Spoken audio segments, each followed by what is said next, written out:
Day 2 of our 16-game slate here on the ISC Sports Network, the Greater Lafayette World Series at Clinton Prairie High School, home of Gophers baseball. But today we have 4 more scheduled for, and we start off with a great one as it's on deck black and top-tier NWI, the 16 and under age bracket here on the ISC Sports Network. A pleasant morning, everybody. Alongside my broadcast partner, Sean Walker, I'm John Natale, and we couldn't be more excited after the baseball that we got to see yesterday that we are in for some exciting games today. Sean, let's get right to it. We saw top-tier NWI yesterday in our first game in one that, well, kind of the unexpected. We really don't see ties in baseball often, but since we're doing pool play here for the Greater Lafayette World Series, we did see that, and in a very unexpected fashion. We haven't seen on deck black paint yet, but we know that a few of their players are very familiar with this field, including our starting pitcher today, Alex King, someone you're absolutely familiar with. Yeah, Alex is a great starting pitcher, and excited to see him go out and take the mound today here. But to your point, with top-tier NWI, yesterday's game was just – it was a crazy game one. Obviously, we were a little bit delayed. The teams got to playing a little bit later on, and then that game was like a pitcher's duel for so long, and then we got into extra innings and still ended up in a tie. But looking to try to get in the win column today and improve their chances in pool play. Ben Spencer was the person on the mound for top tier last night, or I should say yesterday morning, went the full 7 and then got pulled in the 8th, but was still able to come away on that on a tying team. It's really hard to say, but you almost look at it as a victory for top tier NWI, going down 1-0 and then just getting that remarkable end of the game run in order to tie that ball game. Yeah, it was one of those, you thought for a minute it was over, and then they squeaked one out to tie it back up and get out with a tie. And obviously a tie is better than a loss. Getting a run in there helps, obviously, if you have any tiebreakers later. You want to have a breakout game. Obviously, you have a game where you only score 1, so you want to have a game where you score 9 or 10 runs just in case. NWI looking to get in that win column. On deck black looking to spoil that. On deck black out of West Lafayette, very familiar grounds for them as well.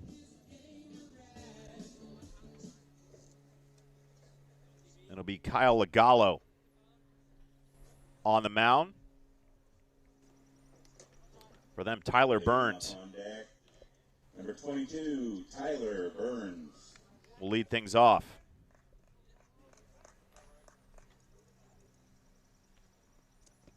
And just a bit outside, we had mentioned Bob Euchre yesterday, and that ball found its way to the backstop on pitch 1. After going through warm-ups and hitting the strike zone pretty regularly, it's not a bad thing to say, hey, I can get a little wild too. Just keep the batters on their toes. Swings through that one. Count evens up at 1-1. You know, big thing for the pitchers all day long today is make sure you try to get that first out. Base runners we saw yesterday came around to score quite often in our later games, and we saw situations like this where leadoff hitters were hit by pitch. They were put on base. We even saw a team yesterday, John, who didn't get a hit until like the 5th or 6th inning. 7 runs. runs. Still winning. 7 runs without a hit in that ball game. So walks, hit by pitch, those things can come back to haunt you. You want to make sure that you take care of 18, Sammy Wagner. Take care of the batters at the plate. Don't give yourself unwarranted base runners. Tyler Burns on second via the hit by pitch. Brings up Sammy Wagner on the first pitch. He goes left-handed throw. And Burns in the second easily. Again, this is what we're talking about right here. You've got a base runner who gets to first base because he's hit by pitch, immediately takes second. And at this level, this age group, you know, you get a runner in the scoring position, a lot of times those guys get around.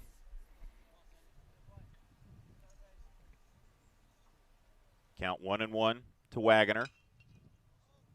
Pops this one towards the right side, giving chase is Schieber, and makes the play. Good over-the-head catch by the first baseman for the first out. Sean, you had mentioned yesterday, going into Thursday, a lot of these players had not seen this field. A few based on their high school and maybe playing some summer ball, but a lot of this new familiarity to these players. But Schubert makes a nice play there, knowing where he was, able to reach out. Lots of foul ground here, made a great play. Yeah, it definitely helps to be familiar with where you're playing, knowing how much ground you have to cover out there. And Clinton Prairie definitely has some wide foul territories here on this field. This ball rolled to short. Fires over to first, gets the out. But Burns scores, and it's 1-0 on deck black.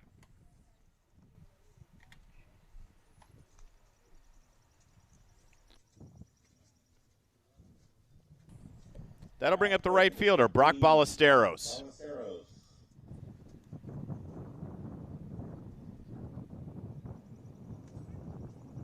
First pitch strike.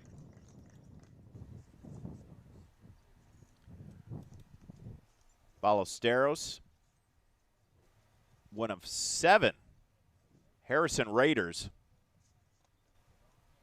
on the Sondeck Black squad out of West Lafayette, Indiana. And there's a shot. That's going to find a gap in left. Tracking over Stromquist. He'll fire it in. And sliding into second is Ballesteros with a double.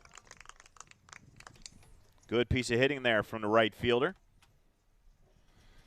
Gets that one just on the left-hand side and then very quickly hustles his way into second base.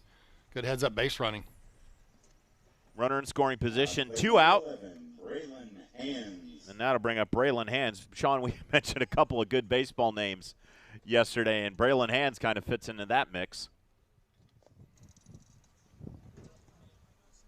Ball went down in the dirt. Count 1-0. Game 1 of our 4-game slate here in the ISC Sports Network.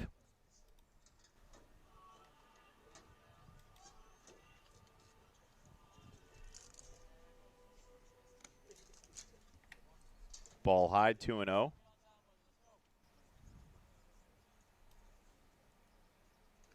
little bit of cloud cover today, but not a very high chance of rain.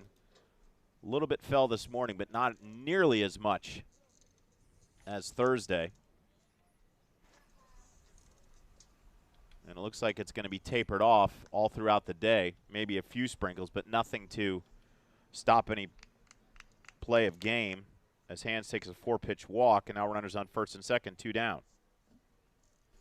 Now it's plate number 9, Landon Gilmore. Yeah, important here. Get the batter in the box. You want to try to limit the scoring from on deck here in the top of the first. That ball outside, and Legallo laboring a little bit as he's missed on 5 straight. Yeah, you can see already the body language not good. He's a little frustrated with himself. And that ball looked a little low from our vantage point, but called a strike, so the count evens up at 1-1. You love when the umpire bails you out a little bit. And chipped off a Halloran. Now the count 1-2.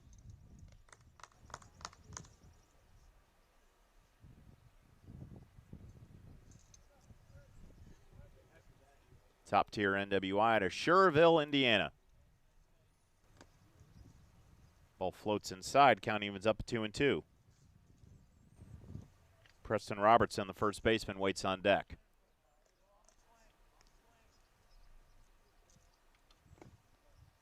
Just off the outside corner of the plate. Count full at 3-2.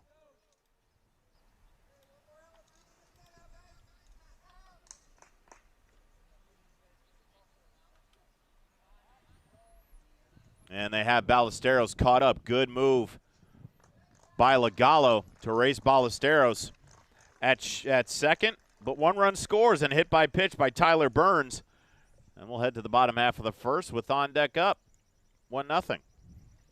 Yeah, great job. Sometimes when you're struggling to find the strike zone, you've got to find ways to manufacture outs. Gets one right there, caught a runner leaning, got him in a rundown, got that third out, and now you limit the damage that was done there in the top half of the first.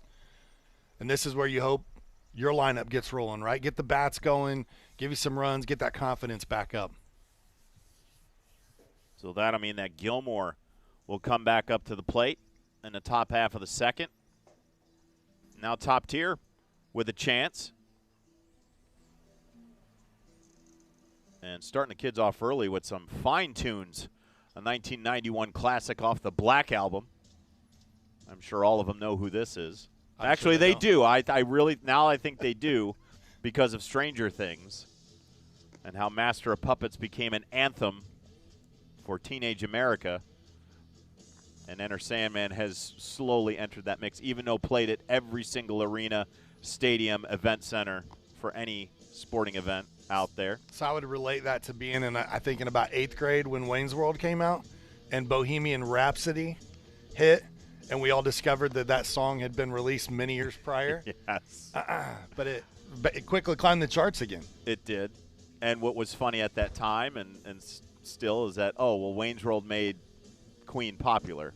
I think that's always a fun thing to explore. Maybe with that generation, my generation. Yes. I never heard of Queen until Wayne's World. But Top Tier will get their chance at the plate now. We saw them yesterday. And the first three will be the first three that we saw. Finn Kinsella, Owen Stromquist, and Aiden Cornejo.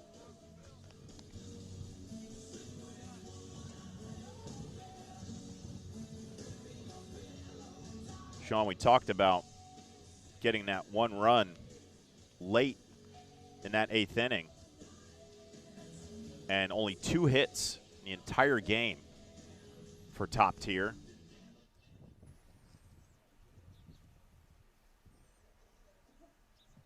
Yeah, you're hoping that, yesterday was just you faced a tough pitcher and you struggled a little bit to put the ball in play, manufacture runs, and a lot of times we see when that happens to a team, the bats wake up and they have a big explosion game. Alex King, the Clinton Prairie Gopher, on familiar sights on that mound, 60 feet 6 inches away from home plate. Count 1-1.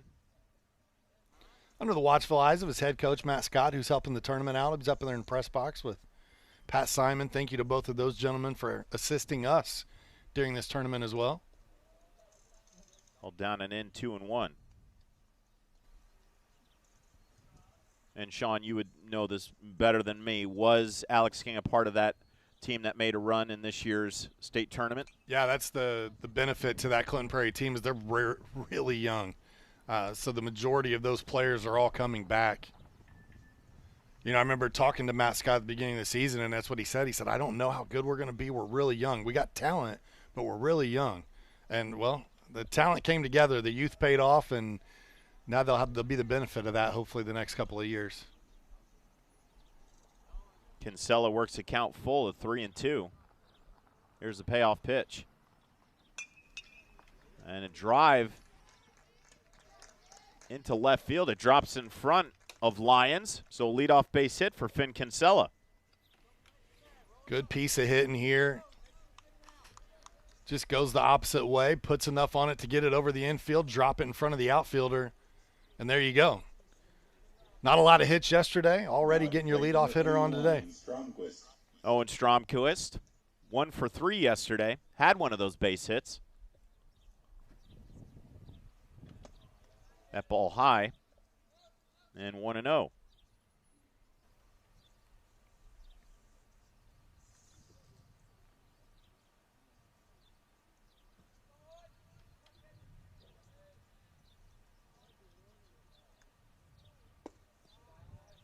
And that ball down. So early, both pitchers laboring just a little bit, trying to find that strike zone.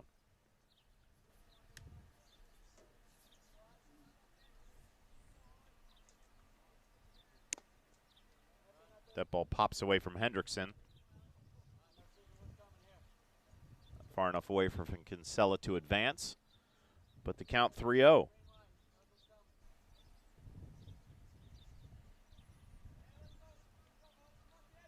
Top Tier NWI led by head coach Matt Minich. And that ball outside. So on 4 straight pitches, Stromquist takes a base.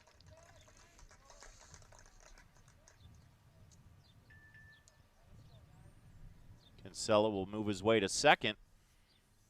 And runners on first and second, nobody down. And Aiden Cornejo, the lefty.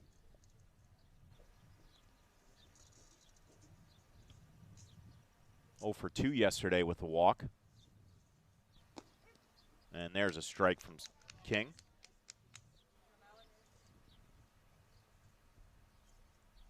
Good pitch there. Get on top of the hitter here.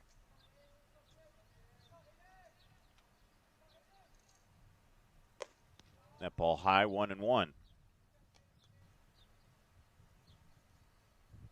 Finn Kinsella on second after the leadoff single. Owen Stromquist followed with a walk, and we got first and second, nobody down, with Thane Cornejo a chance to drive one in. Swings through that one, big cut. Count 1-2.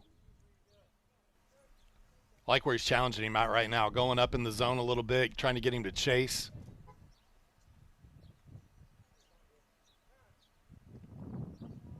Cornejo steps out of the box after calling time, and will reset at 1-2. You've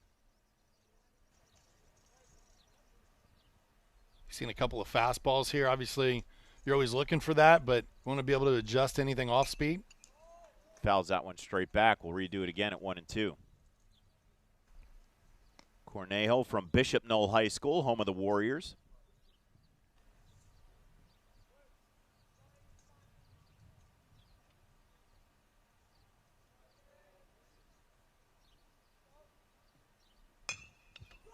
And in on the hands. Slow roller to second, fires over to first and got him. Runners advance. Yeah, we saw a little bit of rain overnight again. It was a soft infield yesterday. It looks like it's playing that way again today, where that ball just kind of dies in the grass.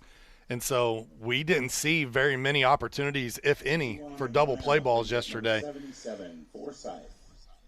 So as infielders, you almost want to adjust. After playing on this field a couple of days, I think as a coaching staff, I might bring those guys in just a little bit. And that brings up Carter Forsyth, the third baseman. Went 0 for 3 yesterday, but scored that tying run.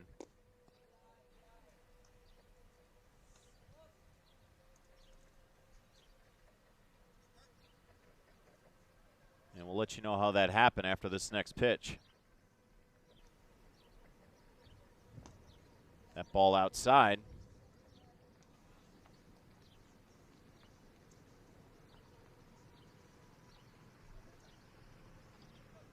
As King works from the windup. Runners on second and third, one out. That ball high, and on 4 pitches, Forsyth gets aboard. All right, now you put the force anywhere. Middle infielders should probably play double play depth here. Your corners are going to come in. And bring up the extra hitter, Griffin Capetto. Although I would argue that double play depth is a little more in today than what the norm would be. Capetto 0 for 2 yesterday with the walk, and mentioned Forsyth and what happened. So, rules regulate that in extra innings, as that pitch is high, 1-1, the last out of the previous inning starts on second base. Each batter starts with a 1-1 count, and there's one out. Forsyth was on second, making that last out in the 7th inning. He got to third base on it was a walk to Capetto following Forsyth. There was a strikeout by Luke Nide, but advanced on a pass ball to Nide, bringing up Kyle Lagallo. And with runners on second and third and 2 out, Lagallo popped what seemed to be a routine fly ball to right field. And there's a soft liner to short, and he's going to get doubled up.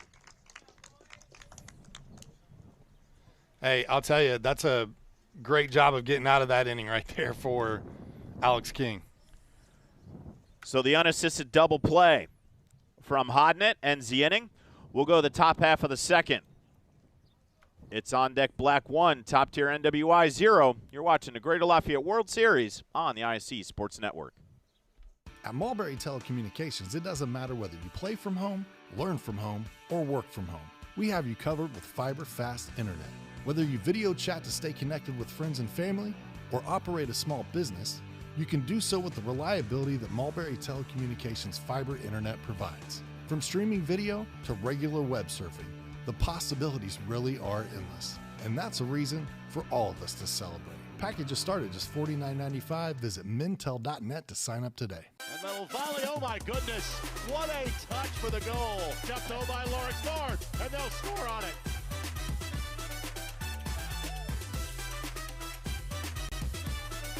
Oh my goodness, give it to him. Rolls through the lane, and he knocks him. Oh my goodness.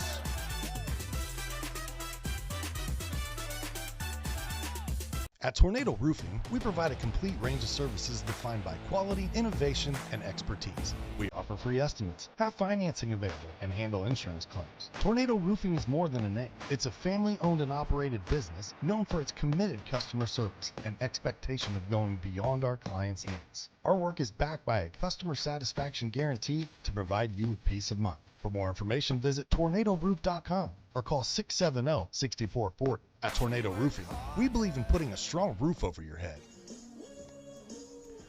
B-hitter 678 for head coach Tim Payne, and on deck Black. Game one of our four-game slate, the Greater Lafayette World Series on the ISC Sports Network. John Natale, Sean Walker with you all day.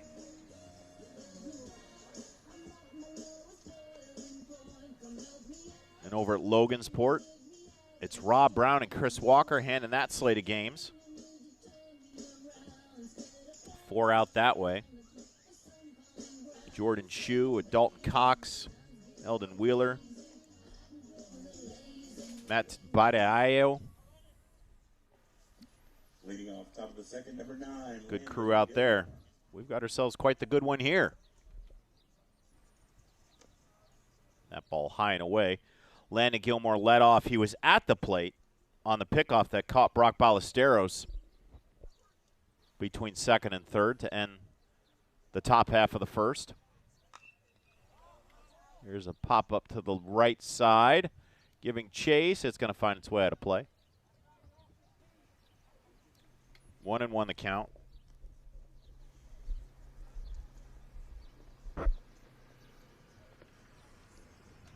Clinton Prairie High School, part of the Hoosier Heartland Conference in Frankfort, Indiana.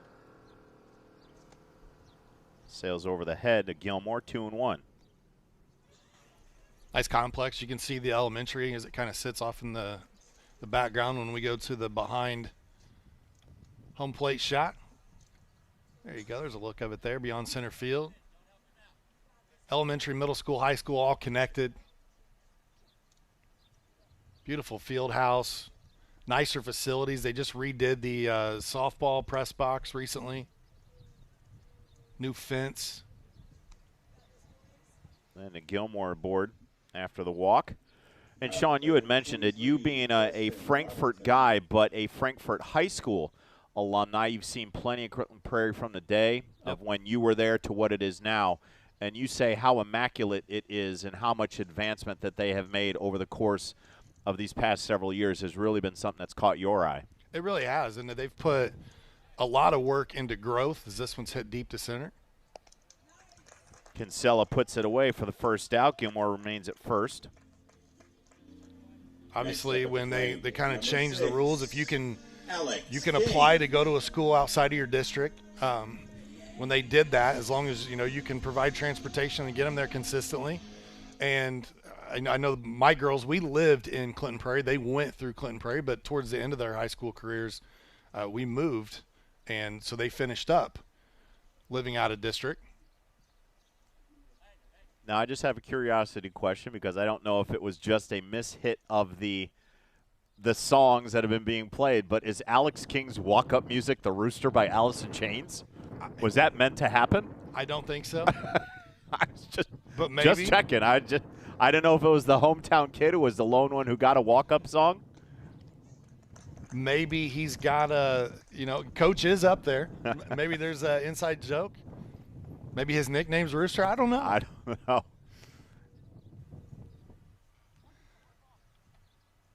Legallo steps off. Gilmore's dancing around at first base.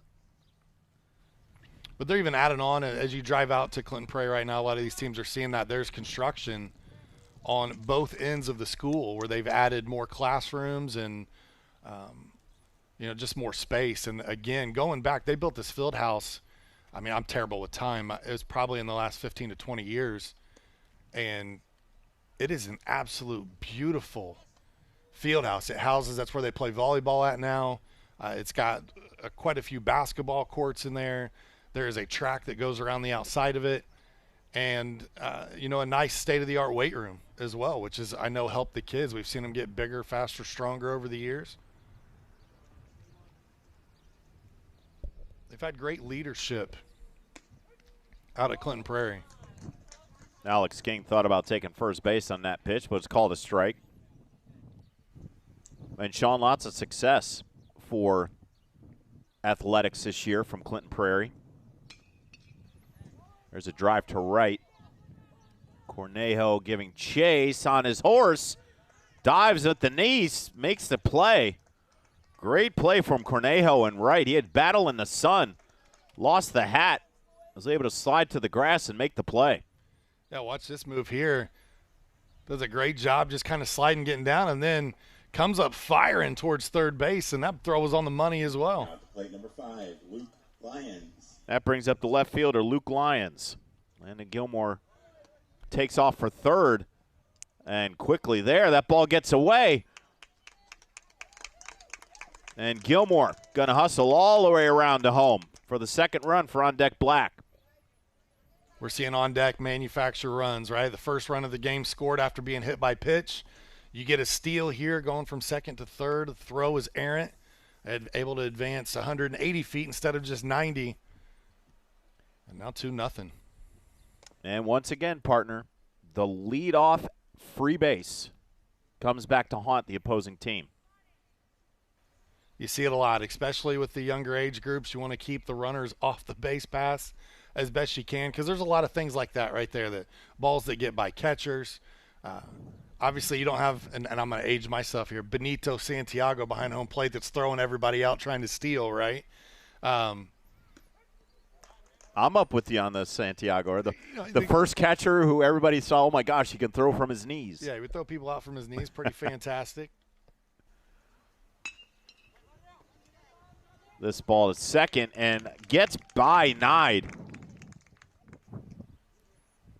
And just a routine grounder. And that's going to put another runner on. That shows you the difference right now between the grass and that infield dirt, where the grass is slowing the ball down. And so he thought, hey, I can play this, got down on it. And then once it got beyond the grass, it took some pretty wicked hops there. Runner goes, fire down the second, no chance. That's why coaches will always tell you, John, they tell you play the ball, don't let the ball play you. That's a situation there where you want to charge that. You want to charge it hard to make sure that you get it while it's staying down. That ball high and tight. 2-0 the count.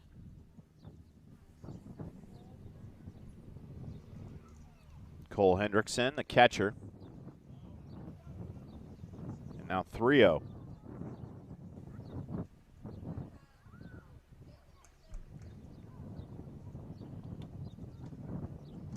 That ball floats in for a strike.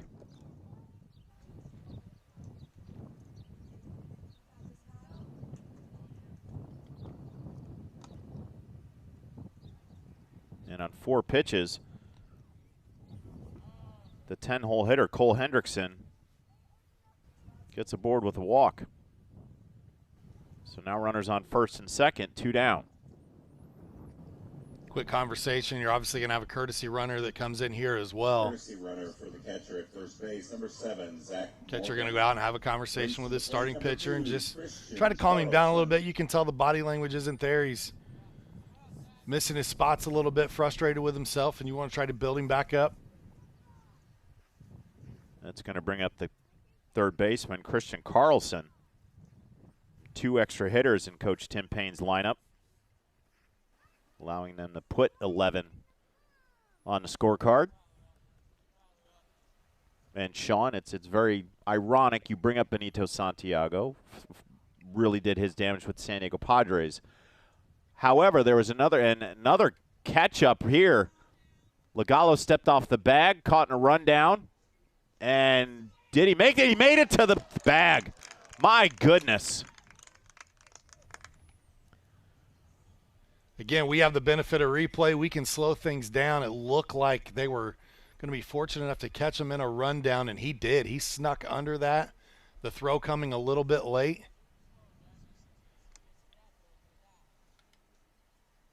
Legallo.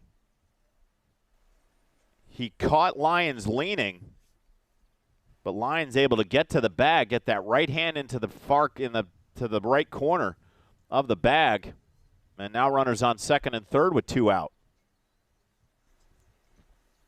That's where you go out and coach them up. That situation there is what you never want to have happen. You run them back to the base that they came from. You don't want to play the pickle or the rundown towards the base they're trying to get to, because too often that type of stuff happens.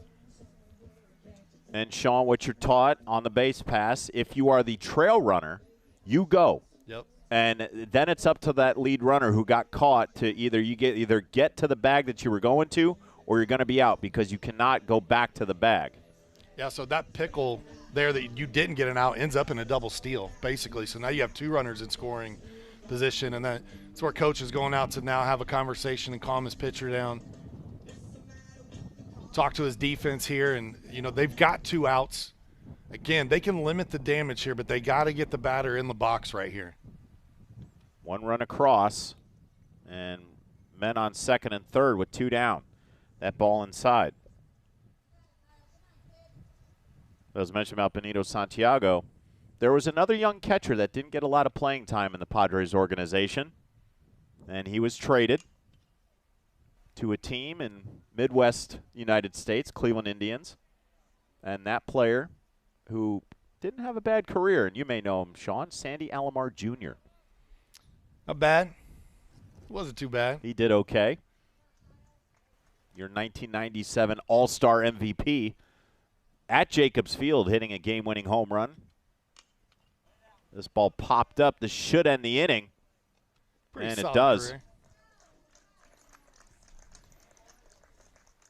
Am I remembering correctly, too, Roberto Alomar was his brother? Yes, and Roberto Alomar, a solid career with the Toronto Blue Jays, and then came to the Cleveland Indians, and one of the best shortstop second base combinations in all of baseball. I'll die on that hill. Omar Vizquel and Roberto Alomar. Now, on the personal side, you don't want to get too involved in them. They've had some troubles off the field, so on the baseball field they were fantastic. I'm not a fan of what they did afterwards, but I will have to say that era of Indians baseball for me, Sean, the early 90s through the early 2000s, there wasn't a better place to go than Jacobs Field to watch a game. 469 consecutive sellouts that they had, getting to the World Series twice, having to watch them lose the World Series twice. But just an incredible time, dominant in that AL Central and the American League for so many years. And just a lineup, all-stars 1 through 9.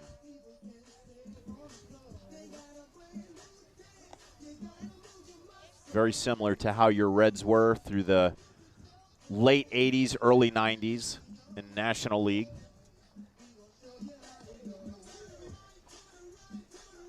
Yeah, hoping the Reds can get back to their winning ways. We've been on a bit of a drought. Seeing the Cubs finally get a World Series, and no, it's not. We don't have to bring that up. We can leave that alone for the remainder of the broadcast, or for life if we don't have to bring that up. Growing up, I got to see a lot more Cubs games on TV than I did Reds games. We had the WGN Superstation, right? And so grew up watching the Cubs, listening to Harry Carey. So they were probably a Team 2A for me. Obviously, anytime the Reds are playing them, I'm rooting Reds all day long. Now, the one team that I absolutely despise with every bit of passion that I have is the St. Louis Cardinals, who find themselves 1 game ahead of your Reds. Thanks for pointing that out. And a drop ball at first. Forsythe got it, or I should say Hodnett got it, and kind of lackadaisically threw it over to Robertson. Robertson couldn't glove it. And that young player's watching. That's why you hustle. You run everything out because you never know what's going to happen. That'll be an error on the first baseman, Robertson, as the Legalo aboard, and that'll bring up Hank Haller in the catcher. That ball to the backstop, and Legalo finds his way to second. So as they did yesterday, they just get him on somehow without putting the ball on the grass away from a fielder. And now you have a runner on second, runner in scoring position, nobody out. Hank Halloran trying to drive one in. Both teams so far have been able to get their leadoff runner on base in all the half innings so far.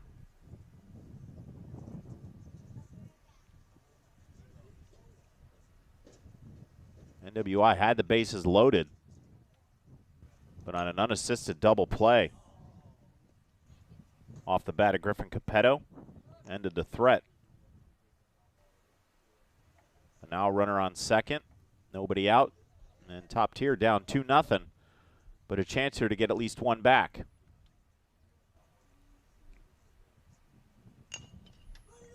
Little chopper to first, and Robertson gloves it. He'll tag at first, unassisted. Legalo moved to third. Now runner 90 feet away with one down. If you're going to put the ball in play, you want to do it to that right side, so that's a great piece of hitting. Advance the runner there. Obviously, he wasn't able to get himself on, but you got the runner over. That's option, B, basically. You'd love to triple every time you get up to the plate, but keeping base runners advancing is the name of the game. Station-to-station baseball. That brings up the third baseman, Cole Klein. Great opportunity to get one across here with only one out. Cole Klein looks like he might be a stretch 4. That's a big boy at the plate. Lengthy.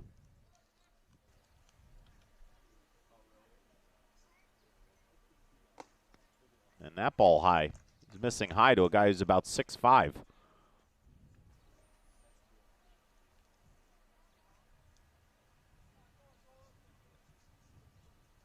That definitely has some size there for a 16-year-old. And on 4 pitches, Klein is aboard. So runners on first and third, one out.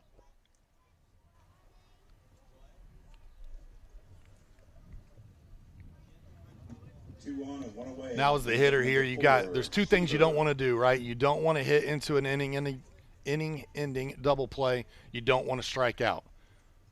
If you can put the ball into play, get that runner home from third, even if it ends up sacrificing yourself, that's a good thing. You want to start to chip into this lead, keep this thing close. 5 straight balls so far to add Aiden Schieber after the walk to Klein. And there's a strike from Alex King. Chicago Cubs with a 7.5 game advantage over your Reds. But something I tell you, Sean, in the NL Central, I mean, you have 4 very competitive teams, and you happen to be wearing the hat of the team that is in the division. I'll just say that. They participate. Pittsburgh Pirates. They help pay the bills. If we go across to my division, even though the Guardians, 13 games below 500, have an outstanding season, they have the equivalent of the Pittsburgh Pirates in their division, the Chicago White Sox. They are also in Chicago. As that ball finds its way out of play. You don't say.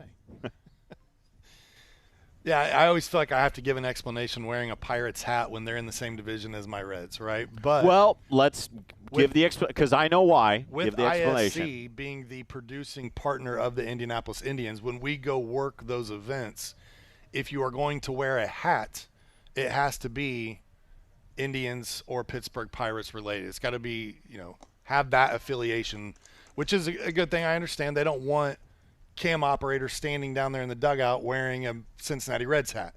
And so I am a hat-wearing man most of the time when I am not at work.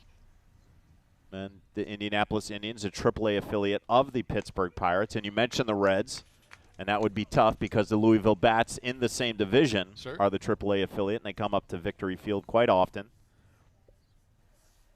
as Schreiber goes down on strikes. Yeah, going back to what I said, there were two things you didn't want to do. You didn't want to hit into a double play. You didn't want to strike out.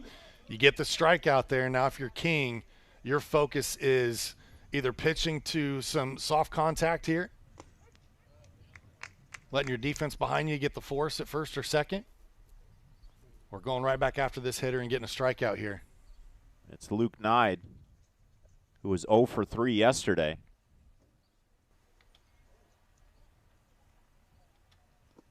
That ball in the dirt, good pick by Hendrickson to keep that in front of him.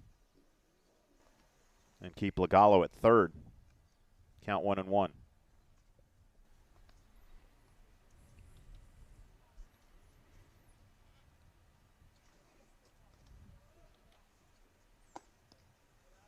That ball up and outside, 2-1.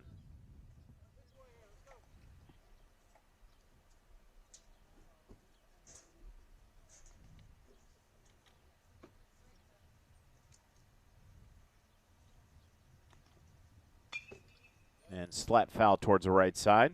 Count evens up at 2-2.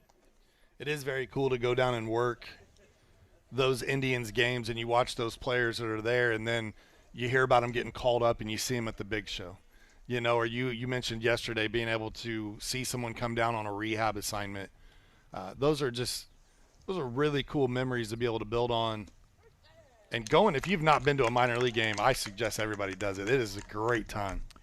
King gets a strikeout, leaves 2 on. We'll go to the top half of the third. You're watching the Greater Lafayette World Series on the ISC Sports Network. If you haven't signed up for Mintel Fiber Optic Internet from Mulberry Telecommunications, then you're missing out. We have various packages to choose from and speeds up to a gig. Not to mention each package includes a Wi-Fi 6 wireless router and access to our Mintel Smart Home app, giving you complete control of your network backed by our award-winning customer service. Go ahead and dance till your heart's content in whatever reality you want, even if it's virtual. Mulberry Telecommunications offering the best gig in town. Sign up today at Mintel.net and experience the Mintel difference. Hey there, my name is Jake Query. And I'm Derek Schultz. And we are part of, actually the entirety of, at least from an on-air standpoint, Query and Schultz on the ISC Sports Network. It's appropriately named. It's charitably award-winning. And Derek, now we venture into season number 5. Hard to believe. 5 of them. 5 of them. Can you believe it? 2 best buds talking Colts, Pacers, Indiana sports every Tuesday night, 7:30, ISC Sports Network, and on socials as well. It is made possible, of course, by the people who watch and listen every single week. We are most appreciative. We look forward to season number 5. Welcome to the Willow Creek Barn, where nature's beauty meets rustic elegance. From the moment you arrive on the property, you'll notice every detail is finely crafted to provide you with the dream wedding you've always dreamt about.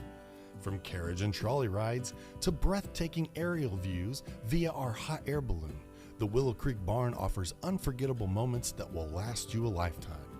For more information about our packages and availability, visit thewillowcreekbarn.com.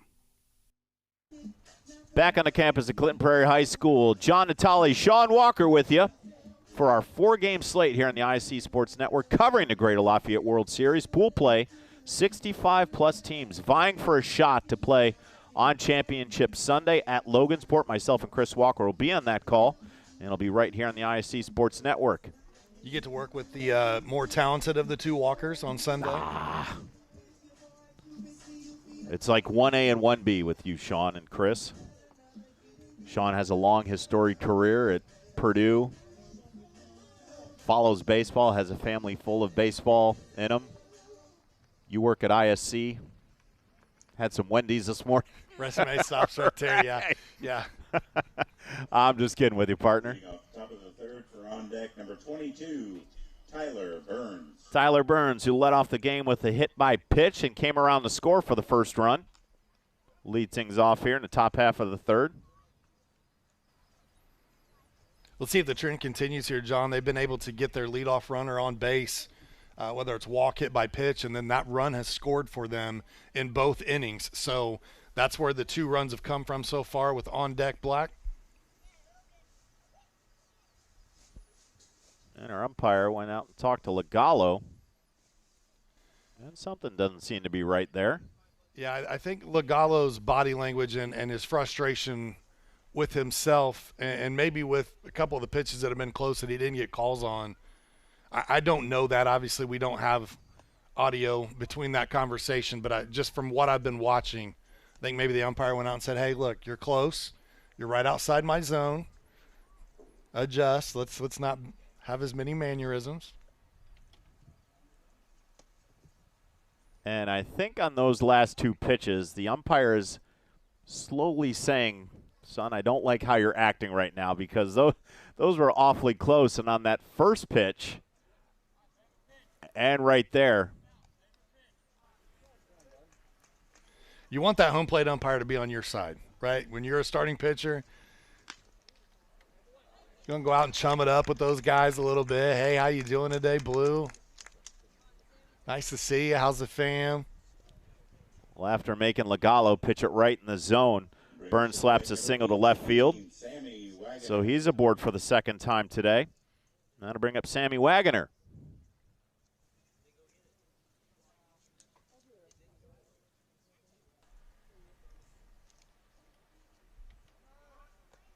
Runner goes, fires down the second, and Burns in there safely. So deja vu of the first inning. Burns gets aboard, steals second.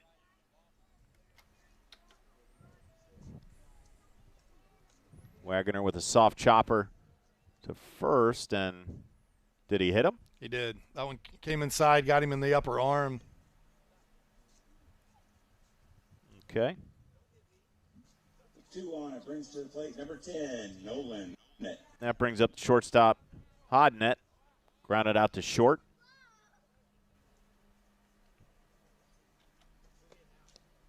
That ball high. 1-0 the count. 2 on, nobody out. On deck Black, already up 2-0. That ball in the dirt. Halloran picks it, count 2-0. If you watch these pitches right here, not to pick on this young man, it's a learning process, right? He's 16. His mechanics, you can tell they're different from pitch to pitch. He is trying to aim the ball right now because he's struggling to find the strike zone. So you're seeing high release points, low release points. He fell off the mound to the left there a minute ago. Each of those 3 pitches look different in his release. That one much better there. And you saw almost a deep breath there, like, finally I got one, and you feel for him. I've been in those situations that he's in right now where you just aren't on top of your best stuff that day. And it becomes a struggle. Well, partner, I can tell you right now is that the young man, Kyle Legallo, is not only facing the batter, he's facing the umpire. Because there were some pitches there that were really, really close, and he didn't get that call. Which makes it really tough, right? Because you're already missing. So then when you get one close, you're hoping the batter will chase. But they're adjusting as well. They're realizing, hey, ump's strike zone just got a lot smaller. I can stay compact here and wait for my pitch. Bases loaded for Ballesteros, who hit a double in his first at bat. That ball high. And the thing that's tough when you're this young as well is realizing the situation. Yes, you have bases loaded. There's not any outs right now, but you're only down 2-0. It probably feels like, you're close to being 10-run ruled here in his mind because he's struggling to find that strike zone. That ball's going to find the backstop. That's going to score 1. Runners will advance, and it's 3-0 on deck Black. With baseball being such a mental game, 90% of the game is played, using your mind, and your mind can work against you.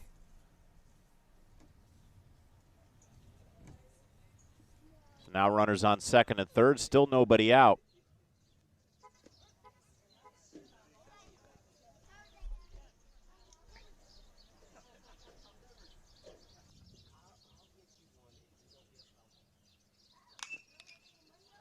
Chop fouled on the third base line. Count now 3-1 to Ballesteros. 1 run across on the wild pitch from Legallo.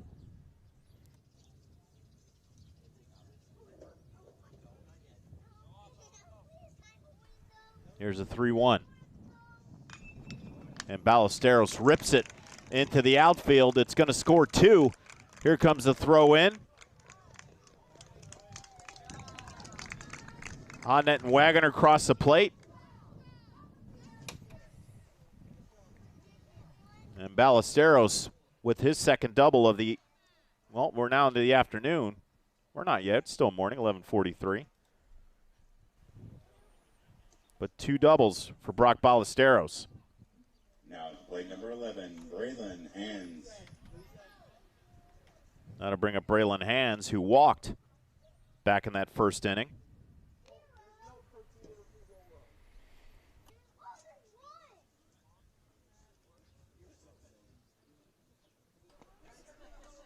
And floats it in there for a strike. Still nobody out. Ballesteros on second. 3 runs across here in the top half of the third. That ball high. 1-1 the count.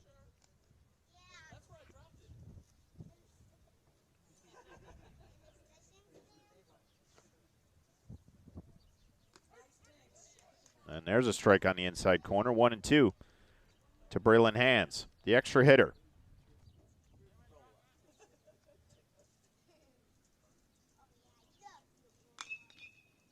And chopper down the third base line.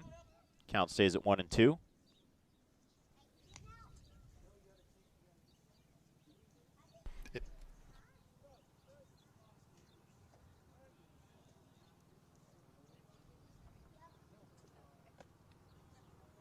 That ball high and inside.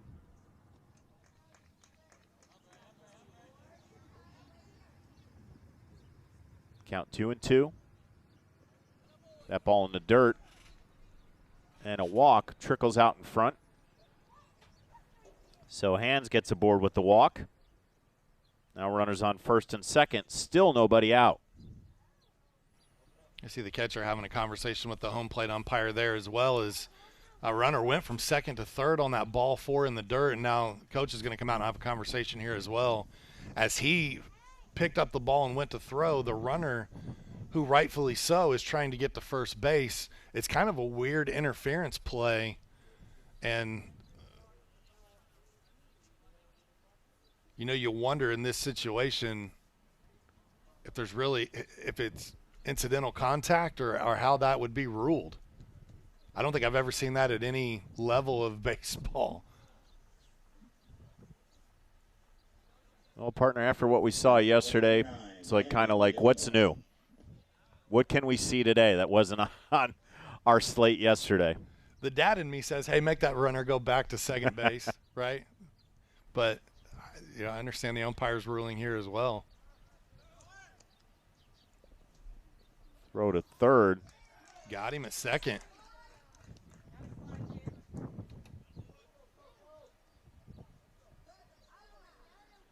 Well, I guess the 5-4 putout.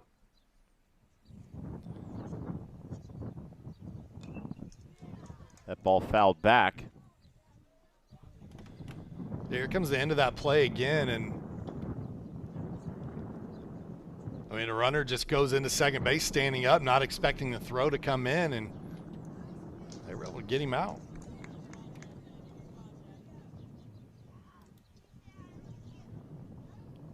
So another odd out here at the Greater Lafayette World Series.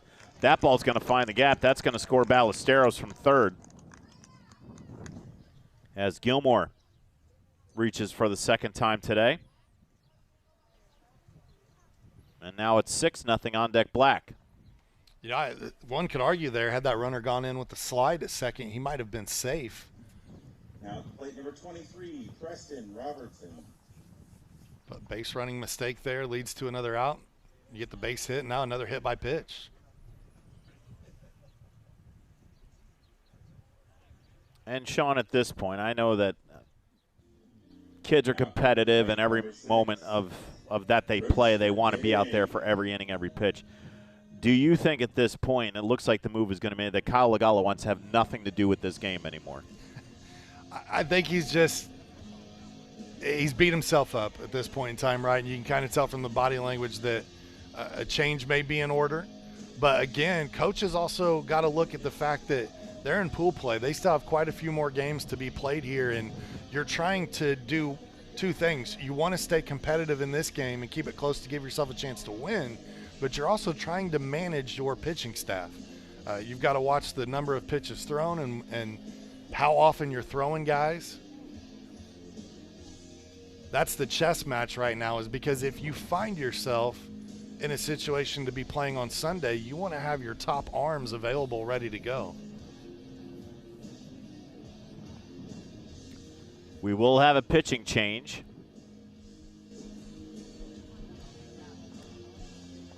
Aiden Scheiber, the lefty, is going to come in.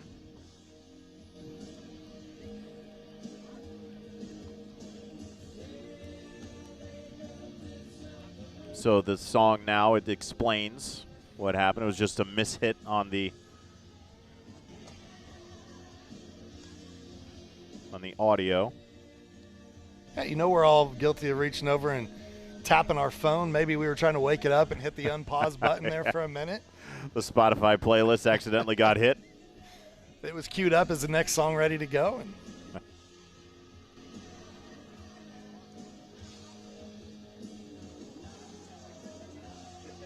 So runners on first and second, 1 out.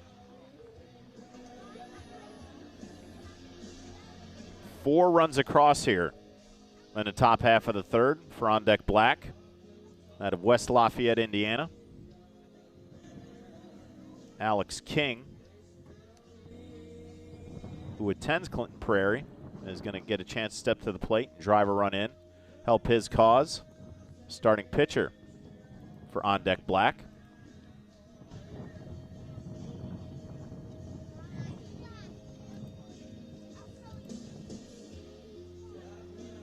Sean, we were talking about AAA baseball and the atmosphere and just how fun it is down at Victory Field to see some of the players come through. Last year, the big one, Paul Skeens, your NL Rookie of the Year, had a cup of coffee with the Indians and really showed why he was a man amongst boys on that when he pitched down there. Yeah, he's something else, man. He's special. You want to talk about a guy who got to the pros, made a statement. He's got it all, right? Major League Baseball pitcher, beautiful girlfriend. She does okay for herself on the NIL bit. The only thing he can't seem to do is get run support. Well, it's amazing. You look at his stats and you would think, oh, my gosh, he's having a terrible year. And then you actually look at his ERA, and it's phenomenal. It really just shows how not very good the Pittsburgh Pirates are. Ball to right, and Cornejo comes under it, keeps everybody steady at their base.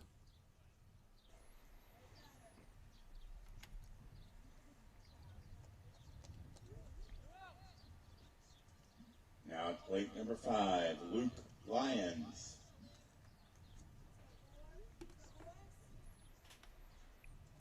Yeah, win-loss is not where he wants it to be. ERA, though, spectacular. Just unfortunately for him, not getting a ton of support. But able to still start the All-Star game, went out there throwing gas. This ball to center and ends the inning. 4 runs across the plate, though. It's now 6-0 On Deck Black.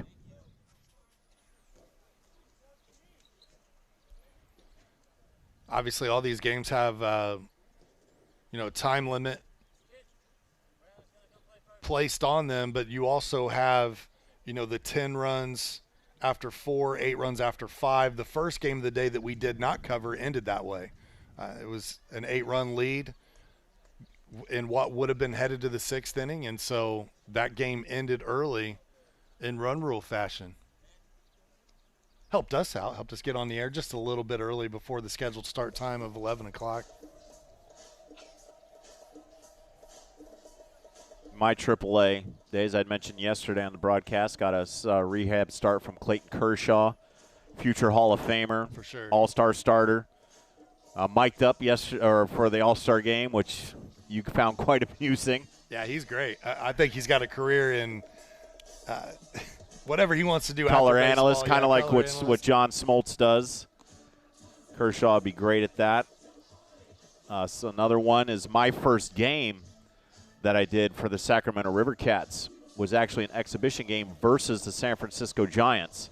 And them being the away team, the first names I called were Andrew McCutcheon, Evan Longoria, Buster Posey, 1, 2, 3. So I was like, okay, this isn't half bad. Saw Madison Bumgartner come down on a rehab start. That was phenomenal. And that stadium in Sacramento, the 4th largest in minor league baseball, 12,000 people. And I can tell you couldn't fit another person there with a shoehorn when Bumgartner made his appearance. You know the nights when they get that type of crowd at Victory Field for the Indians? It's when they have Bluey in attendance, right? The kids line up to come out and meet Bluey, and there's a baseball game going on basically in the background of it. The line wraps the stadium. Well, that's kind of the life of minor league baseball, is that it's hard to get attached to players because if they are good enough, they're not going to be there very long. And if they're bad enough, they've got that pink slip on the bus to the lower division, and/or they're just out of baseball. Finn Kinsella will lead things off for NWI here in the bottom half of the 3rd. Slaps that one foul down the left side. Strike 1. My time with the Louisville Bats, even though not a rehab start, got to saw Hunter Green start his career with Louisville. And we packed the stadium when Joey Votto came down and had a few cuts for the Bats. Yeah, I would like to see Joey Votto back in the Reds organization as a hitting coach. Something. I just feel like he's a guy that needs to be around the ball club. You mentioned my Toronto Blue Jays hat yesterday. That the only reason I own that hat is because Joey Votto signed there and then never played. Toronto Blue Jays, a surprise out of the AL East, leading the New York Yankees atop that division.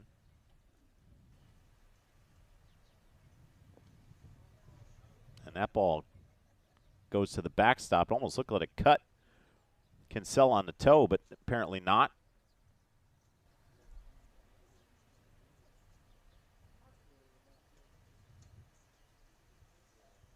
King with the pitch. Chopped at the plate off of Kinsella. And we'll do it again. Top tier in a little bit different situation here in the top half of the 3rd. It was 0-0 for 7 innings yesterday. And they find themselves in the same spot with no runs, but see their opponent with 6. And Kinsella was trying to swing at Saturn on that pitch and goes down swinging. It's tough, man. Trying to lay off the high cheese. It's coming up you. The baseball's the size of a beach ball. You're like, yeah. And you take a big hack at it, and unfortunately, those are some of the toughest pitches to hit. Is that where you were, Sean? Were you cutting at the high heat? I loved it. Loved it. My coaches hated it. I loved it. It never worked out well for me either. Stromquist, he walked in the 1st inning. Takes the ball. Count 1-0.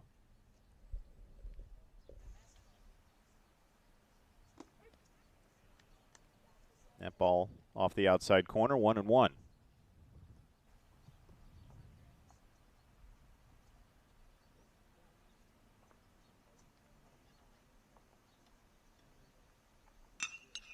And there's a shot. That's going to find the gap. And to the fence it's going to go. That grass does slow it down. Mishandled by Ballesteros.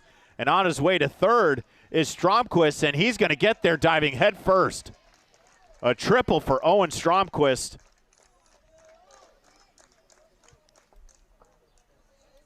And now runner in scoring position with 1 out. Yeah, watch this one back again. Great swing on the ball. Takes it to the gap and then just absolute wheels. There was no doubt in his mind he was going 3 when he saw where that landed. And what a beautiful play. Nice at bat. Now to bring up Aiden Cornejo with a chance to drive one in. And they need it.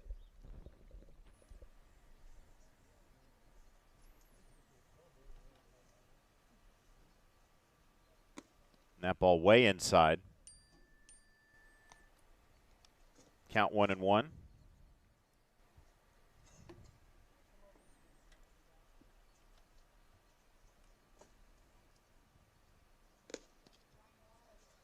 And just off the outside corner. 2-1 the count. And safe to say this is a very small strike zone that the pitchers are working with today. And there's a pop-up to right or left, and just Lyons put a glove up, but the way he was moving back allowed Stromquist to score easily. And NWI gets a run on the board here in the bottom half of the third. I'll tell you, I think if I'm on deck here, I might appeal over to third. Looking back at this, does he stay tied up or does he take off early? Nope, he was there. Good job.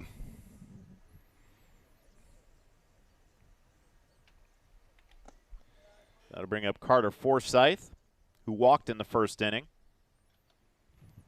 Yeah, watching that live, it looked like he got a little bit of an early jump from third. And swings at that high heat from King. 1-1 the count. Glad to have you on this Friday morning. And once again, these NWI players having trouble laying off that high heat.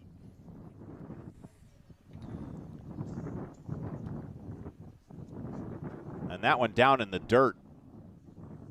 Bounces away.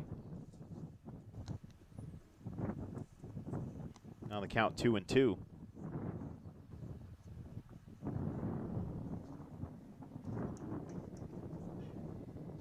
There's the wind blowing through our cameras there, a little windy, but great conditions.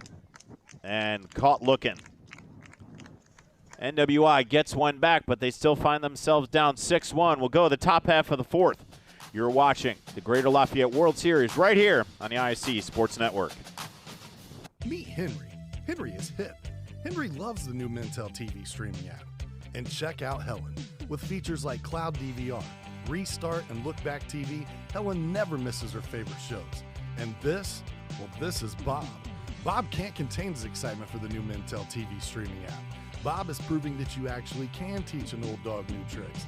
What do you say, Bob? Does the Mintel TV app get a thumbs up? All right, Bobby-o. Mintel TV, the next generation of awesome, upgrade today. And little volley, oh my goodness. What a touch for the goal. Jumped over by Lawrence North, and they'll score on it.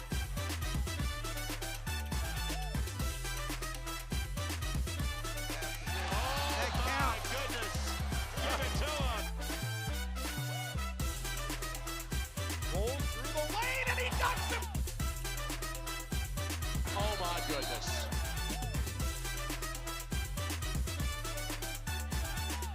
At Tornado Roofing, we provide a complete range of services defined by quality, innovation, and expertise. We offer free estimates, have financing available, and handle insurance claims. Tornado Roofing is more than a name. It's a family-owned and operated business known for its committed customer service and expectation of going beyond our clients' needs. Our work is backed by a customer satisfaction guarantee to provide you with peace of mind. For more information, visit tornadoroof.com or call 670-6440. At Tornado Roofing, we believe in putting a strong roof over your head. If you haven't signed up for Mintel fiber optic internet from Mulberry Telecommunications, then you're missing out. We have various packages to choose from and speeds up to a gig. Not to mention each package includes a Wi-Fi 6 wireless router and access to our Mintel Smart Home app, giving you complete control of your network backed by our award-winning customer service. Go ahead and dance till your heart's content in whatever reality you want, even if it's virtual. Mulberry Telecommunications offering the best gig in town. Sign up today at Mintel.net and experience the Mintel difference. It'll be Cole Hendrickson, Christian Carlson, and then top of the order, Tyler Burns for On Deck Black, up 6-1. Top of the fourth for On Deck number 40, Cole Hendrickson.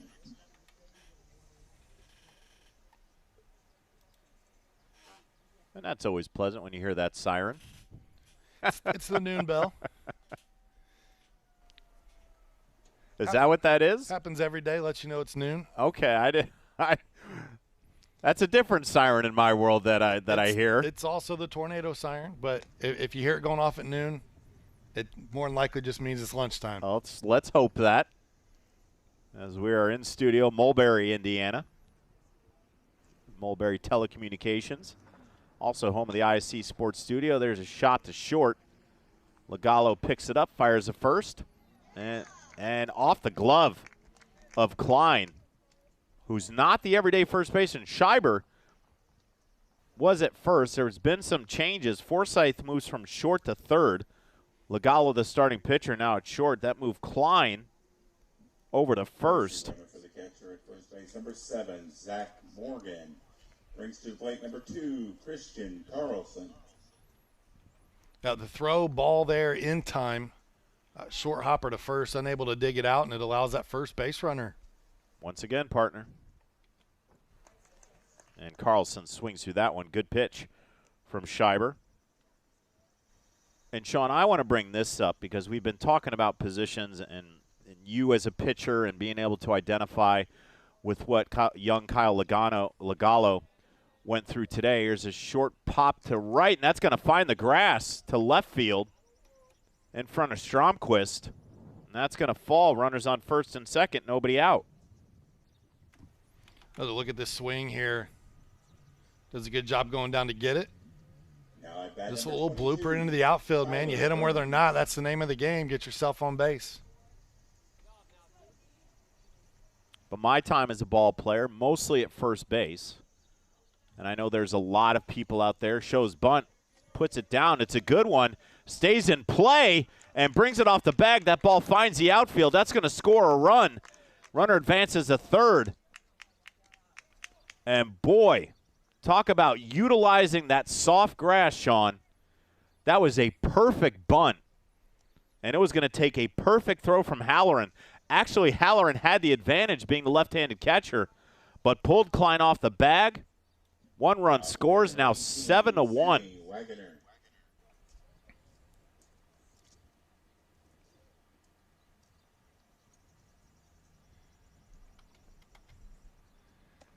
Yeah, I was just looking at that again myself here because I was trying to decide whether or not that ball looked like it was going to get foul.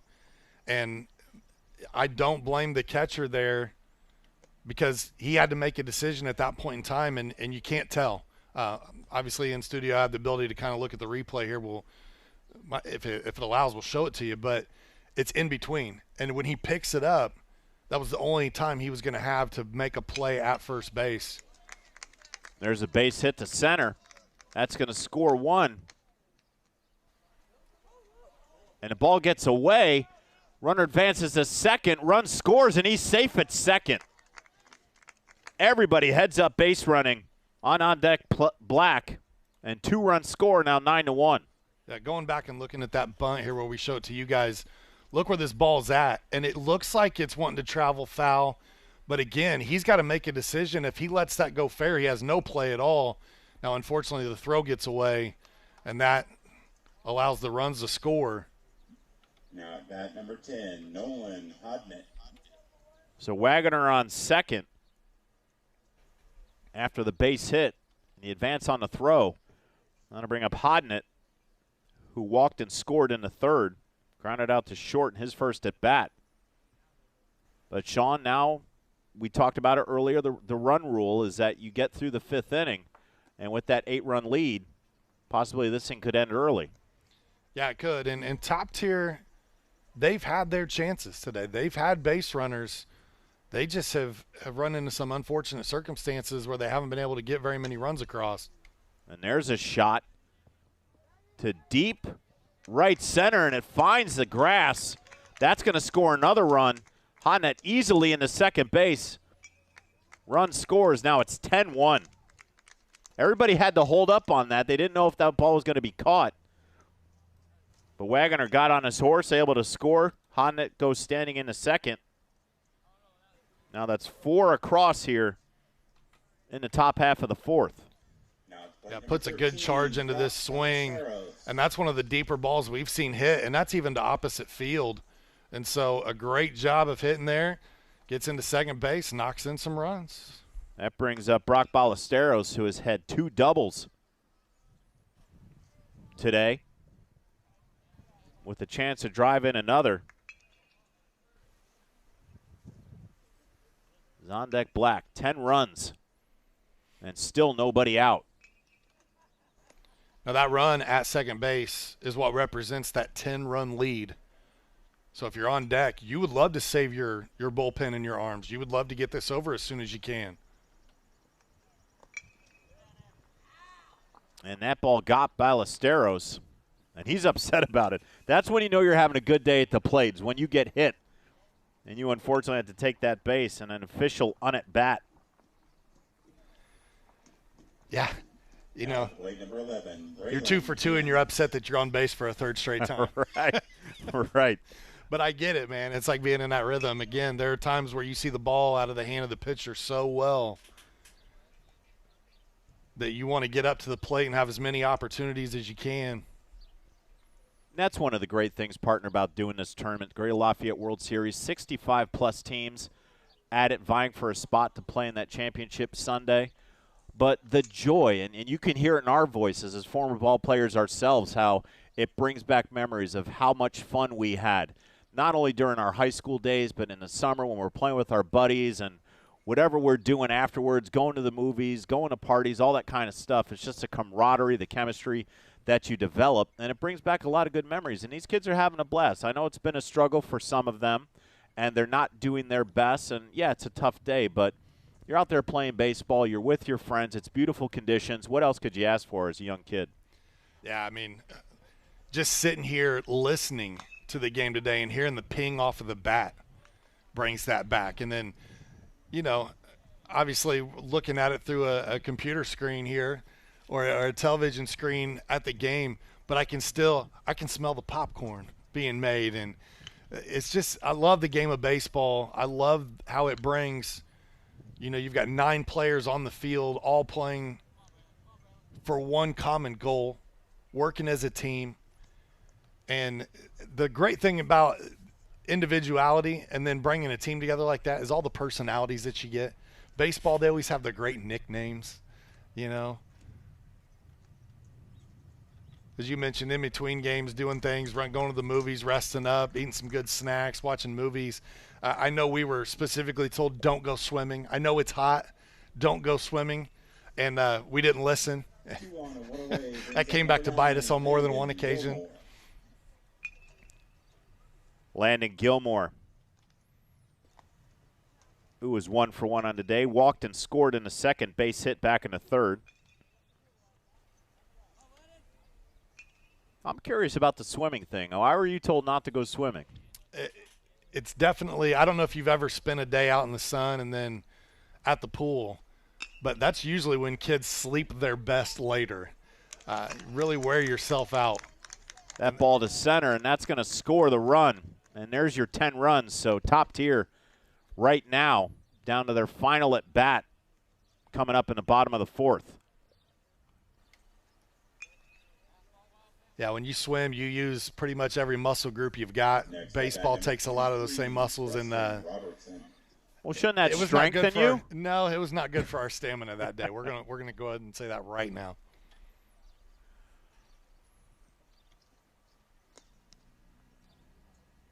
I guess the pool thing wasn't a thing back in Berea, Ohio. Yeah, I mean, and the Berea Braves Travel Club. Had we just got in and kind of floated around and done what I would do in a pool today, we probably would have been all right. But you don't. You got a group of kids. We're cannonballing. We're racing. You know, you're seeing how long you can hold your breath underwater. That wears you out. Did you ever do the just run around the edge and try to get the hurricane? Yeah, there you go. And then grab onto the edge, see if you could stop the momentum. Playing Marco Polo. I mean, all the things that you would do. And that's why this is fun, partner. I mean, just being here and you and I basically in the same age category, playing at the same level, playing on those travel teams, playing on high school, but seeing these kids out there just brings back a lot of great memories. And we wish we could be out there. It's just that, you know, we go up for a box of tissues now. We pull a hamstring. So we're not the spring chickens we used to be. Yeah, you're not kidding. This ball, good play by Nide, fires over to first. And another run will score. So now it's 12-1 as Ballesteros now it's plate number 8 crosses home plate. Again, I like the fact that even though they are up big, they're not stopping the mental side of the game, the strategy, right? Again, runner on third, one out. What do you want to do with the ball? You want to push to the right side, and that's exactly what he did. You get that run across. Give yourself a little more cushion here. And it's going to be a pinch hitter, Colton Minnick, for Alex King. So his day might be done. This ball is short. Legallo fires over to first, ends the inning. But 6 cross the plate in the top half of the fourth, and on deck explodes to an 11-run lead. And NWI, in order to stay in this one, they're going to have to do some work. Yeah, trailing by 11. Again, we went back and we said they've had base runners. That hasn't translated into runs. They're going to have to find a way to get some across here to continue this game, because that lead at 11 right now, they are in 10-run rule. They're in that area, and then you got to watch out because obviously in the 5th, you don't want to be down by 8. So they've got to get the bats going. They got to get some runs across home plate. And after some longer innings, you've got to start to look at the timer as well. We talked about it yesterday, John. I said it's that triple whammy. Everything working against them right now. I'm sorry. I'm telling you, I am so caught in being 16, 17 years old right now. This is bringing out MC Mick Hammer. Oh, yeah. I'm sure if kids saw that now, they may call him that. But MC Hammer. I played You Can't Touch This yesterday. Now he's too legit to quit.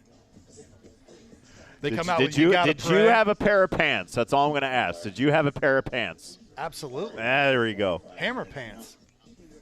And you got to remember, too. Skids or Zubas? They came out with the Zubaz pants back in the day, and that's where, man, I had about 20 pairs of those. Coming out of the 80s, too, where you had like the zipper pants, right? The parachute pants or whatever they were called. Now, did you have the NFL Zubas? Man, I had the NFL starter jacket. That's one better right there. Which one did you have? I had the starter jacket. It was. Well, what team?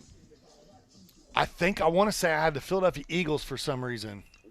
That's crazy because I had a Philadelphia Eagles coat. However, it was a starter, but mine was the full zip. Mine was the full zip parka. Yep. And true story, I went to see the Cleveland Browns host the Philadelphia Eagles because I was a Randall Cunningham fan.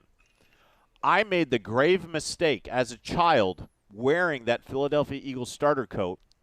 It was the game where Ben Smith intercepted Bernie Kosar to end his NFL-breaking consecutive throwing streak without an interception. Okay.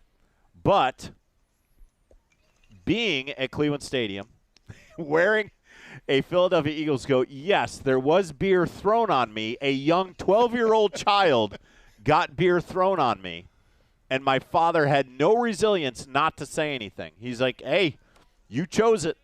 Yeah, that was a life lesson. It was a very, very, very big awakening call. And I was a Browns fan. I enjoyed the fans. But like you, Sean, you grew up with the team as this ball slapped to right. And that's going to be a base hit for Griffin Capetto.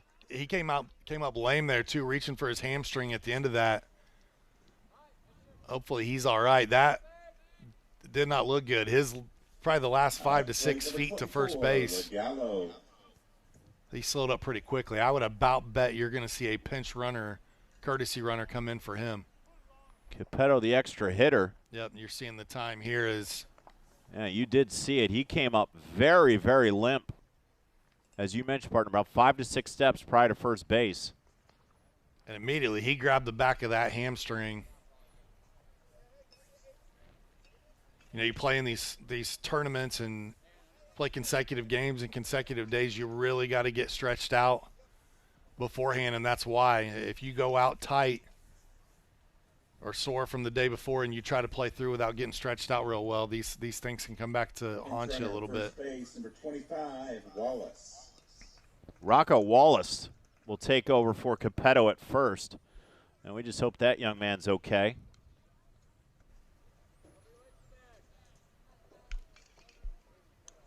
Rocco Wallace, the starting catcher in yesterday's contest. You know, and I was not an Eagles fan either. I did like Randall Cunningham. You mentioned that name earlier. So I'm trying to remember why I even had that jacket. Was it the bright green, Kelly green jacket? Now it was the pullover? Mine was more, I think it was more of the forest green, the darker green color. And did you have the spread eagle or did you have the face? It was I think it was the spread. You're making me, I'm going to have to go dig through some pictures now. I'm making you think. As Lagallo swings through that one. And Kyle Lagallo just having a rough day. Now, the real question, John, is that we've talked about the pants. We've talked about the coat. Yesterday, we talked about the hairdos. Did you get a base hit here? Lagallo finds right field. And now runners on first and second. Consecutive hits for NWI here in the bottom half of the fourth. Did you ever put the dashes in your eyebrow or the stair steps on the side? No, I did not. Well, I did both because that's how cool I was. I will say, though, because I was a Randall Cunningham fan, and I did have RC put in the side of my head. That might have been another reason that you had adult beverages thrown at you at a football game. I did not have it during that game. I had it during the school year. But I know I didn't have it there. And there's a good play by first. Fires a second. And over to first. What a play. Robertson, the hot net. Back to Robertson for the 5-6-5 double play. Great play from Robertson. Beautiful job fielding his position. And great job of covering up there. Everybody was where they were supposed to be if you go back and look at that play. First baseman gets pulled off of the bag. Makes a great throw. And I believe that was Luke Lyons who came over to cover. It looked like Robertson had made that play, but I believe that Lyons, as you said, fielded his position perfectly where he needed to be on the back end of that double play, the pitcher. And there's a shot to center, diving for it, gets past Wagoner. And that scores a run. Well, that gets it back to 10 and gives them a little bit more hope. Brings to plate number 4, Schieber. That'll bring up Aiden Schieber. So Cole Klein gets the base hit, drives in Rocco Wallace, who is a pinch hitter. Or pinch runner, I'm sorry. If you're on deck blue here, you want to keep that runner at first base. You want to get this final out and end this game. And you need to throw strikes. Luke Lyons, spelled Alex King. And the bats have come alive for NWI with Alex King out of the ball game. Here's a slow chop at a first. Robertson there. He's got to hurry and tag Schieber, and that's your ball game. So the 10-run rule in the bottom of the fourth ends it for On Deck Black as they take out top-tier NWI in our first game of our 4-game slate here on the ISC Sports Network. On behalf of our entire ISC Sports Network crew, I'm John Natale. Be sure to join us for Game 2. We'll bring the 17-year-olds, Indiana Bandits and Indiana Thunder, coming up here. Stick with us. You've been watching the Greater Lafayette World Series right here on the ISC Sports Network.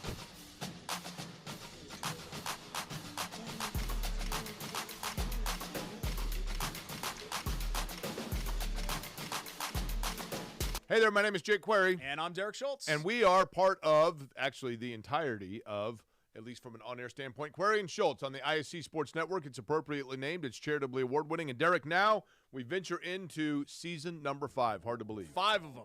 5 of them. Can you believe it? 2 best buds talking Colts, Pacers, Indiana sports every Tuesday night, 7:30, ISC Sports Network, and on socials as well. It is made possible, of course, by the people who watch and listen every single week. We are most appreciative. We look forward to season number 5. The song I ever heard was Fight for Your Right. So I thought they were more of a rock band. I didn't know. It took me a while. Right. But I do like them. I do have some Beastie Boys on my playlist.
back on the campus of Clinton Prairie High School, home of Gophers baseball and home to one of the host sites of the Greater Lafayette World Series, exclusively here on the ISC Sports Network. A pleasant afternoon, everybody. Alongside my broadcast partner, Sean Walker, I am John Natali. Game 2 of our 4-game slate here on the ISC Sports Network. As we take the 17 and under division, it's the Indiana Bandits and Indiana Thunder. The Indiana Bandits out of Hancock County, Greenfield, Indiana, and Indiana Thunder, led by head coach Ryan Brown, getting ready to go. Sean, we saw it yesterday, the 17 and under bracket. It was a great game, and we saw a very, very dominant performance from a team that we think might be there in Championship Sunday, and that was the Badger Baseball Academy, as you like to say it. If you have the word academy attached to your name, you've got something going on, and they definitely proved it. We'll see them tomorrow, so we're happy about that. But right now, 2 Indiana teams, 17 and under, we plan on seeing some great baseball. Yeah, we got a glimpse, as you said, at this age bracket yesterday, and the Bandits came in, and, man, I thought they really set the tone. It made me fearful for all the other teams playing in this age bracket. But, you know, maybe we'll see something from one of these teams right here that go, okay, well, maybe the playing field is pretty level. I know there's some notable names on both of these rosters, some local guys as well playing for that Thunder team. They'll be the visitors today. Looking forward to seeing a good friend of mine, his son Malachi Corbin, play. Wearing 00 today, playing catcher for the Bandits. And Sean, you know me, doing a lot of 9-star work, which we're partnered with for ISC, Greenfield. A lot of teams in there. You got Mount Vernon, New Pal, Pendleton Heights, Frankton, Morristown. Very familiar with all those teams. And a lot of these players I've seen grow up through the ranks of those specific, some Hoosier Heritage Conference schools. So we got ourselves a great one here on the ISC Sports Network. First pitch, 1:05 p.m. is high for a ball, 1-0. So the first game of our coverage today end in a 10-run rule fashion. They're able to get this game off pretty close to its regular scheduled start time, which is nice.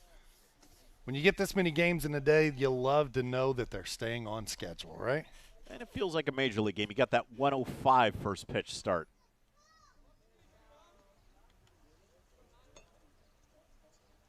Want to make sure they give us TV guys the opportunity to set the pregame, everything ready to roll. That ball hit the nub of the bat. Looked like it came in on the hands of Kyvan Hill. But it got a piece of the bat right on the knob.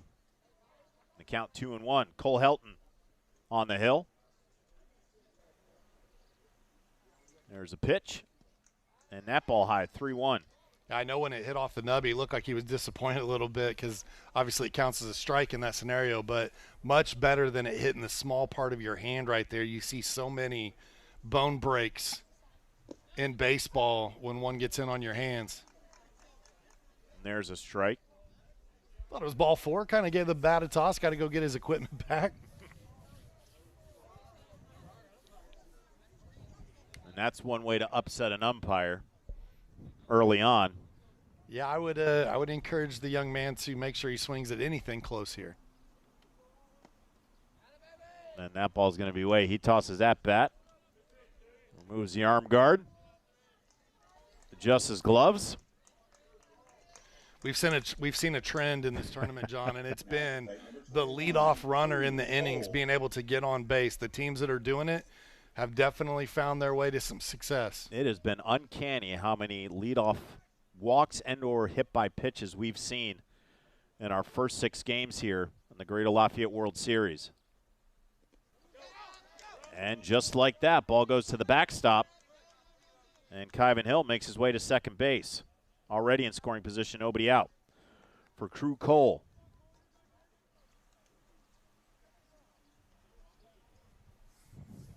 See the Bandits rocking those USA-esque jerseys, got the stars and stripes on the sleeves. Thunder rocking the black and red jerseys today. There's a strike over the outside corner. 1-1 the count.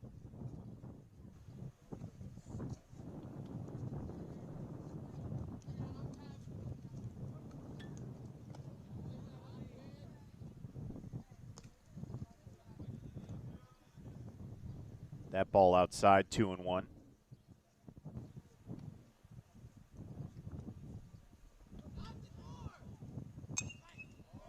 That ball fouled back. Count evens up at 2-2. A lot of salad and flow out there on the mound today with Mr. Helton as he gets the starting nod. Takes a look at second and delivers. And that ball got him. First two runners reach. Via free base. Yeah, Thunder in business early here. Partner, we have seen that. As I mentioned, it's just been uncanny how many walks, how many hit by pitches we've seen to give these free bases and how that's come around to hurt a lot of teams later on in these ball games. Yeah, when you put runners on, you have to be perfect in every aspect of the game, and we've seen wild pitches, advanced runners. We've seen straight-up steals, advanced runners. We've even seen errors, advanced runners. And, again, going back to yesterday, no hits and 6 runs through most of that game for one of the teams that we covered. And throw to second, and Hill back easily. Ethan Wooten, the center fielder, takes a shot with the runner in scoring position. 2 on, nobody out. And that ball's going to find the outfield, hit hard enough, and that'll hold Hill at third. But now bases loaded, nobody out. And that ball squirts away. Here comes Hill to the plate. He's going to slide in that ball off the glove of Day. And Sean, just like that, it's 1-0. Runners on second and third, nobody out. yeah, we'll watch this one chop together a little bit here. Makes a nice little rip there to the outfield, and then the overthrow coming home is what led to the first run being able to score there, and then get the other runners advancing to second and third. That's going to bring up the big first baseman, the lefty, Tucker Hines, with a chance to drive 2 in. Runners in scoring position, nobody out.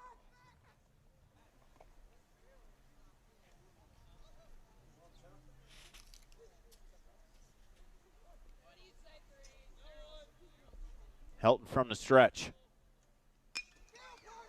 And right at Helton, knocks it down, throws home, and good play. That ball squirted away. Did they call him out is the question. It looked like our umpire did point at the plate for home, but that ball popped away from Day. So interesting to see. Partner, I know you're running a replay. I don't know if you can go back and see that. Plate number 42, Gunnar Shirk.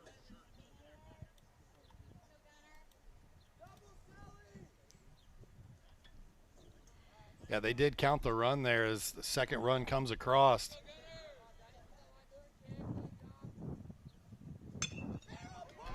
And that ball is going to find the outfield on a base hit to right. That'll score another run as Wooten crosses home. Hines makes his way to third, and Gunnar Shirk on. Plate number 1, Keaton Brown. Playing at a pretty good pace here. I would like to show you that play at the plate. We'll get there. Regardless, ball squirted away, and I think that's what he was pointing at as he was kind of pointing towards the plate as the ball got away. But it also looked like, because it wasn't a force out, he didn't try to apply a tag. That would not a force out. He would have to apply a tag on that because there was runners on second and third, and it looked like he just stepped on the plate. But that ball popped away nonetheless, and that one gets away. 3 runs across, runners on second and third now on a pass ball. It's Gunnar Shirk takes second. That brings up Keaton Brown, the second baseman. I know that ball got away from Day there, but he did a nice job of keeping it close. That ball high and over the head of Keaton Brown. 3 runs across already, runners on second and third, nobody out. Helton already 18 pitches in here in the first inning. That ball finds a very tight part of the strike zone. 3-1 the count.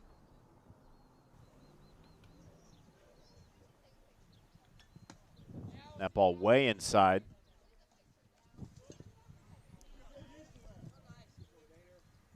And now the base is loaded for Dane Elliott, the right fielder. Busy inning for the Thunder in the top half of the first. Yeah, bases loaded here, no outs. Big first half inning. That ball finds the outside corner of the plate for strike one. That's a good take.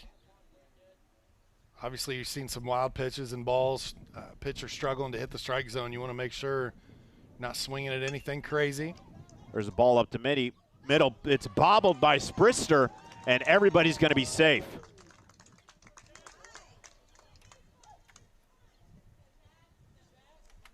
Hines scores from third. Shirk moves over to third. Keaton Brown takes second.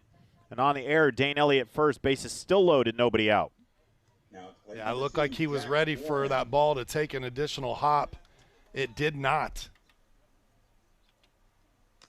Here's the extra hitter, Jack Warren.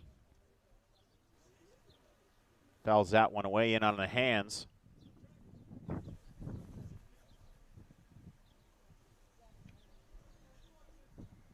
Four runs across here in the top half of the first, and still bases loaded, nobody out. And Day did a good job of keeping that ball out in front.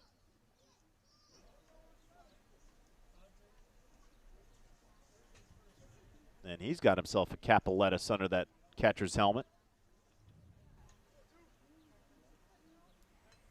You said cap of lettuce. I thought you were throwing out Italian terms or something. I thought I was going to have to get out a well, if we're talking translation. Italian, we're going romaine. Okay. This ball popped up. This could be the first out of the inning. Sun trouble, and luckily, Keaton Brown makes it back to second. Bush had to fight the sun in order to get that one. Ball kind of went over his head. Made a good play to stay with it. First out of the inning. I believe they called infield fly there anyway, which would have given them the out with the bases loaded.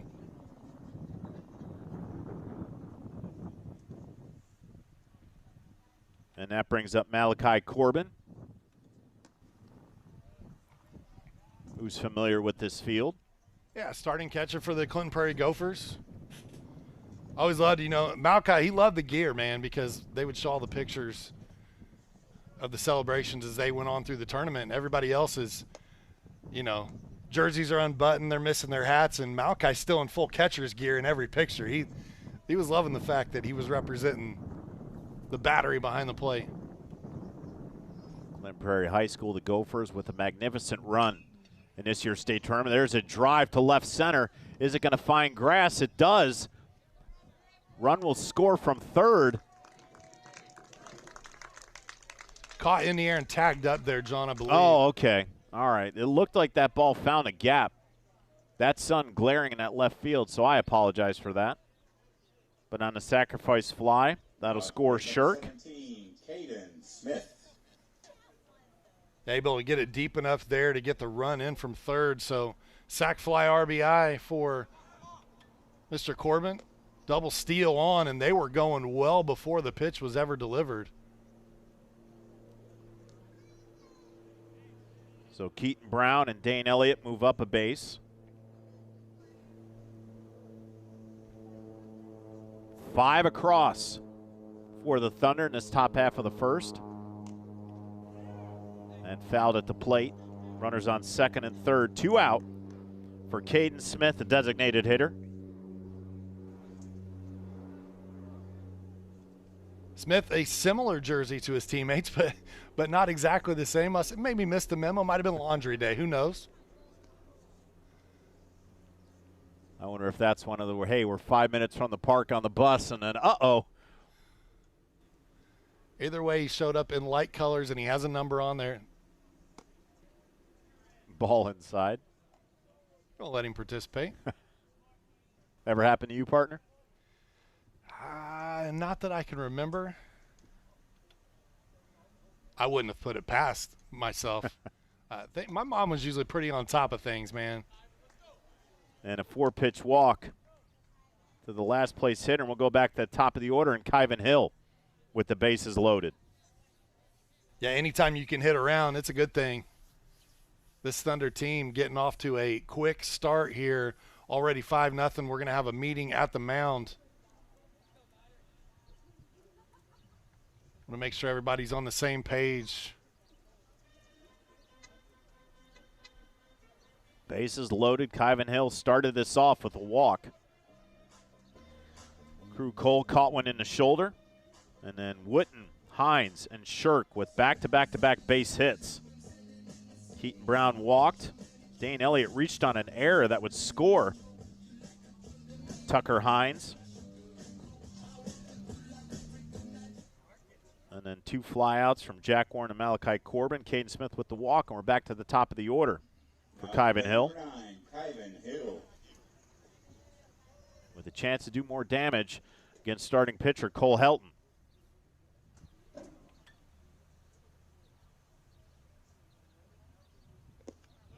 That ball down in the dirt, 1-0.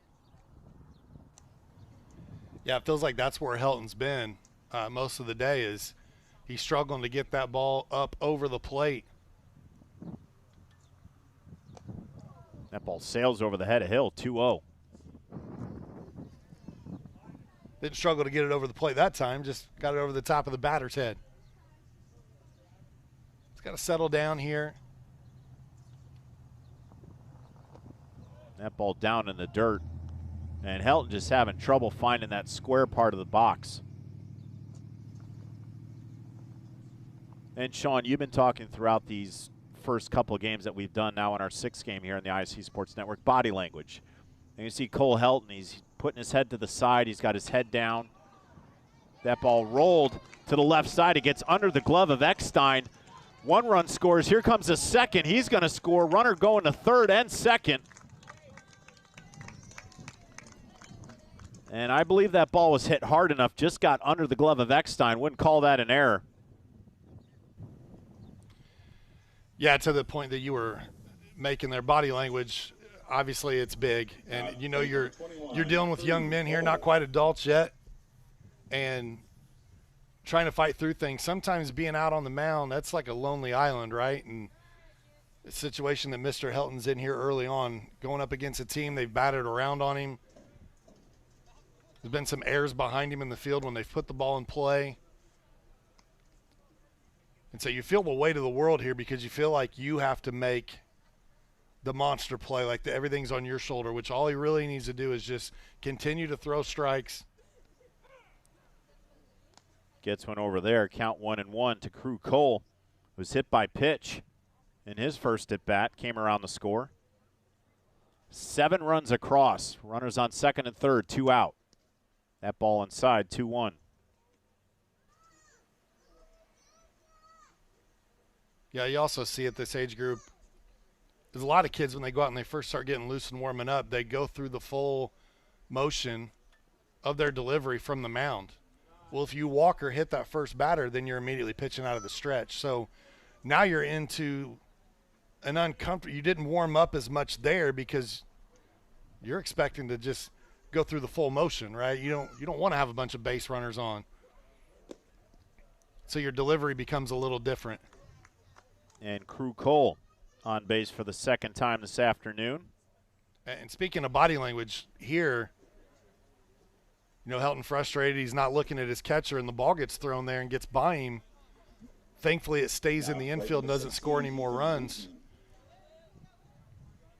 Brings up Ethan Wooten, base hit, came around to score.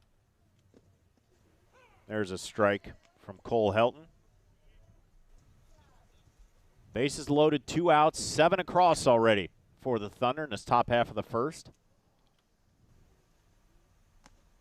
That ball high, 1-1. Game 2 of our 4-game slate today on the ISC Sports Network. Took out 4 yesterday. And that ball just foul down the left field line. And the count 1-2 to Ethan Wooten. Got off to a late start yesterday. First pitch was scheduled for 9 a.m. Didn't kick off until 11:49 a.m. And there's a soft liner. It's going to find its way down in the grass in center field. 1 run will score. Here comes the second play at the plate. He's going to get there standing. Ball goes to the backstop. Runners will advance to third and second. And it is 9-0 Thunder in the top half of the first. Yeah, great piece of hitting, able to drop it in there again in front of the center fielder. And just what they've been doing all day long is put the ball in play. Runners advancing, good heads-up base running. Once they see the ball get away from the catcher there, immediately runners advance the additional 90 feet. And it's 9-0 here, and we're in the top of the first. That's going to give Tucker Hines with a rip to center field. A good catch from Day.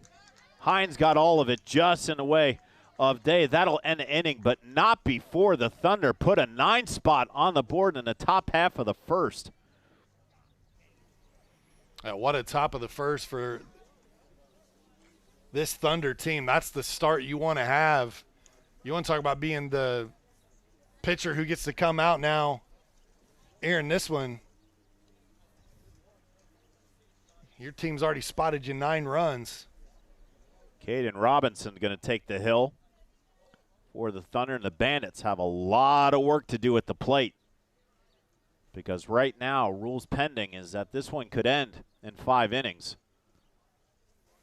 if it maintains 9, but the way that the Thunder were swinging the bats in that first inning, I don't think runs are going to be at a minimum for them in these next couple innings.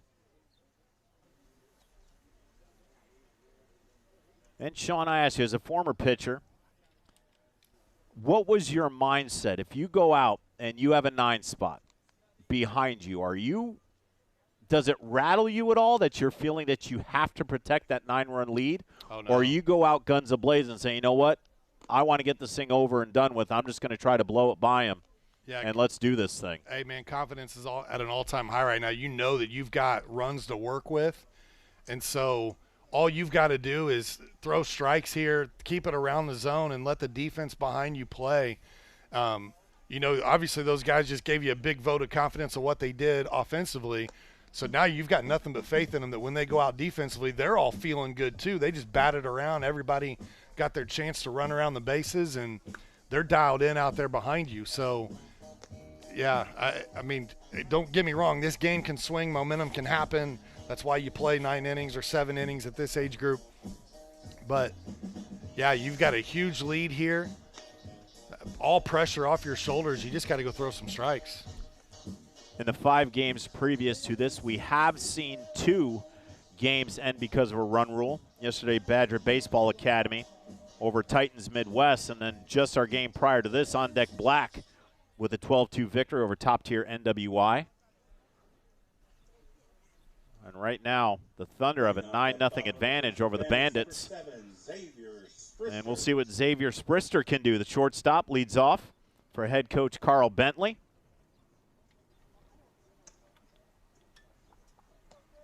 That ball high. And maybe that's just me, John. I just think with baseball, it was a lot different than other sports where you get up 20 in basketball. Sometimes you see teams coast, right? Baseball, I don't feel it's that way. A lot of times with baseball, you get a big lead. You either continue to build on that lead or you hold it because you've drained the life out of the other team.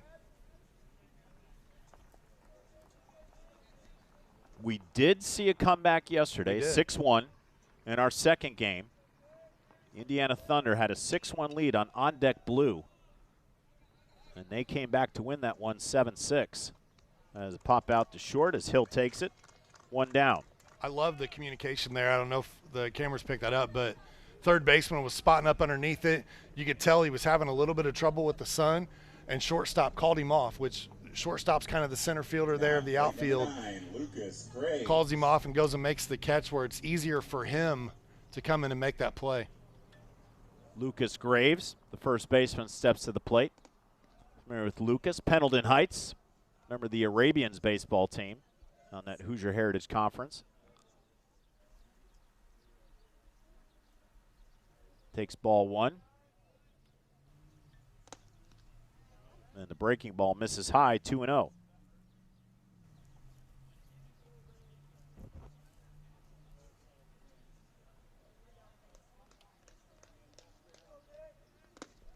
And that ball finds his own, strike 1 from Caden Robinson.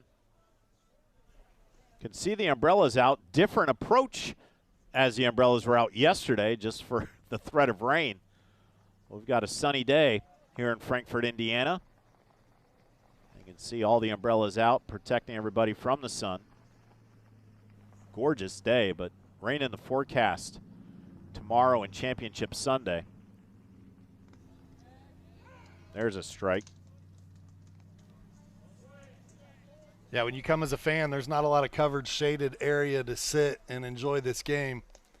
So they manufacture their own. You break out the umbrellas. Looks like these fans have been to a game or two out in the sunshine. Ball chipped away. Count full, 3-2. To the first baseman, Lucas Graves.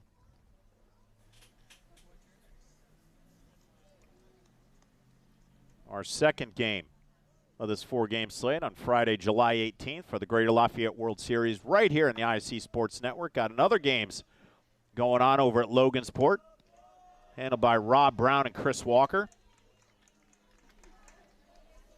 And a walk to Lucas Graves. Man aboard, 1 out, Clay Eckstein, the third baseman. Will bat for head coach Carl Bentley. Brings to the plate number 18, Clay Eckstein.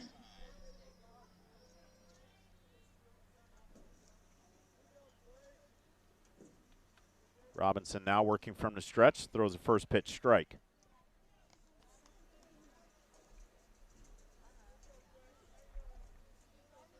It's our lone 17 and under matchup on our 4-game slate today. 2 15 and unders coming up. We'll see the Yard Goat baseball from Champaign, Illinois.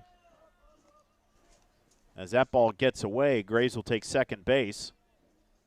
Now runner in scoring position, 1 down for the Bandits.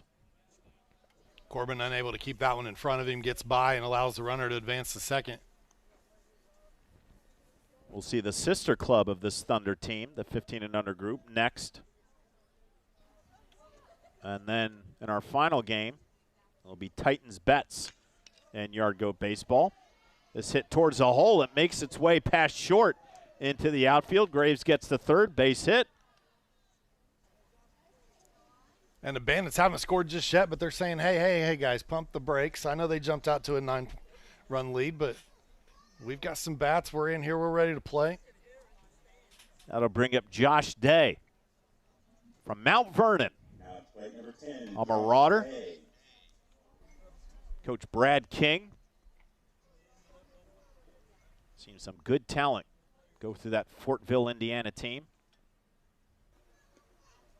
That ball squirts away, and Graves is going to score from third, advance to second on the throw, and it's 9-1.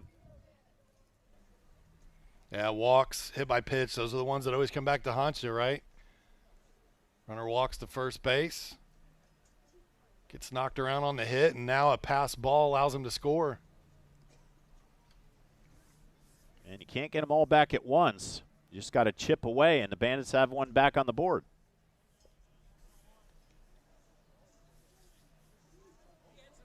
Corbin takes the moment there, goes out, and even though those pitches aren't getting to the plate, he's probably saying, hey, buddy, that's my bad. I should keep that in front of me.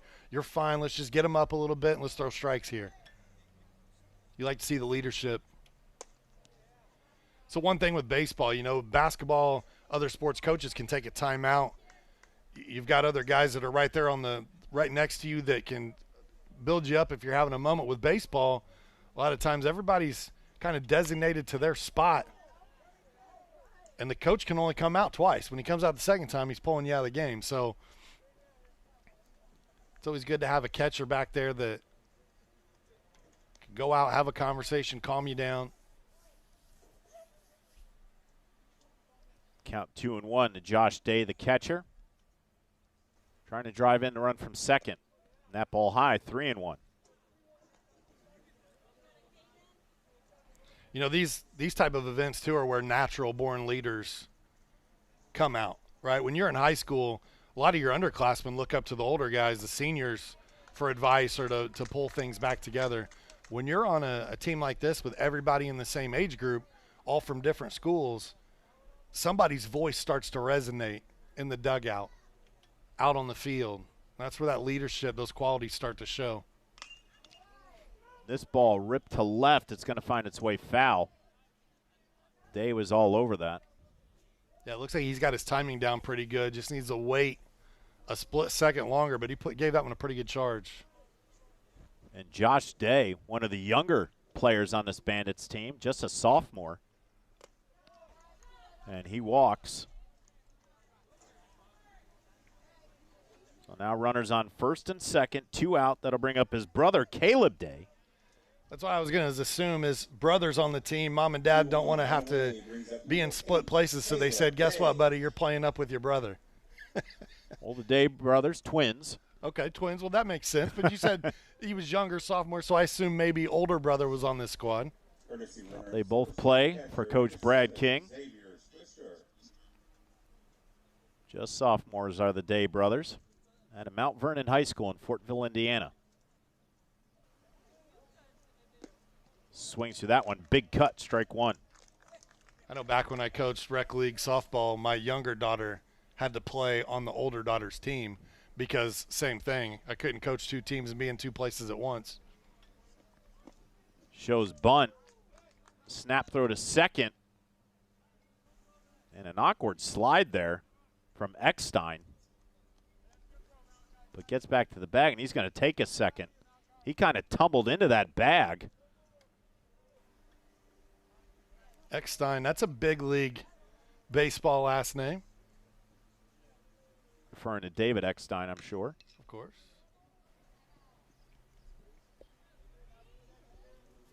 You keep bringing those old school references to me, and I like it. It's keeping me on my toes, if I can keep up.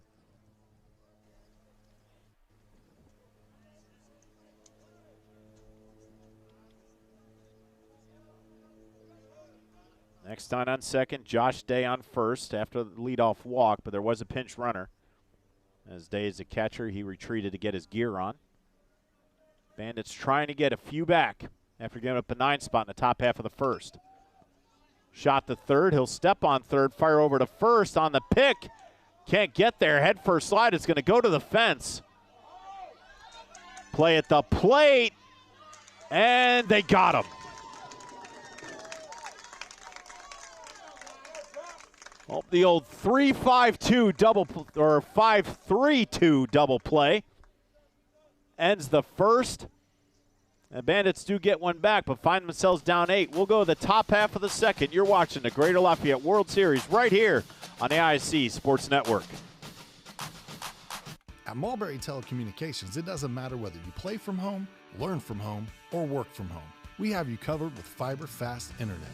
Whether you video chat to stay connected with friends and family or operate a small business, you can do so with the reliability that Mulberry Telecommunications fiber internet provides. From streaming video to regular web surfing, the possibilities really are endless. And that's a reason for all of us to celebrate. Packages start at just $49.95. Visit Mintel.net to sign up today.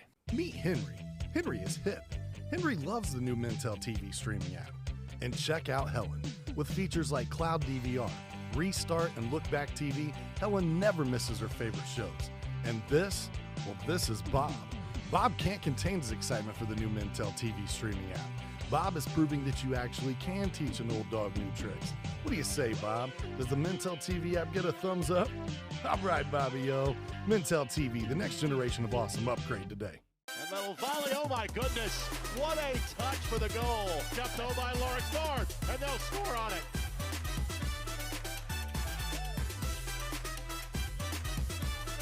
Oh my goodness. Give it to him. Rolls through the lane, and he knocks him. Oh my goodness.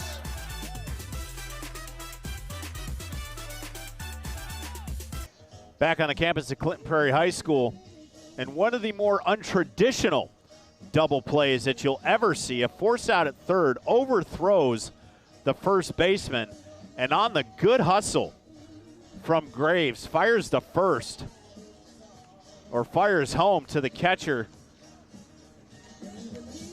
to erase that last run. Just a wacky 5-3-2 double play to end the inning. We've seen a little bit of everything over our time here the last 2 days of this tournament. The standard bingo card, I believe, has 25 spots on it. Yeah. I think we're about at 36 right now. Other than home run, I think we would have We filled have the yet, board. that is one thing we have yet to see here in the Greater Lafayette World Series is a home run. At least from this site.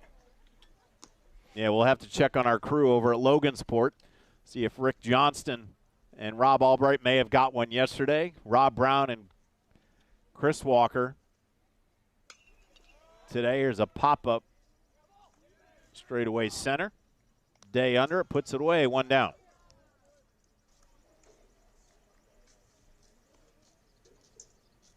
There you go. Coming out, starting the second inning. Pitch to contact. Got a plate out there by your center fielder. Up number 1, Keaton Brown.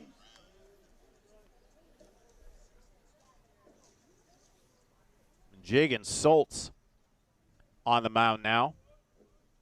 Replaced Cole Helton. Cole Helton had a rough first inning. Slow roller to second. Bush over to Graves. 2 down.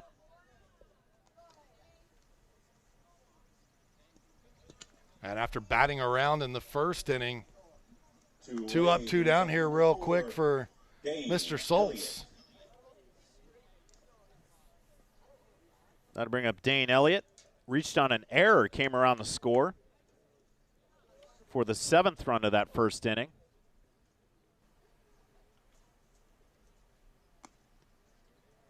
Ball outside, 1-0.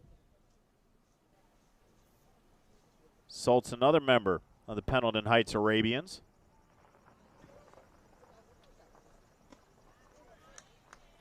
Nice pitch there from Soltz.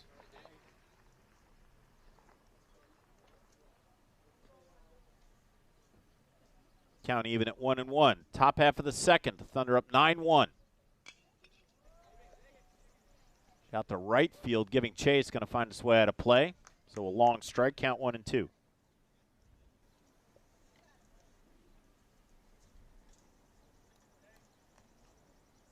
Our first game today on deck black in run rule fashion, 12-2 over top tier NWI. Our second game, this is our 17 and under bracket, our lone one for this day. We'll see 2 of them tomorrow as the Indiana Braves has to face that Badger Baseball Academy, which Sean, you and I really liked yesterday. And it'll be the Rawlings Tigers and Indiana Braves again, so they'll get back-to-back games, will the Braves. Yeah, they just look good. They look like they did the little things right. Like a fine-tuned machine was that Baseball Academy from Wisconsin. That ball just off the outside corner of the plate. Count even at 2-2. And then we get 2 14 and under games to close the slate tomorrow, games 3 and 4. And on the strikeout, Soltz goes 1-2-3. The Thunder go down in order. And the Bandits maybe take some of that momentum from a good pitching performance from Jagan Soltz. Yeah, I thought that was a great half inning right there. That's what they needed to have. Get the 3 up, 3 down. Get right back in the batter's box. Get out there and see. They were able to pepper the ball around a little bit in their half inning. It only led to 1 run. But again, there's still plenty of baseball, plenty of time left to try to chip away at this.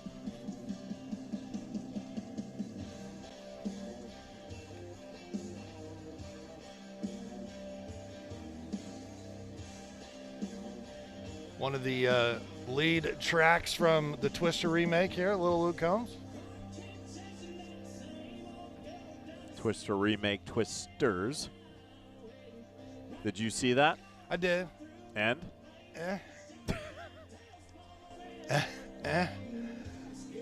Where's Bill Paxton when you need him? Let's just say that. You know, and I was never a big fan of Bill Paxton's acting, per se. Really? But I still feel No, like... you didn't like Hudson and Aliens? No. Oh, my goodness.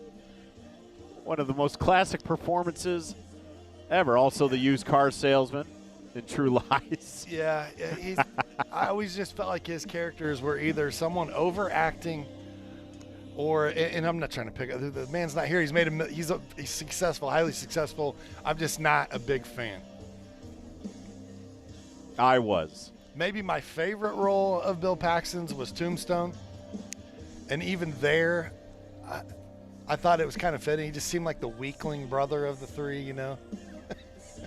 It's a good movie, though. A lot of star power in that movie. But I will say this. Bill Paxton, in my opinion, Twister, that's his movie, him and Helen Hunt. And I know it was kind of a spinoff and they reboot and they're doing all these movies today, but I just like the original. There you go. There's my old man get off my lawn. You took over my role for a second, yelling at clouds. Been having a good time, and Sean, it's because of the environment that we're in here. Baseball in the middle of summer, playing with your friends, playing with your teammates during the school year. Just out there having a good time, playing a sport you love.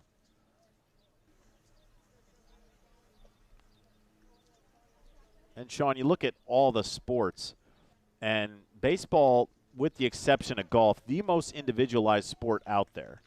Yes, as we saw from Badger Baseball Academy, is that you have to know where your players are in certain situations, but when it's you at the plate, it is you at the plate. There's no one out there helping you. You can get advice from your third base coach, your first base coach. You can have your teammates cheering for you in the dugout. But it is you versus 9 guys on that diamond. That's a great point.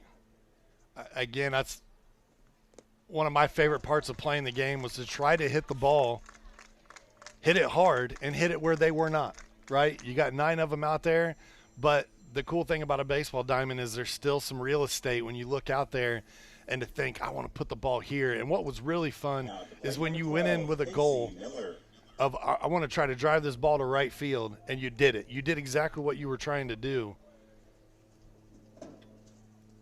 After the strikeout of the relief pitcher, Jig and Solt, it's Casey Miller, the left fielder.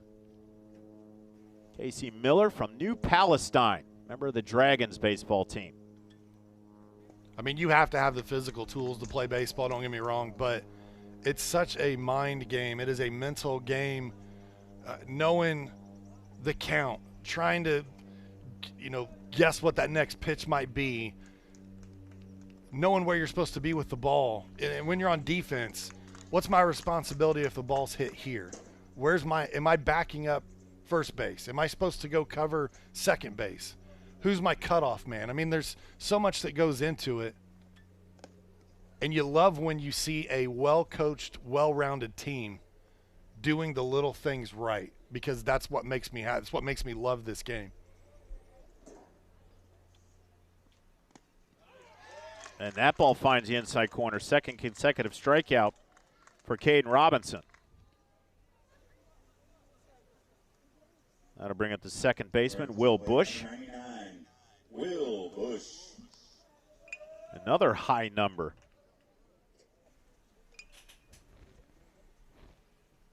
Seen a couple 99s in this tournament so far.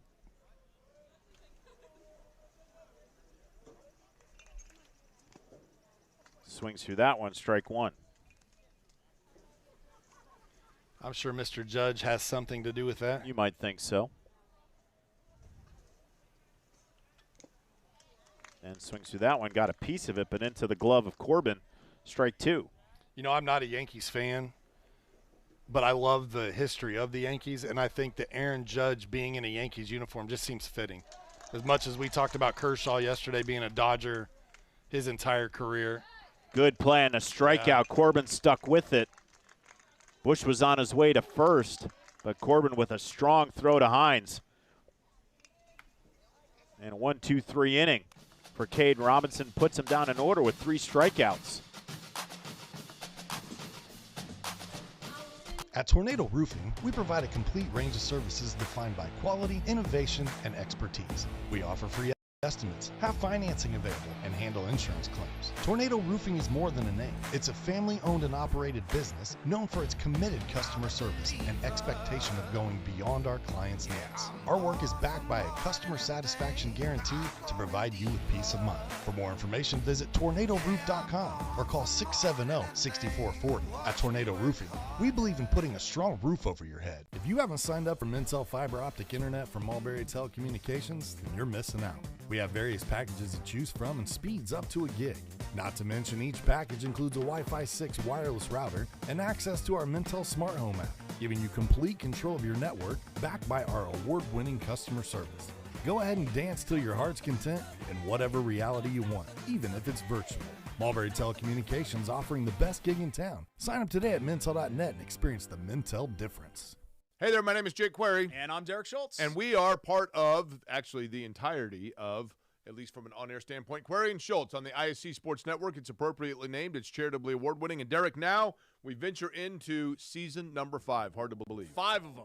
5 of them. Can you believe it? 2 best buds talking Colts, Pacers, Indiana sports, every Tuesday night, 7:30, ISC Sports Network, and on socials as well. It is made possible, of course, by the people who watch and listen every single week. We are most appreciative. We look forward to season number 5.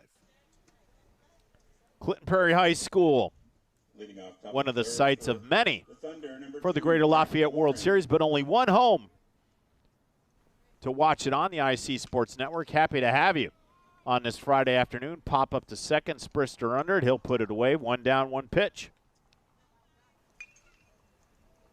Yeah, Soltz, ever since he's come in, he has just thrown strikes. He's pitching to contact. Only 10 pitches in the game so far for him. Malachi Corbin. And he pitched the whole inning last inning.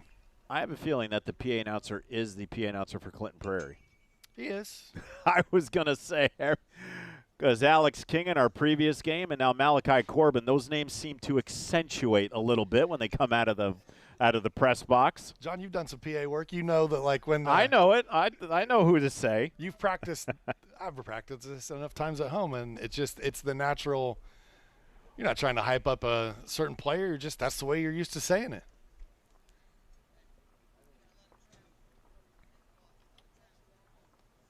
However, I kind of get scared now when I see, well, 00's Benedict Matherin. I was okay on saying wearing 00. However, I did not know when doing the starting lineups for the Pacers that Tyrese Halliburton, and there's a shot to left. That's a good base hit, good contact from Malachi Corbin.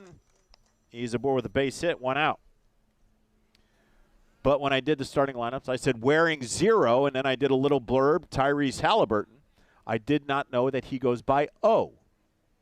1 on and 1 out. Brings up And that was brought attention on Twitter and other social media, saying new PA announcer did do a bad job, but didn't get the memo that Tyrese Halliburton goes by O. And no, that's not your fault either. I wasn't. I honestly, I wasn't told until the third quarter. My director leans over and goes, "Oh, by the way, Halliburton goes by O. So next time he shoots a free throw, just say his name." And I'm like, "Okay, that's good knowledge going into the third quarter."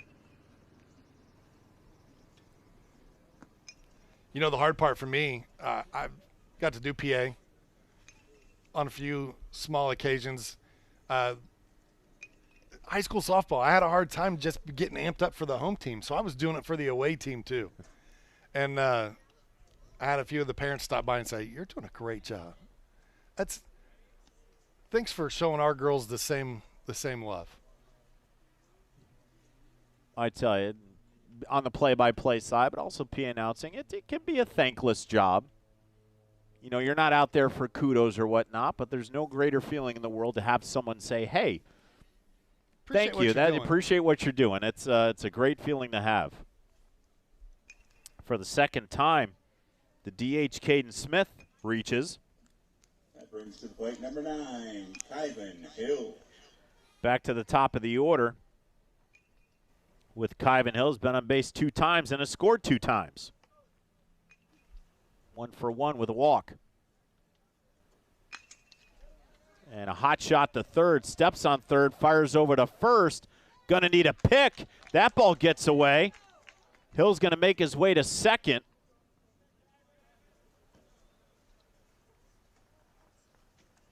So Corbin erased at third, but on the throwing error, Caden Smith gets to third. Kyvan Hill gets all the way to second. And there's runners on second and third, but 2 out. I thought for a minute there the first baseman had made that play. That was a heck of a stretch to try to help the throw beat the runner there. Just couldn't come up with it. See Kyvan Hill there getting ready to pull the turkey out of the oven, putting on the oven mitt.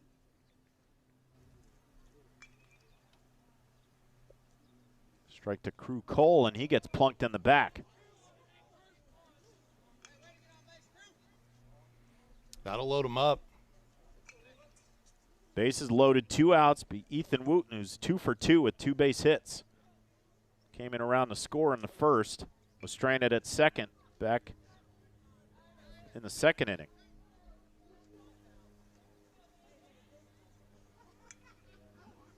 Chance to get that run back. Pops and foul down the right side.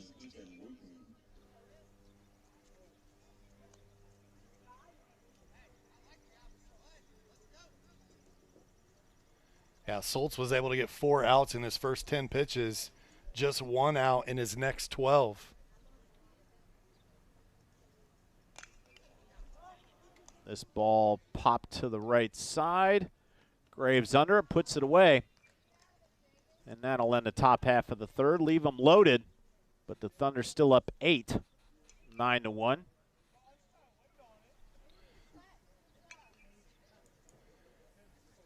Nice job there, though, to focus on the batter. Defense makes the play there, ends the threat of the inning. The Thunder looked like they were about to break it open again, loading them up. So kudos, though, here for the Bandits, because after that 9-run first inning, we've now seen 2 innings where they've been able to hold the Thunder scoreless. Soltz has done a good job coming in, spelling Cole Helton. It'll be Bentley, Sprister, and Graves for head coach Carl Bentley and the Indiana Bandits out of Greenfield, Indiana, Hancock County.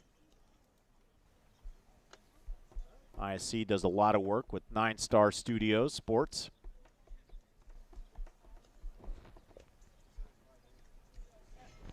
And partner, we're just right around the corner from the start of football season. I know we're all excited about that here.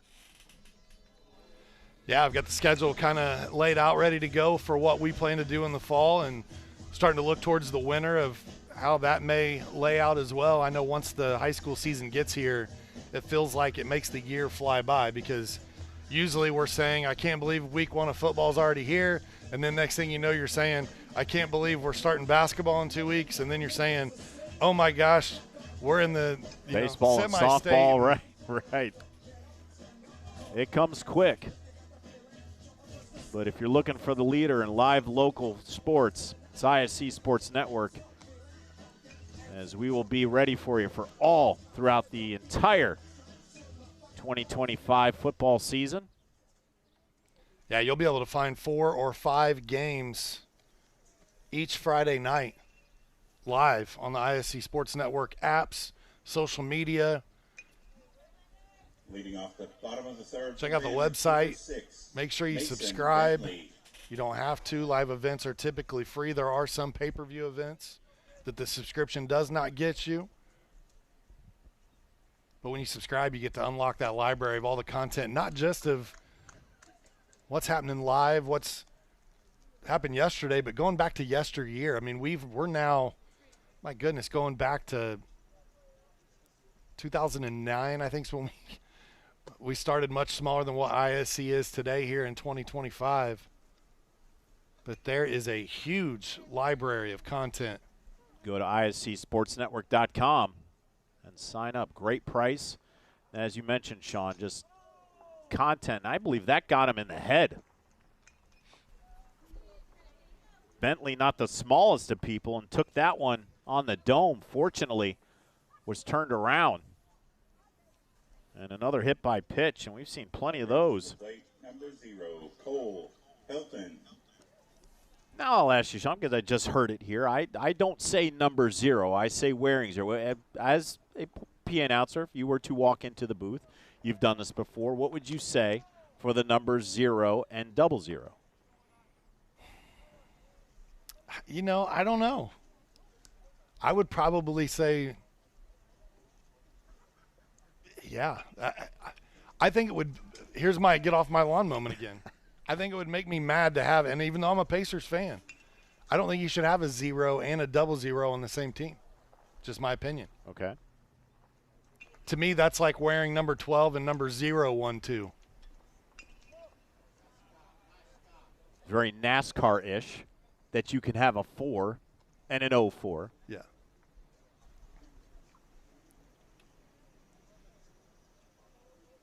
Now I'm really starting to get into my Southern Carolina-ish attitude with the NASCAR.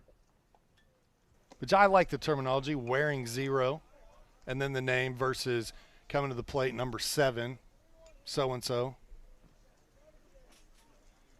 Kind of has a classy tone to it. Cole Helton, who started this game on the mound, is going to take a base.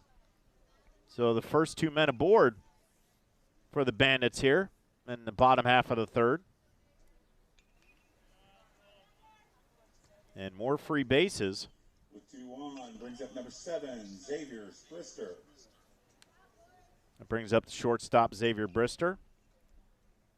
Grounded out, or popped out to short in his first at bat to lead the game off, lead the inning off. Yeah, Brown now is about 45 pitches into this one. Here in the third inning, might see some fatigue start to set in a little bit. This ball driven to center, and it's going to find the grass and had the hold. Ball goes to third, and on the stretch, got it. And now they got him in a rundown. They'll tag him out. And you have the 8-5-3 double play.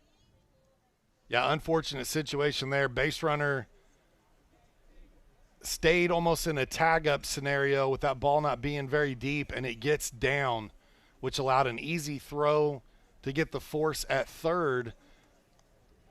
And then the young man that put the ball in play got too far up the line in between first and second. They were able to throw behind him and get that second out. That'll bring up the first baseman, Lucas Graves. And Sean, my score sheet looks like an Excel Word document with all the different numbers I've had to put on for 2 of these double plays. The old 5-3-2 and 8-5-3 double plays in this one.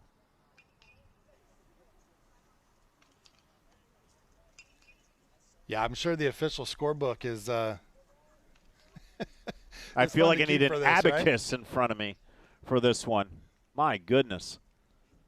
It just keeps coming. Slow chopper to short. Trouble. Phil Hill on the throw. Good play. Nicely done. That'll end the inning. Couple base runners on, but a few base running mistakes leaves the game 9-1. We'll go to the top half of the fourth. You're watching the Greater Lafayette World Series on the ISC Sports Network. At Mulberry Telecommunications, it doesn't matter whether you play from home, learn from home, or work from home. We have you covered with fiber fast internet. Whether you video chat to stay connected with friends and family or operate a small business, you can do so with the reliability that Mulberry Telecommunications fiber internet provides. From streaming video to regular web surfing, the possibilities really are endless. And that's a reason for all of us to celebrate. Packages start at just $49.95. Visit mintel.net to sign up today. Welcome to the Willow Creek Barn, where nature's beauty meets rustic elegance. From the moment you arrive on the property, you'll notice every detail is finely crafted to provide you with the dream wedding you've always dreamt about.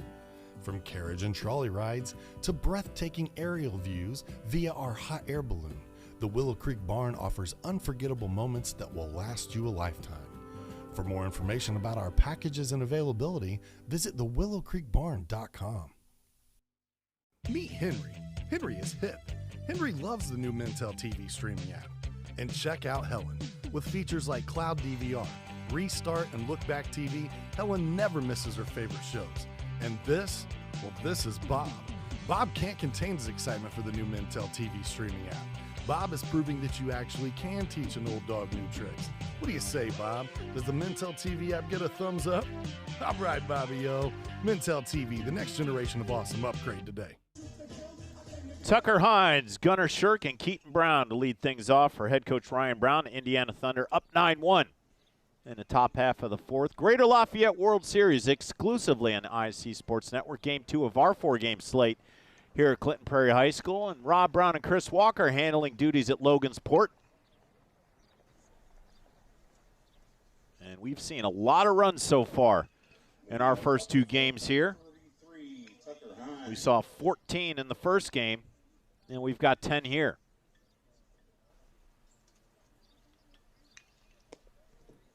Lefty-lefty matchup. Ball sails over the outside corner for ball 1. Hines 1 for 2 on the day. Hit a base hit and came around the score in the first inning. That ball just up in the zone, 2-0. Want to give credit where credit is due. Our umpiring crew throughout this World Series. And that plunks Hines in the back. He'll take a base.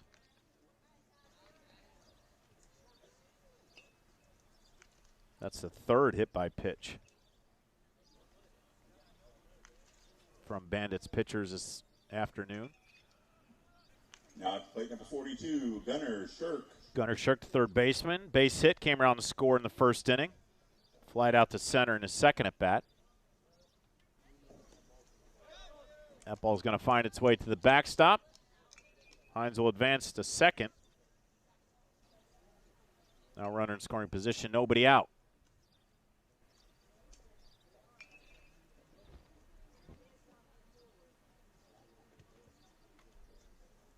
Yeah, after having such command, did Soltz there through that quick second inning.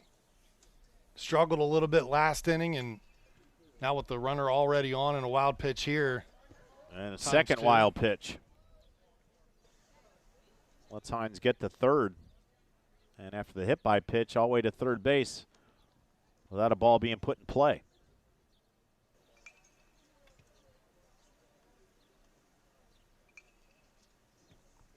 The last inning, even though the Thunder were able to kind of get some things rolling, they did a good job of keeping them from scoring. See if they can do the same here.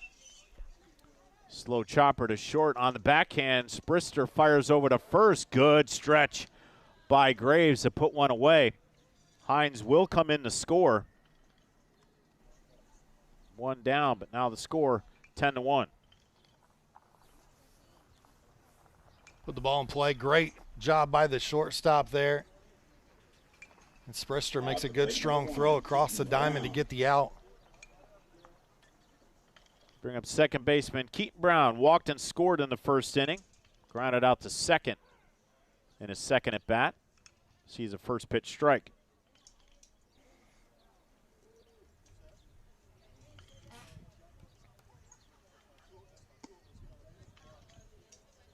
Breaking ball over the outside of the plate for ball 1. Count evens up 1-1.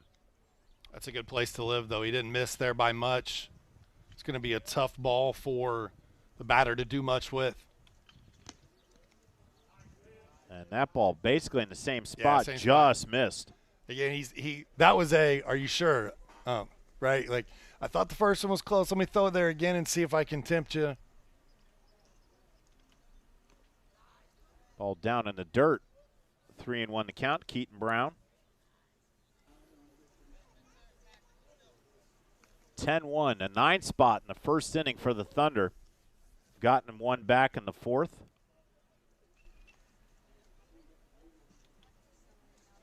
And if they get one more here, it would put the Bandits at a big disadvantage.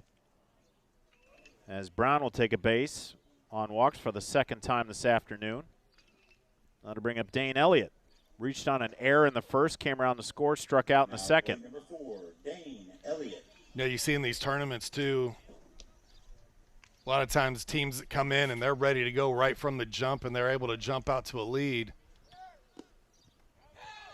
They're usually pretty successful in these type of tournaments. And on the steal, the throw gets to center field.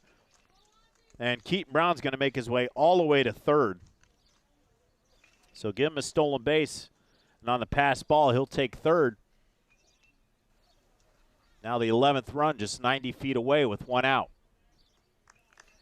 Yeah, and body language is starting to show again for this Bandits team, John. There, see everybody hanging their head a little bit. And there's a shot to center field. That's going to find the grass. That'll score Brown. And now that 10-run rule comes big into play, as the Bandits right now are down to their final 3 outs heading into the bottom of the 4th. Jack Warren.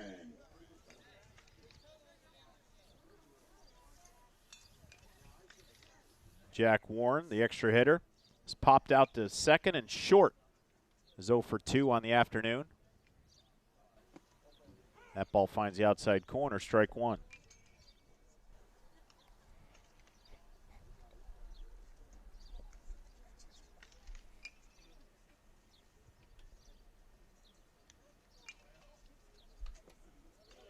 That pitch down low. Count evens up at 1-1.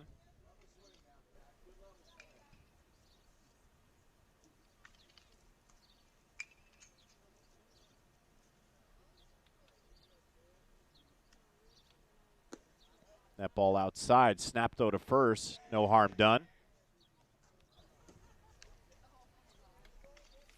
Count 2-1 to Jack Warren. 2 runs across here in the top half of the 4th.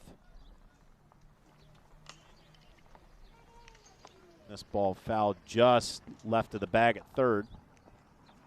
Count evens up at 2-2.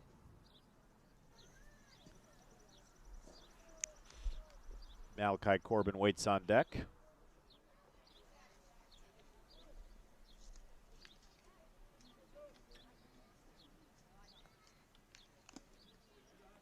And that ball just misses. Soltz likes to tinker with that outside corner just a little bit high and hasn't gotten the call. He's been there about 5 or 6 times, just not getting the strike. And there's a rip to center field. That's going to drop. Runner will go to third. Here comes the throw. It's a good one on the tag. And a P from Day to get Elliott at third base. Boy, I'll tell you, this is a big-time throw from center field. Look at the rope on the money, right where it needs to be. Now, What a play. 0, Malachi Corbin. Absolutely fantastic throw there from center. That's Helton out there. He started the day on the mound. Comes up with a rope.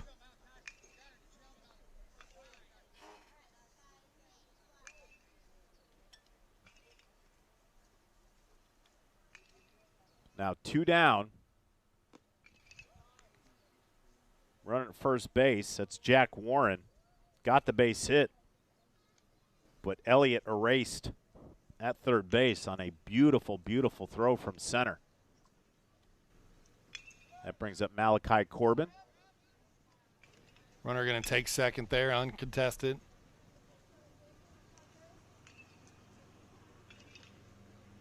Corbin had a base hit back in the third, was stranded at second.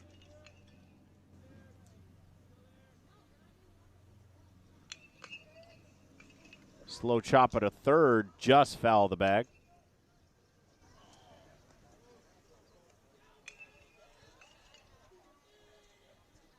(11-1)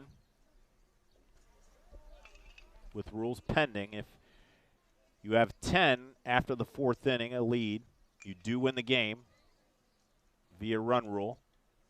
Runner goes. Soltz didn't even see him. Slides in the third, and he's safe. Jack Warren is about halfway to Terre Haute before Soltz even saw him. You know, and that's not on Soltz. Going back, I didn't hear a teammate yell, he's going, and nobody helped him out.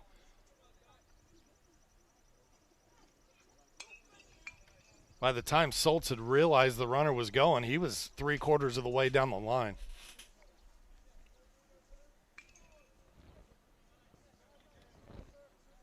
Sean, you've been mentioning body language for 2 days, and I think the Bandits are ready to get back on the bus and head back to Greenfield. Yeah, I think they're feeling a little defeated here in this one. Obviously still. This ball up the middle, knocked down by Bush on his backside. Couldn't get the throw off. Made a good play to keep it in his glove, but just had no chance. And Corbin now 2 for 3 on the day. That was an important extra run there, now pushing the lead to 11 as well. They're going to force the Bandits to have to play a couple of runs now to keep this game alive in the bottom half of the inning. Gunnar Shirk will be the courtesy runner for the catcher Corbin. That brings up Caden Smith. 2 walks on the day, came around to score in the first inning. Stranded at third, back in the third. I like the courtesy runner rule in this. You're able to come in and run for someone. In this situation, Corbin's a great athlete. He's quick. It's just he's the catcher. They want to get him back in, get the gear on. Helps keep the pace of the game moving.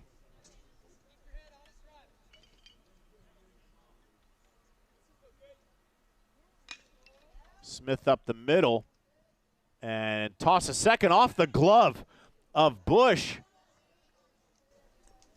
Okay, they called him out. Not sure how that happened, but ball popped out. Maybe, I don't know. I'm guessing he secured it before the runner got there? I'll just leave it at that's a third out. We'll go to the bottom half of the fourth. I've seen enough today just to not question anything anymore. So now happens, but now for the Bandits, they've got some work cut out for them, John. That's what's important now is this squad's got to find a way to score a couple of runs here to keep this one going. And they're going to have to do it in back-to-back innings because it's 10 after 4, 8 after 5. Well, right now, the Bandits held to 1 hit. That was by Clay Eckstein back in the first inning.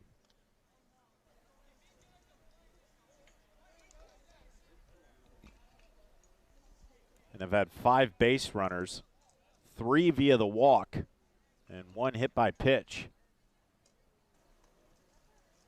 Yeah, it looks like the Thunder may be making some defensive changes here as well. Guys looking at the coaching staff wanting to know where they're going.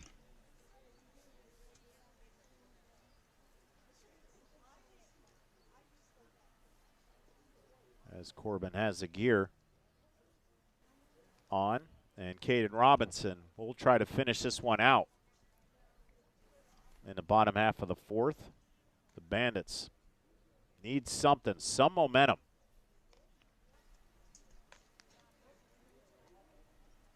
It's just been that kind of day from the team from Hancock County. Hitting into 2 of the most unconventional double plays I can think of in a long time.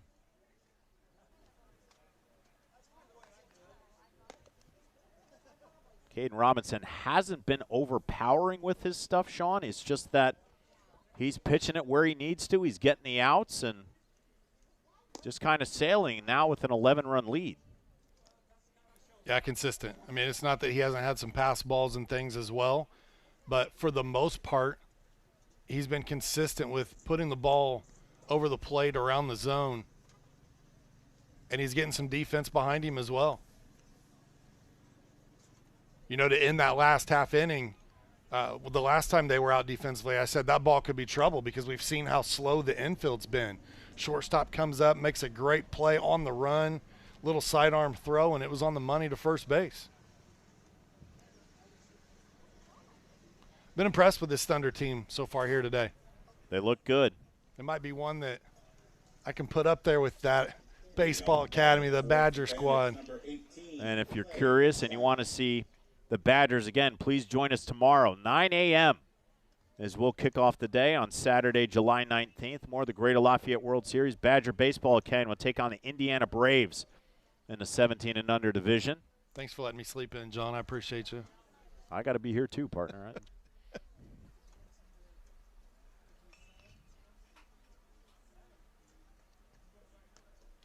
Just want to give a special thanks to, this is an inside joke, but I want to give special thanks to the Glade plugin. Yeah. Never know when those are going to come in handy. Oh, boy. Thank you, CBS. The 2-0 count to Clay Eckstein has the lone hit for the Bandits. Giving chase, and that ball's going to find its way foul. Good hustle from Hines. And look at the head of hair on him. He's kind of got that mullet going. Man, I'm jealous, you know. One, I don't know that I could grow it like that anymore. And two, I definitely never had the patience. About the time, you know, you get into that mid-range before it really takes off and starts growing for you, I couldn't do it anymore. I had to cut it off. So as a child, I don't know what was on top of my head. I look at some of the family pictures, and I don't know if my parents did that on purpose. Just something on top of my head looked like a dead cat. And then in high school, I did have my hair down past my chin. All right. Used the headband, played soccer. That was the style. And then got to college. We got the spike, the frosted tips.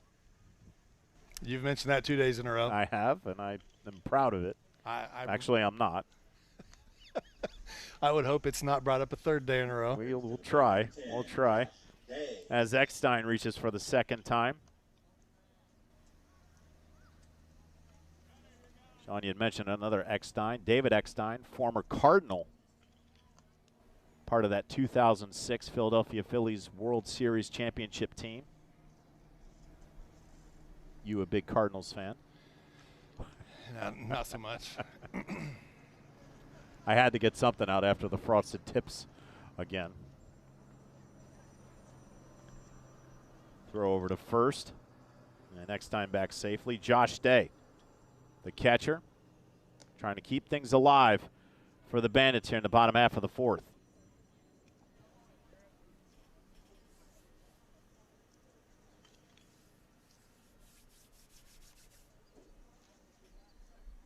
Robinson from the stretch and delivers.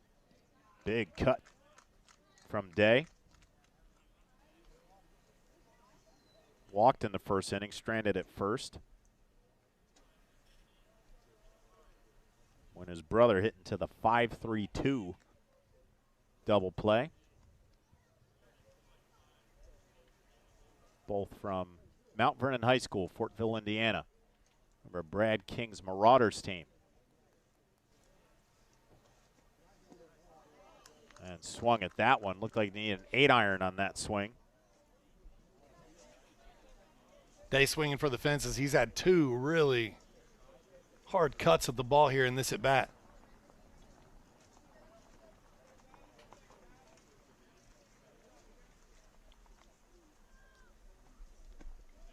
And went around for that one. Didn't want to do it. But Josh Day goes down on strikes. First out. That was a great pitch by Brown. Really pulled the rope there on that one. 1 on and 1 away brings up Had Day off balance in the box. number 3, Caleb Day. That'll bring up his brother, Caleb Day. And swings at that one. Eckstein will move over to second on the pass ball.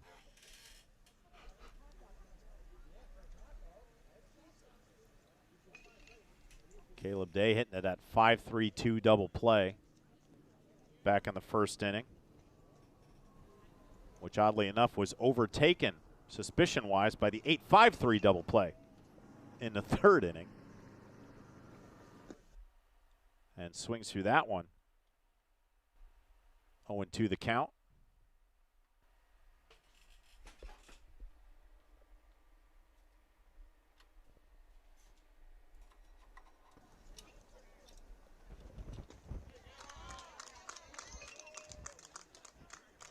And goes down swinging. So consecutive strikeouts for Caden Robinson.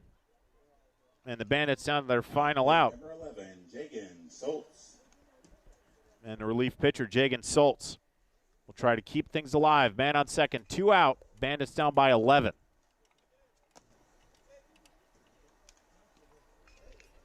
Ball comes in high, count 1-0.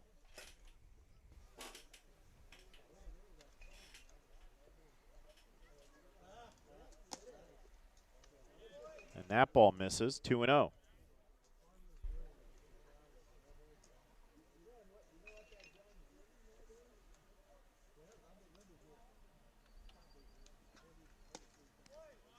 3-0 the count.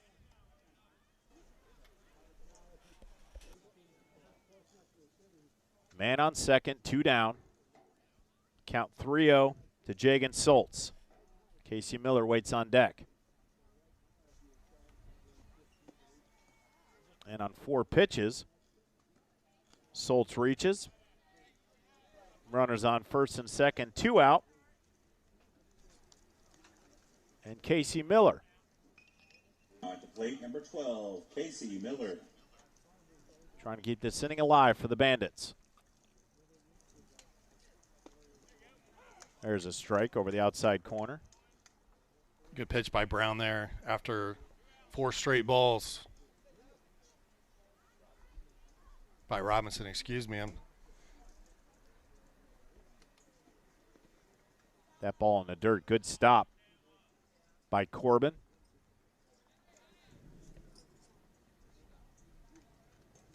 Corbin, I'm sure, knows every square inch of that batter's box. Runners go. Corbin fires to third and late on the tag. That's a gutsy move from Eckstein, but he beat the throw.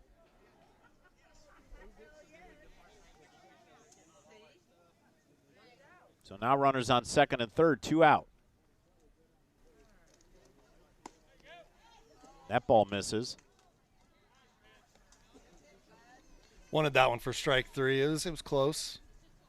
Tried to convince the home plate umpire that was strike 3. Robinson delivers. And that'll do it. So 3 strikeouts in the inning, and that ends it.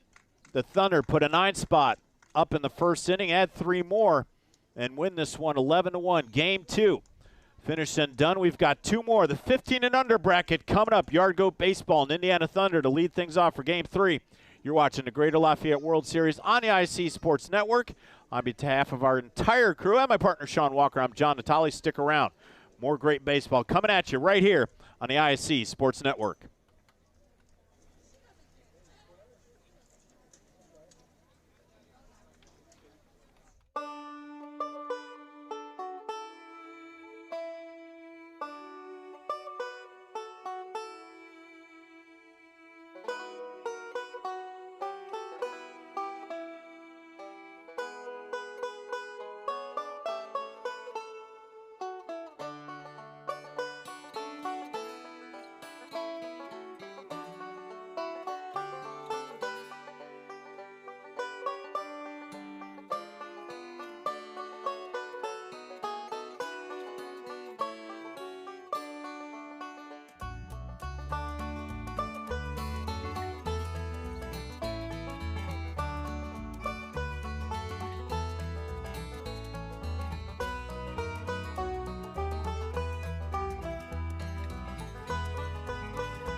Clinton Prairie High School. Game 3 of our 4-game set of the Greater Lafayette World Series on the ISC Sports Network. A pleasure to have you this afternoon. Alongside my broadcast partner, Sean Walker, I am John Natali, and we are thrilled to bring you Game 3 of this 4-game set. We are into game number 7. Had 4 yesterday, 4 today. We'll have 4 for you tomorrow, and then Championship Sunday over at Logansport. In Logansport right now, we have Rob Brown and Chris Walker handling the duties. But, Sean, right now it's you and I. It's Yard Goat Baseball. I know you've been waiting for this just because of the name. Is going to take on the Indiana Thunder. We're in our 15 and under bracket. And through our first 6 games, we have seen just about everything. We're still waiting to see if there has been a home run hit in the other location in Logansport. I think it's the lone thing that we have yet to see. But, boy, have we seen some great baseball. We've seen a lot of runs scored. And what can we expect now that we're at the 15 and under bracket? Man, again, going back to what you said when you first started, the Yard Goats, they have the best name in this entire tournament. I am so excited to see this team play here today. I know they had success last year in this tournament, and want to see them here with my own eyes today. Excited to see them play. But we saw quite a bit of the 15U bracket yesterday, and I feel like all the teams are pretty evenly matched up, so it could be a nice bracket to watch as we head into Championship Sunday. We're going to finish up these final 2 games of our 4-game slate. We'll see the Yard Goat Baseball twice as they will take on Titan Bets after this one. As Brody Mueller at the plate to lead things off. Swings through that one, count 2-1.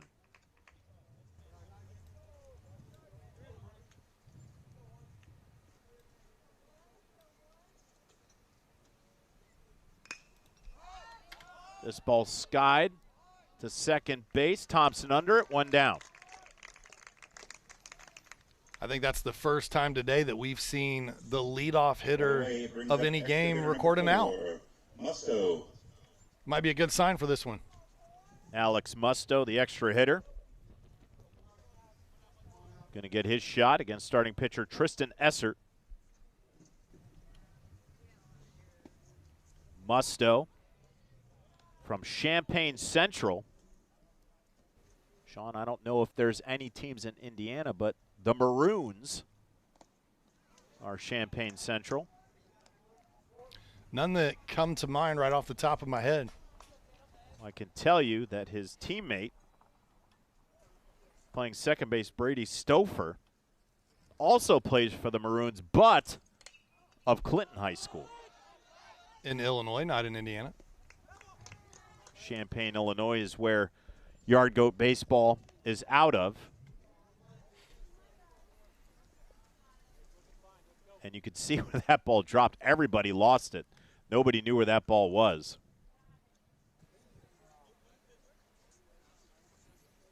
You can see the sun peeking out. We had rain overnight again, but pretty fair weather here today for baseball. I know that's what I was praying for, is let us get these games in, right? Our parent company, Mulberry Telecommunications, has their annual charity golf outing. That happens tomorrow as well. 20th annual, by the way. And so we've been praying for good weather for that one as well. Want to make sure we have a good turnout. There's plenty of rain in the forecast coming up tomorrow and possibly a chance on Sunday.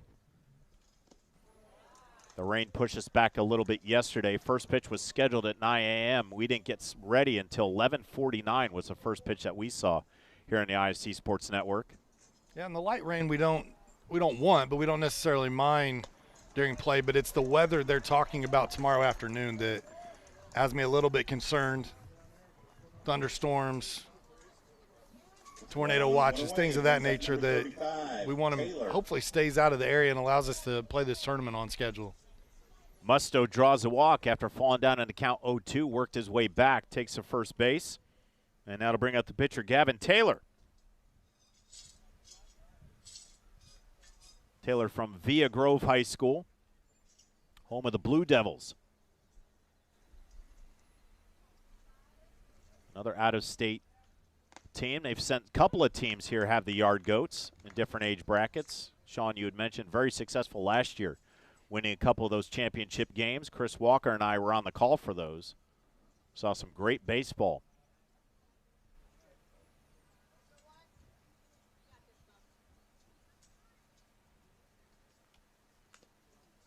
This ball fouled at the plate, goes back to the backstop. And from what we've seen, partner, the out-of-state teams have done quite well so far. Yeah, you ain't kidding. There's a team from Illinois. The Yard Goats. That ball's going to find its way to right field. Just poked it, reached the bat out. And Taylor will make his way to first on the base hit. Must go over to second. Runners on first and second, one down. But then from Wisconsin, Badger Baseball Academy in the 17 and under bracket. We'll see them tomorrow as they take on the Indiana Braves. And I hope that the Braves have a scouting report and it'll go back to the game that you can find on the ISC Sports Network if you missed it yesterday.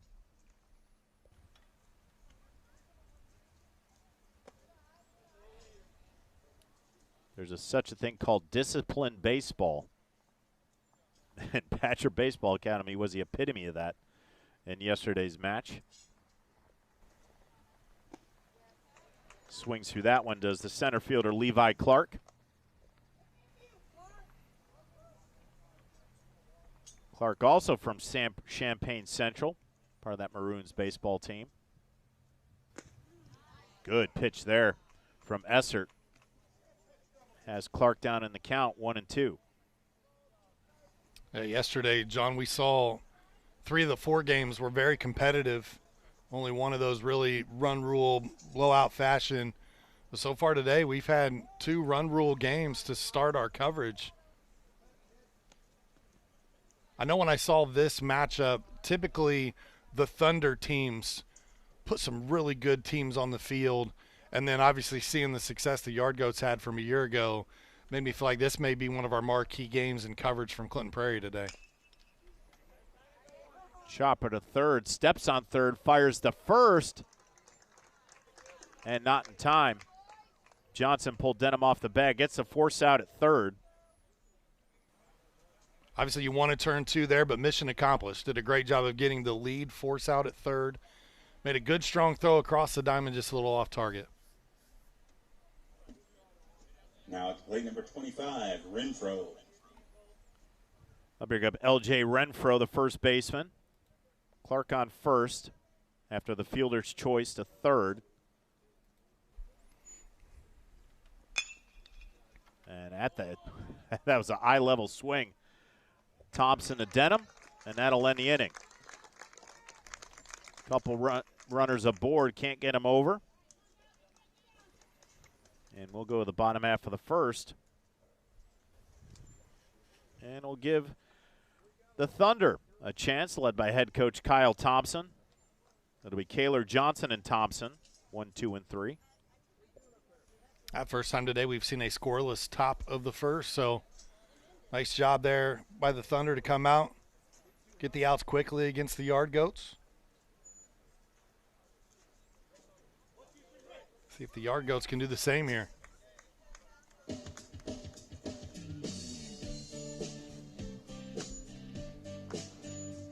Been enjoying the soundtrack all day long. I know this is probably one of your favorite grooves right here. It's a, hey. Just kidding, I know. It's Kid Rock. It's a good song for summertime baseball. Sure, it's great.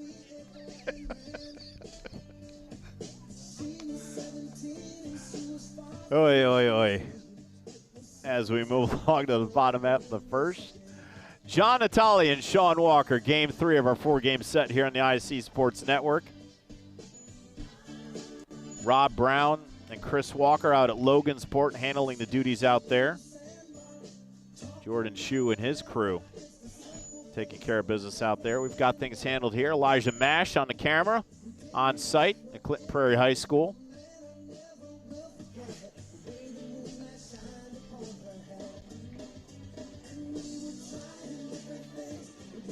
I think we should send a text to Elijah and just have him hit the skip button, go up to the press box and have him hit skip. Can you hit next? That's the second time over the course of 2 days, and that's too many. That's where you hope that Hey Siri is enabled and that your voice is similar enough to the owner of the device playing the music. There you go. Yeah, technology is one of the, there's a way to hack into that from here in the studio. And Mulberry, Indiana, where we are, the same building as Mulberry Telecommunications, the ISC Sports Network studio. Leading off the bottom of the first for the Thunder, number 7, Andrew Kaler. That brings up Andrew Kaler. Leading off from Lebanon High School. Lebanon about 40 minutes west. And shot up the middle. Fielded by Mueller. He's got a fire to first. And got him.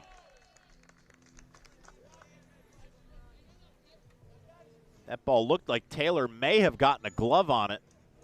But Mueller heads up reactions, fires over to Renfro, first out. Brings to the plate number 14, Brooks Johnson. Third baseman Brooks Johnson, also from Lebanon.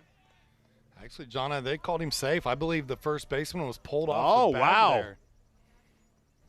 It was tough to see from our vantage point. Yeah, it looked like Kaler was retreating back home, but the ump out there, and that ball got him. Well, okay. Really not sure what to do at this point, partner. I'm lost. Runs on first and runners on first and second. That's all I know. There's runners on first and second, nobody down. Now at bat number 40, Carter Thompson. Carter Thompson with a guy in scoring position here. Opportunity to drive home a run and give this Thunder team an early lead. Thompson from North Montgomery lays the bunt down and puts it foul down the first base line.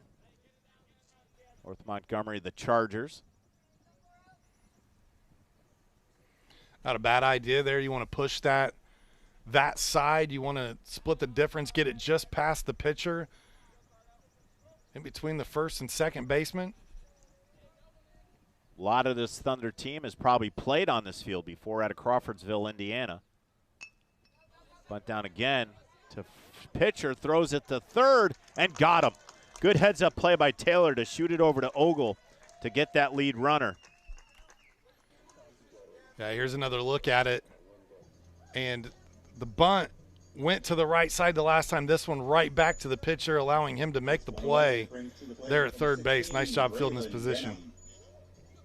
That brings up the first baseman, Braylon Denham. Runners on first and second, now one out. You know, I think the highlight yesterday, John, was watching the pitchers field their position. There were so many plays where the pitcher came off the mound, made a play, blindly had to turn and fire to first base, and we saw some dandies. Ball 2 to Denham, another Charger from North Montgomery. That's a big 15-year-old.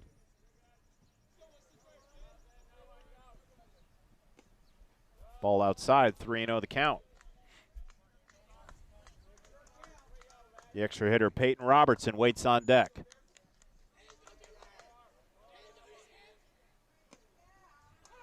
That ball catches the inside corner, count 3-1. A nice placement right at the letters, too. Hitting the top side of the zone. Runner goes.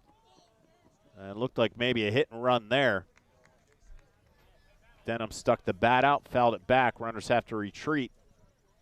And now the count full at 3-2.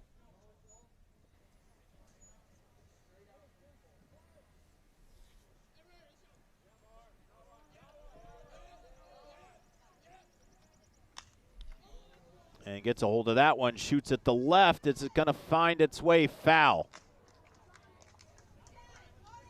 Turned on that one. Just couldn't keep it in play. We'll do it again at 3-2.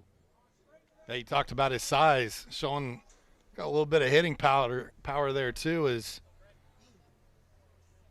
that one obviously stayed in the park, but man, it was a pretty good rip. Johnson leads away from second. Count 3-2 to Denham. And that ball high. Denham draws a walk, bases loaded, one out.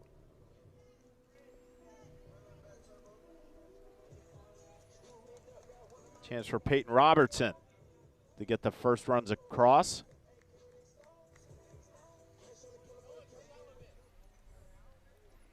Now, Sean, I'm going to ask, we talked about this yesterday. I'm going to bring out the old man in me. The sunglasses on the hat on the top of the bill, but now I see two players with the glasses on the back of their head.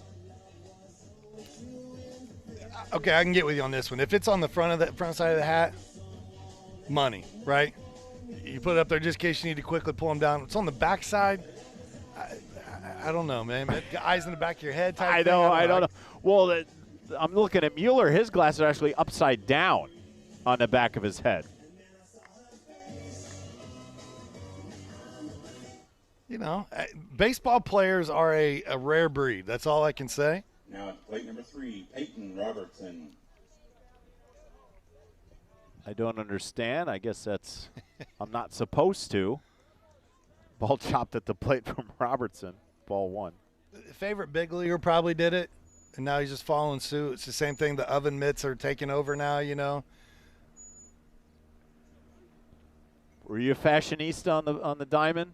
You know, Was there anything that you had on that maybe just wasn't the typical socks, pants, jersey? Do you have any accessories? yeah, maybe the forearm band, you know, just the sweatband type thing. And just slaps the bat out there, and that ball's going to go foul. Renfro gave chase. Bases loaded, 1 out. Thunder with a chance to get some runs on the board in the bottom of the first. You know, just it's a look. It becomes part of your uniform.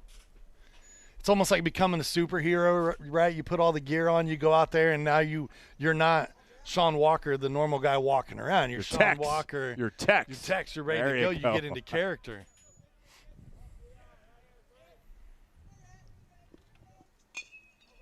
And this ball chopped foul just wide of the first base bag.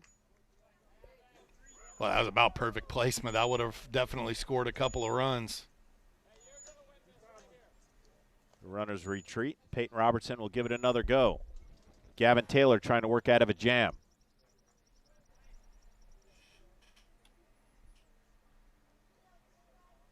Robertson, a Bronco from Lafayette Jeff. And just missed.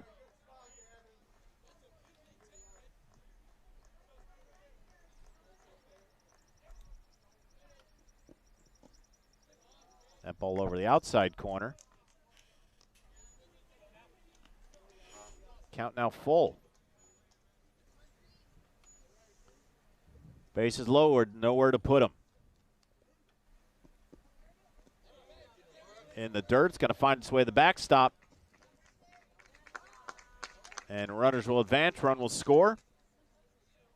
And it's 1-0 Indiana Thunder. Thunder strike pay dirt first here. They used a wild pitch to get that run across. Take a 1-0 lead, and with only 1 out, they may not be done here. Maybe looking to add to that as well.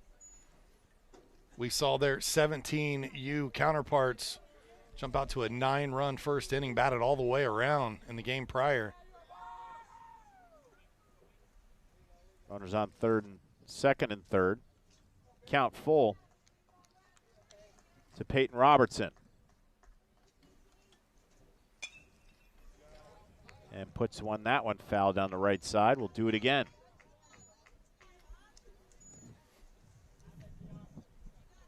Kaler started off the inning with a base hit, but was erased at third base. And then Brooks Johnson, as we mentioned it, Sean, a lot of free bases happened. He was hit by a pitch, and he has come around the score since. Carter Thompson reached on that fielder's choice that erased Kaler. Then Braylon Denham walked that loaded the bases. And then the pass ball allowed Johnson to score.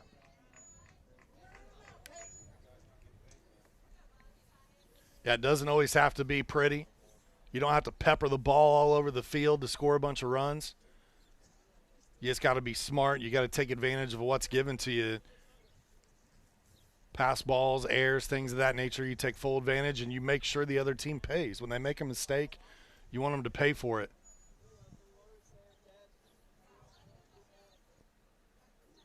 Full count to the extra hitter batting in the 5-hole, Peyton Robertson. Runners on second and third, one out.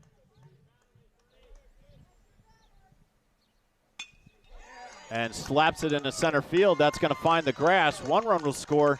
Here comes Denham around third. And now he's caught up in a rundown. He's going to get back. He dives back safely.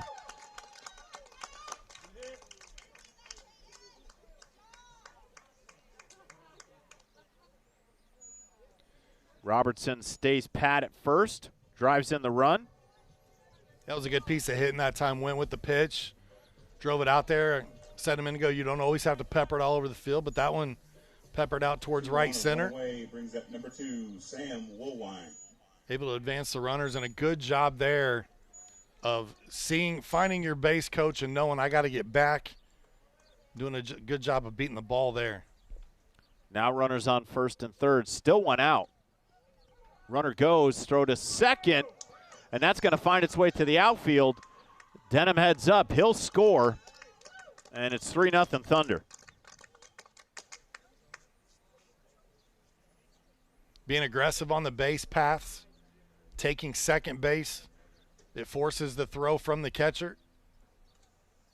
That ball wide of the bag ends up in the outfield and allows the runner from third to trot home pretty easily. Now 3 runs across for the Thunder, still one out. Runner in scoring position, Peyton Robertson. Just got a base hit, and Sam Woolwine will try to drive him in.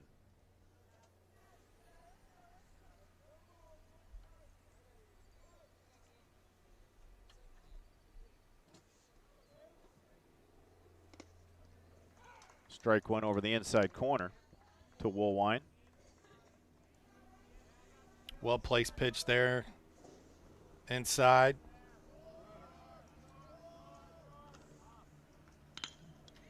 And there's a shot fielded by Mueller. He's got to fire to first. High throw.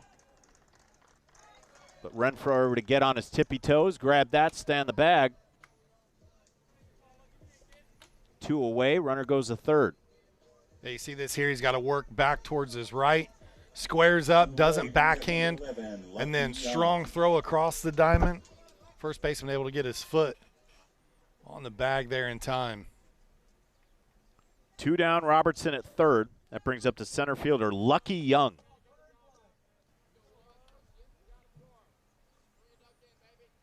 Young, another Charger from North Montgomery. That ball goes in for a strike. Well, we'll see if his name is false advertising or not. Obviously, at 15U, he is young. Let's see how lucky he is. Oh, well done, partner. Dad jokes for days. Ball over the outside, count even at 1-1. Another one of those all-tournament team names, Lucky Young. One of 5 players from the North Montgomery Chargers on this Thunder team. Pokes a bat out. And that ball finds grass. That's going to score Robertson. And, well, I mean, where else are we going to put that baseball with 3 charging yard goats? Yeah, you look at it, it almost looks like he's upset with the swing here at first. He kind of hangs his head. I think he thought he flew out. This ball dies perfectly, drives in an RBI. Brings to the plate number 1, Tristan Essert. And that'll bring up the pitcher, Tristan Essert. Looking to keep this inning alive. He's out to a 4-run advantage. See if he can add to it. Runner goes. Throw to second. Slide. Safe under the tag. So Young puts himself in scoring position. And Essert with a chance to drive one in. Much better throw that time from the catcher. And Lemke. That one on target. Runner just got there first. That ball catches the inside corner. Evens the count at 1-1.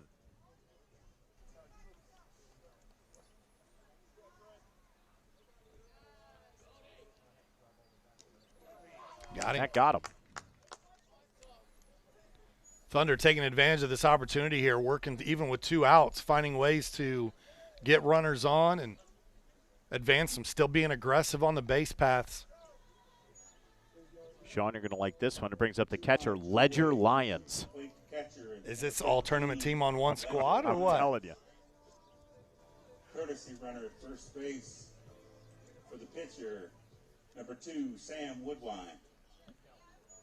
Sam Woolwine will spell Tristan Essert, the pitcher, at first base.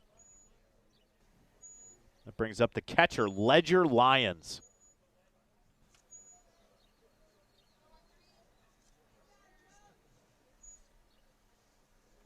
Get your score sheet out because I'm about to put this one in the books. Trying to find accounting terminology. That ball low, 1-0.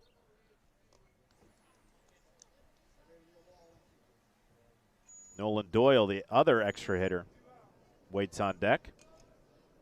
Runners on first and second, 2 down. Thunder have 4 in the bottom half of the first. That ball outside, 2-0.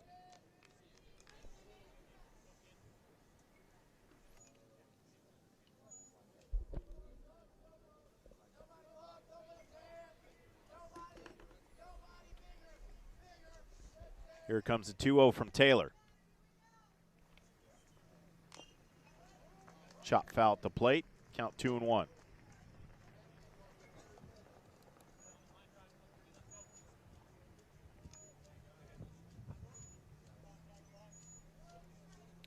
Indiana Thunder up 4-0 on the Yard Goats from Champaign, Illinois.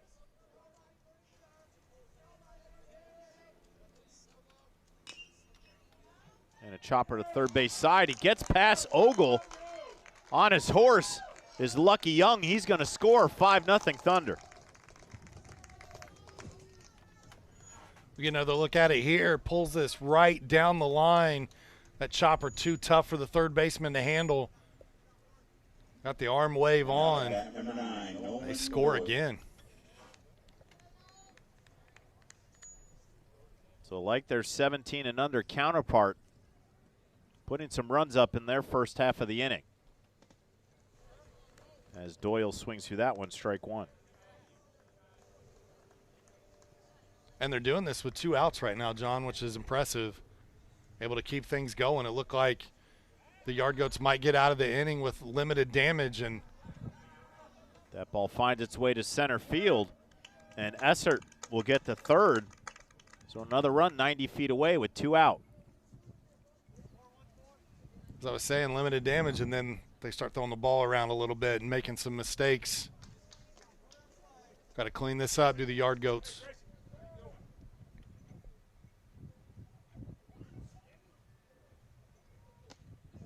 That ball high. Count 1-1 to Nolan Doyle.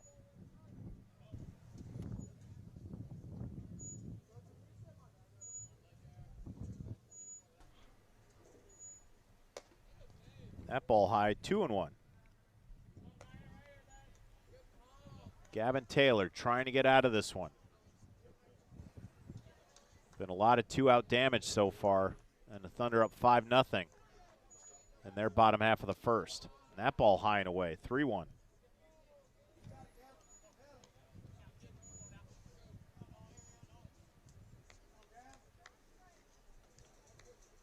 Taylor in danger of loading these bases with a walk. Throws over to first. And Lions back safely. Tristan Essert on third after he was hit by a pitch. Ledger Lions, a base hit. And Doyle swings through that one. Now the count full.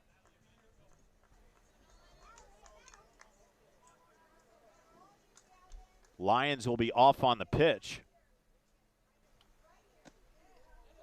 And a walk.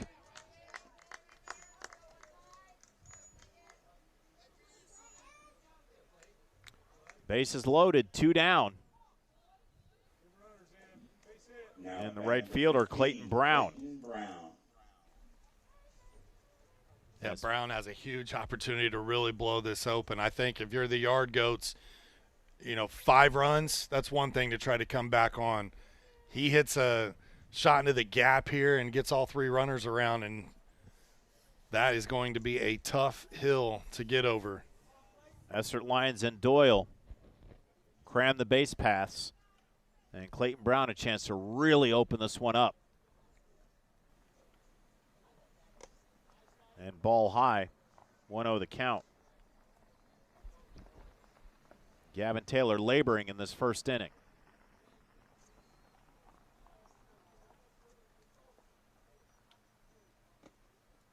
And that ball just missed a little low, 2-0.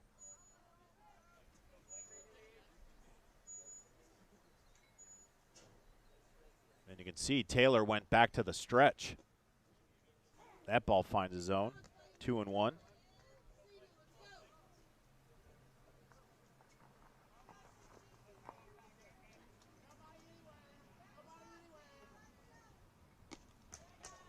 Right down the pipe, 2-2. Way to battle here for Taylor. Obviously, the inning's not going the way you want it to, but that was a great pitch and another one to follow it up. Way to battle back. Gets him looking, but the Thunder put 5 on the board. Yard Goats have some work to do. We'll go to the top half of the second. You're watching the Greater Lafayette World Series right here on the ISC Sports Network. At Mulberry Telecommunications, it doesn't matter whether you play from home, learn from home, or work from home. We have you covered with fiber fast internet. Whether you video chat to stay connected with friends and family or operate a small business, you can do so with the reliability that Mulberry Telecommunications fiber internet provides. From streaming video to regular web surfing, the possibilities really are endless. And that's a reason for all of us to celebrate. Packages start at just $49.95. Visit mintel.net to sign up today. And little volley, oh my goodness. What a touch for the goal. Jumped over by Lawrence North, and they'll score on it.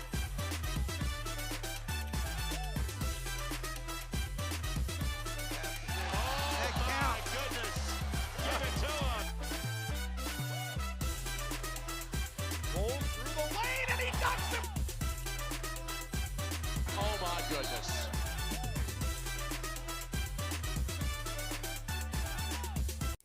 Welcome to the Willow Creek Barn, where nature's beauty meets rustic elegance. From the moment you arrive on the property, you'll notice every detail is finely crafted to provide you with the dream wedding you've always dreamt about. From carriage and trolley rides to breathtaking aerial views via our hot air balloon, the Willow Creek Barn offers unforgettable moments that will last you a lifetime. For more information about our packages and availability, visit thewillowcreekbarn.com. Meet Henry.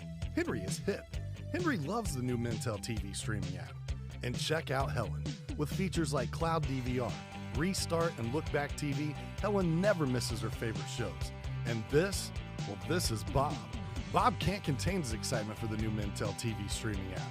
Bob is proving that you actually can teach an old dog new tricks. What do you say, Bob? Does the Mintel TV app get a thumbs up? All right, Bobby, yo. Mintel TV, the next generation of awesome, upgrade today. Clinton Prairie High School, home of Gophers baseball. Right now it's hosting the Greater Lafayette World Series, one of a few sites. We're also on board in Logansport. Rob Brown and Chris Walker handling duties out there right now, but Sean Walker and myself, John Natali, have the Indiana Thunder up 5-0. Yard Goats with their second opportunity, top of the second. And the ball is thrown to the left fielder, Braden Thompson.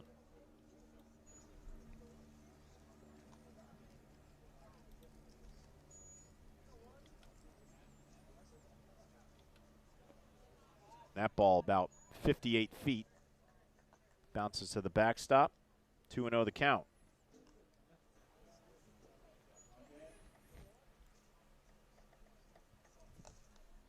We've seen 2 run rule games already in our 4-game slate this afternoon.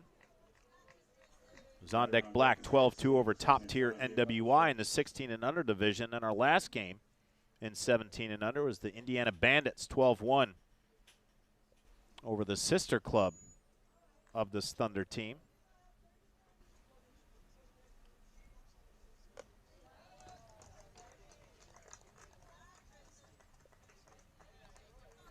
I apologize. It was the Thunder 12-1. I apologize for that. Brings to the plate number 17. Leadoff walk. We'll see if the Goats can find a way, the Yard Goats can find a way to get things rolling here in the top of the second, bounce back. Brings up the catcher, Chris Lemke. Ball high. I can tell you that Esser out on the mound right now is really throwing, basically standing straight up. The last 2 pitches he's let go. Looks like he's playing catch. There's a shot to third. That's going to find its way into the gap. Kaler will throw it in. And the first 2 on for the Argots here in the top half of the second.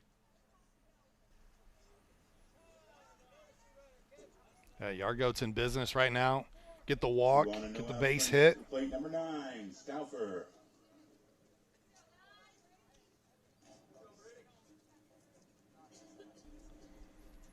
Opportunity to have a big inning of their own right here and put themselves right back in this one. That brings up Brady Stauffer, the second baseman. Another one of those Maroons, this one from Clinton High School.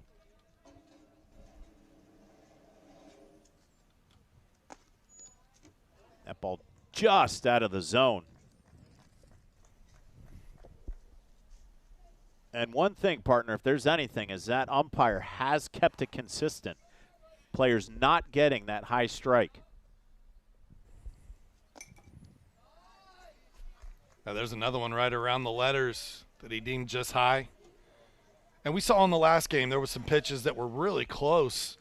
And finally the coach asked, and you saw the umpire signal where he thought it was. And that's what you got to do is just ask where was that blue. It's not disrespectful. You're just trying to gauge what that strike zone is in his vision that day, because you want to make sure that you're understanding where that strike zone is, both as a hitter and as a pitcher. One thing that we try to emphasize throughout our broadcast: baseball, softball, football, soccer, basketball, volleyball, no matter what it is that our referees, umpires, our field officials, basically, it's a tough job. But there's a lot of need out there for these officials, because if they are not on the field, if we don't have those, we don't play. So if it's something that you see as a grounder to third, good play on the tag, tries to fire to first, and safe on the throw. Just pulled Denham off the bag. But good play by Johnson. Yeah, I like the heads-up defensive play there, awareness to know I've got to tag this runner here on the way by. He made a stronger throw than I anticipated, across the diamond. Thankfully, he's got a pretty tall first baseman over there. Was able to bring that in. It didn't get overthrown. That brings up the right fielder, Chris Dill. But as I was mentioning, if there's something that you see and enjoy, not just a game of baseball, but any of the sports I mentioned, of the many that the IHSAA has, go to ihsaa.org. And you can get trained, everything you need to become a field official in whatever sport it is that you may have an interest in. Yeah, and a lot of those same IHSA officials will moonlight, and they'll come out and they'll do these travel ball tournaments. They'll work, weekends at Grand Park and other places where, they just have all-day baseball. It's a great way to make some extra income. And I know there's so many people, they see the horror stories online and officials being mistreated, but we cover a ton of athletic events each year on the ISC, and I really feel like – and excuse me, swing to third. That ball luckily goes foul. Very Willie Mays Hayes-ish on that swing. I feel like the fans in this area at least do a good job of respecting the boundaries and understanding the officials. They're not out there getting paid 6 figures a year to umpire these games. They're there to dedicate and almost basically volunteer their time. By the time you travel, you spend all day there, you eat, things of that nature. You're not making a ton of money on this. It's so that these kids can have fun. There's a shot over the glove of Johnson, base hit in the left. Runner's going to try to score, throw home. Standing up, he scores. And the runners will advance. And Chris Dill with an RBI single puts the Argots on the board. We catch the end of this swing here into left field. Did a good job of letting that one rip. Strong throw to home, just a little offline, and they get that run. And on the throw, takes second base. So now runners on second and third, 1 out. That brings up the third baseman, Christian Ogle. Fouls it straight back. Chance to put another one on the board for the Yard Goats here in the top half of the second. Greater Lafayette World Series. Sean Walker and John Natali on with you on the ISC Sports Network. Happy to have you on this Friday afternoon. This is game 3 of our 4-game slate. We will see the Yard Goats in our 4th and final game as they take on Titans Bets.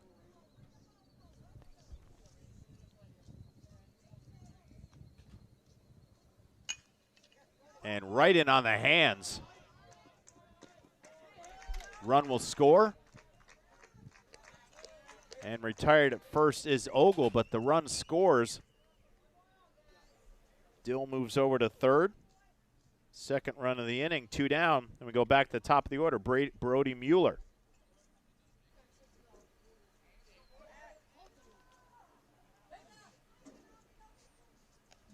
One on, 2 away, brings up number 1, Mueller.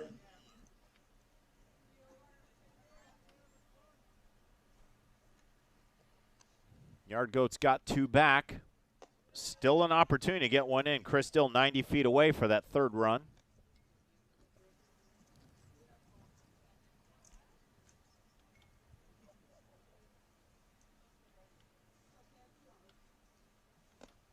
And swings through that one, eye level. Sean, we've seen a lot of that. You just have that just that need to swing at that high strike. Yeah, those are tough. I mean, I'm telling you, same weakness. I feel you. I feel that young man in the box right now because when it's up there around the eyes, again, it looks like a beach ball coming at you. You just want to tattoo that thing, and that ball's about impossible to hit.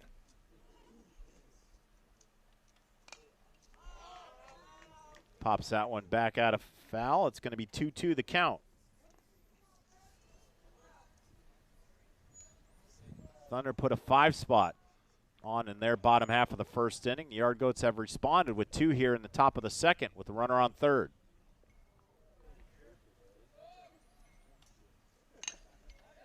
Chopper up the middle. Woolwine fields it, throws it over to first, and got him. Nicely done. That'll end the top half of the second. The Yard Goats put 2 on the board, trim the lead to 3. Yeah, watch this play to end. It's a chopper. Does a great job fielding it up the hole. Look at that throw on the money.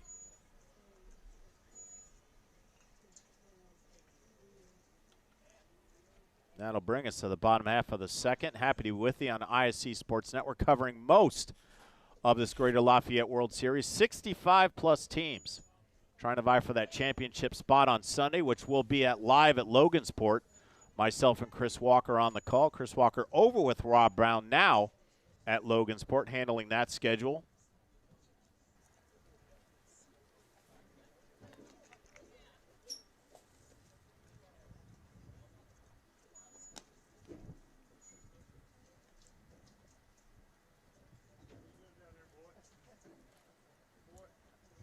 Gavin Taylor will look to slow things down on the Thunder, who put a 5 spot up in their bottom half of the first.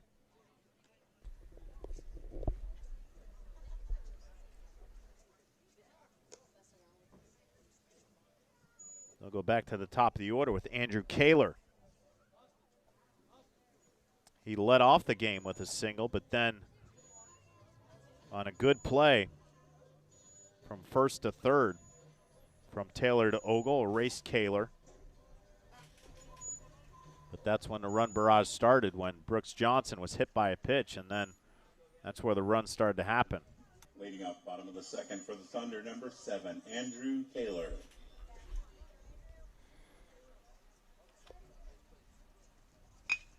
And swings at the first pitch, grounds it to Stauffer, fields it, fires to first, and got him. A much closer play at first base than this probably should have been. A little bit of the bobble there, and then picks it up with the glove, but just in time to first base. And those are the plays where I do not envy umpires at all, those bang-bang plays, and they don't have the benefit of replay. Brings up Brooks Johnson, was hit by a pitch in that first inning and came around to score that first run. for the Thunder. It's amazing how many times those guys get the calls right, though, you know? Ball inside, 2-0.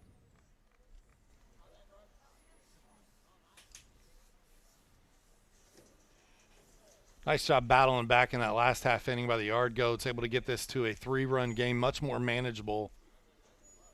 Take a little wind out of the sails as the Thunder were able to manufacture 5 runs the last time they came up to the plate. That ball catches the inside corner, count 2-1.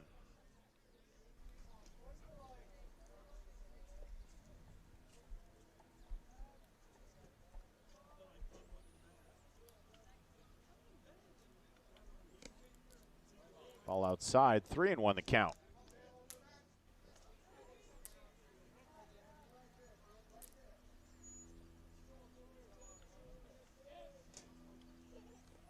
And that got him. Yeah.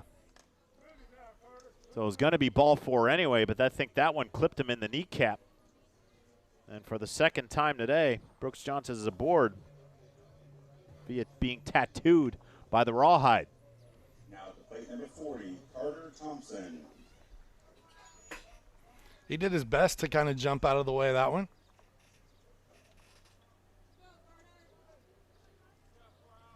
Carter Thompson reached on that fielder's choice, and that ball gets away on the throw over.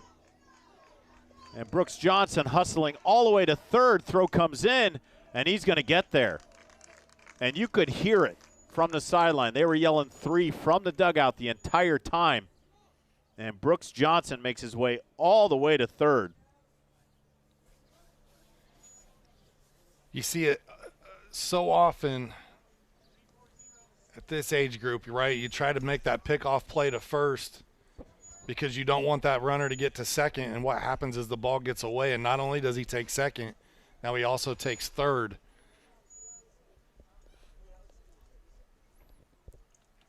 So now the Thunder a chance to get a 6-run on the board, run 90 feet away. It's a risky gamble for sure.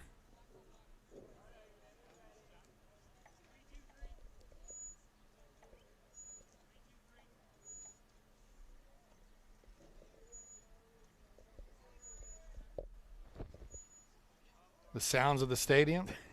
Somebody's rocking chair needs a little WD-40, I think.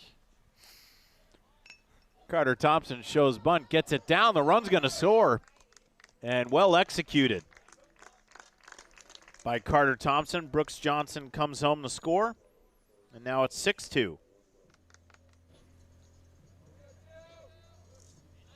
Well done. Again, they use the word, and I've used this terminology a lot the last couple of days, manufacture. You want to manufacture runs. They got a runner from first to third on the overthrow.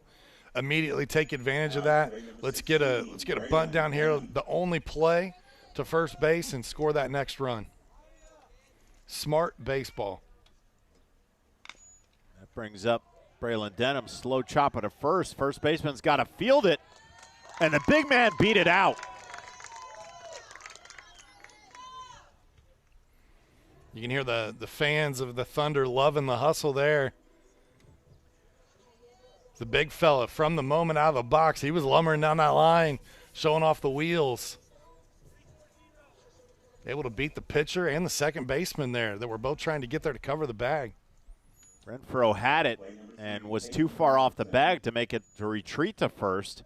He was waiting for Stauffer and Taylor. No one got there, and Denham beat him out.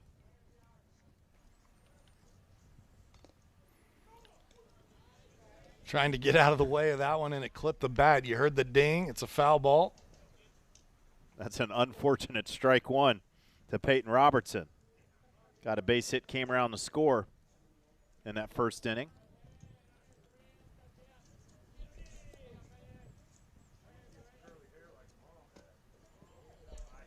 Swings through that one, now down on count 0-2.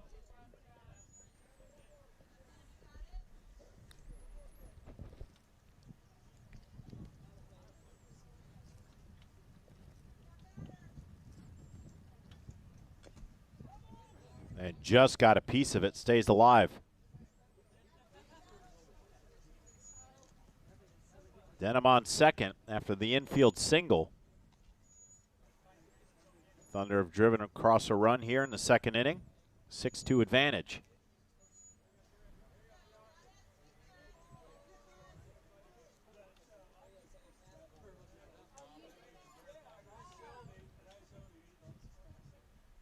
Here comes the 0-2. And slap the ball out. A play down the right side. And we'll do it again. I like it, fighting that pitch off, knowing it was in the zone.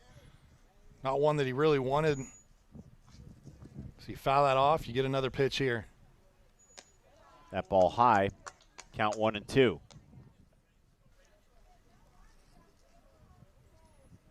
Game 3 of our 4-game set. Day 2 of the Greater Lafayette World Series. Exclusively on the ISC Sports Network.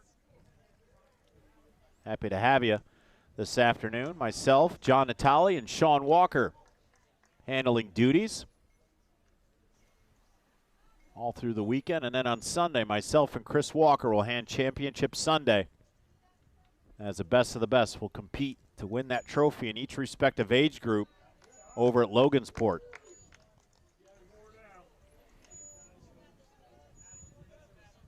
And Robertson has worked the count full after being down 0-2. Yeah, Taylor now over 60 pitches here in the second inning.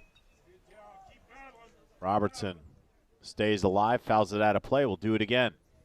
And it's due to good at bats like this. I mean, Robertson fell behind 0-2. He's been battling off. Worked himself into a full count here. Denham will be on the move on the pitch. Runner goes to short. Mueller fields it, fires over to first, and a bang-bang play there. Got him. But the Thunder put one more on the board. They head to the top of the third, up 6-2. Yard Goats have some work to do. You're watching the Greater Lafayette World Series right here on the ISC Sports Network. If you haven't signed up for Mintel Fiber Optic Internet from Mulberry Telecommunications, then you're missing out. We have various packages to choose from and speeds up to a gig. Not to mention each package includes a Wi-Fi 6 wireless router and access to our Mintel Smart Home app, giving you complete control of your network backed by our award-winning customer service. Go ahead and dance till your heart's content in whatever reality you want, even if it's virtual. Mulberry Telecommunications offering the best gig in town. Sign up today at Mintel.net and experience the Mintel difference. Hey there, my name is Jake Query. And I'm Derek Schultz. And we are part of, actually the entirety of, at least from an on-air standpoint, Query and Schultz on the ISC Sports Network. It's appropriately named. It's charitably award-winning. And Derek, now we venture into season number 5. Hard to believe. 5 of them. 5 of them. Can you believe it? 2 best buds talking Colts, Pacers, Indiana sports every Tuesday night, 7:30, ISC Sports Network, and on socials as well. It is made possible, of course, by the people who watch and listen every single week. We are most appreciative. We look forward to season number 5. At Tornado Roofing, we provide a complete range of services defined by quality, innovation, and expertise. We offer free estimates, have financing available, and handle insurance claims. Tornado Roofing is more than a name. It's a family-owned and operated business known for its committed customer service and expectation of going beyond our clients' needs. Our work is backed by a customer satisfaction guarantee to provide you with peace of mind. For more information, visit tornadoroof.com or call 670-6440. At Tornado Roofing, we believe in putting a strong roof over your head. Top of the third we go. Yard Goats of Champaign, Illinois have some work to do. Find themselves down 6-2 to the Indiana Thunder, our 15 and under age bracket. Game 4 will be coming up after this. We'll see the Yard Goats again, taking on Titans Bets. But they got to get through this one first and have 4 runs to make up in their top half of the third. That ball high, 1-0 to Alex Musto, the extra hitter. Walked and was stranded at second base. Back in the first inning. That ball in the dirt. 2-0 the count. Definitely a unique delivery here from Essert. Again, I mentioned it a couple innings ago. If you watch his delivery, he delivers the ball basically standing straight up. That's why a lot of high pitches. Now the count 3-0 to Musto. Doesn't bend at the back like a traditional pitching form would. And whip that follow through. That ball high, so on 4 pitches, Musto aboard the leadoff walk. That'll bring up Essert's counterpart, Gavin Taylor, the pitcher. Singled back in the first inning. Yard Goats able to squeak out a couple of runs against Essert there in the last inning, but for the most part, he's been pretty steady. Sean, you talk about the delivery of Essert. You as a former pitcher, was there a pitcher that you emulated, or as Taylor sends that into the outfield, it's going to find the grass, it'll drop. And on the throw to second, and he came off the bag. Sean, we have seen that a few times, players running into the bag and not sliding, standing up, either falling off the bag and or just getting tagged out. Yeah, it's unfortunate. I mean, I would rather them slide in there. I know if they stay up on their feet and the ball gets overthrown, they're able to continue on to the next base. But same thing there is, if you're going to do that, then you've got to decelerate, because you cannot overrun any base but first.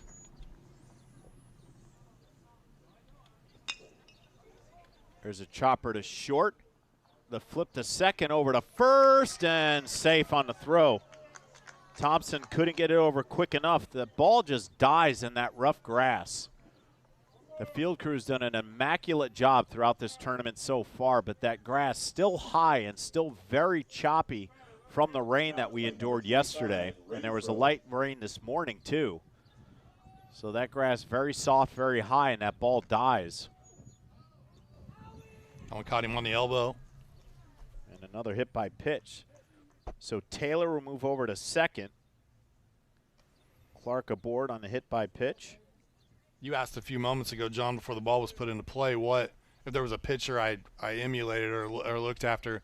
I don't remember one that I tried to model my game after at the time growing up, but looking back, I would have, and again, this, I'm not making a comparison here, other than the fact that I was not a flamethrower. Right, I threw a lot of off-speed stuff. I tried to hit spots. That's how I was successful, is mixing up speeds and having good control. And so I would say Greg Maddux in that regard of not being – I wasn't going to overpower anybody with my fastball. Now I ask you a question. Is Greg Maddux one of the best to ever do it? Just, for sure. I mean, pinpoint control. They call him Sherwin-Williams because he can paint the edges immaculately. Now, do you view Greg Maddux more as a Cub or as a Brave? It's split, but I would say Braves. Okay. I think Braves is where I would remember him having won a World Series in '95 against, we'll just leave that alone, too. Yeah, I mean, Smoltz, Glavine, and him. Kent Merker. Was like, you know, this three-headed monster. It was one of the best pitching tandems. That was one heck of a staff. And the base hit's going to score the run.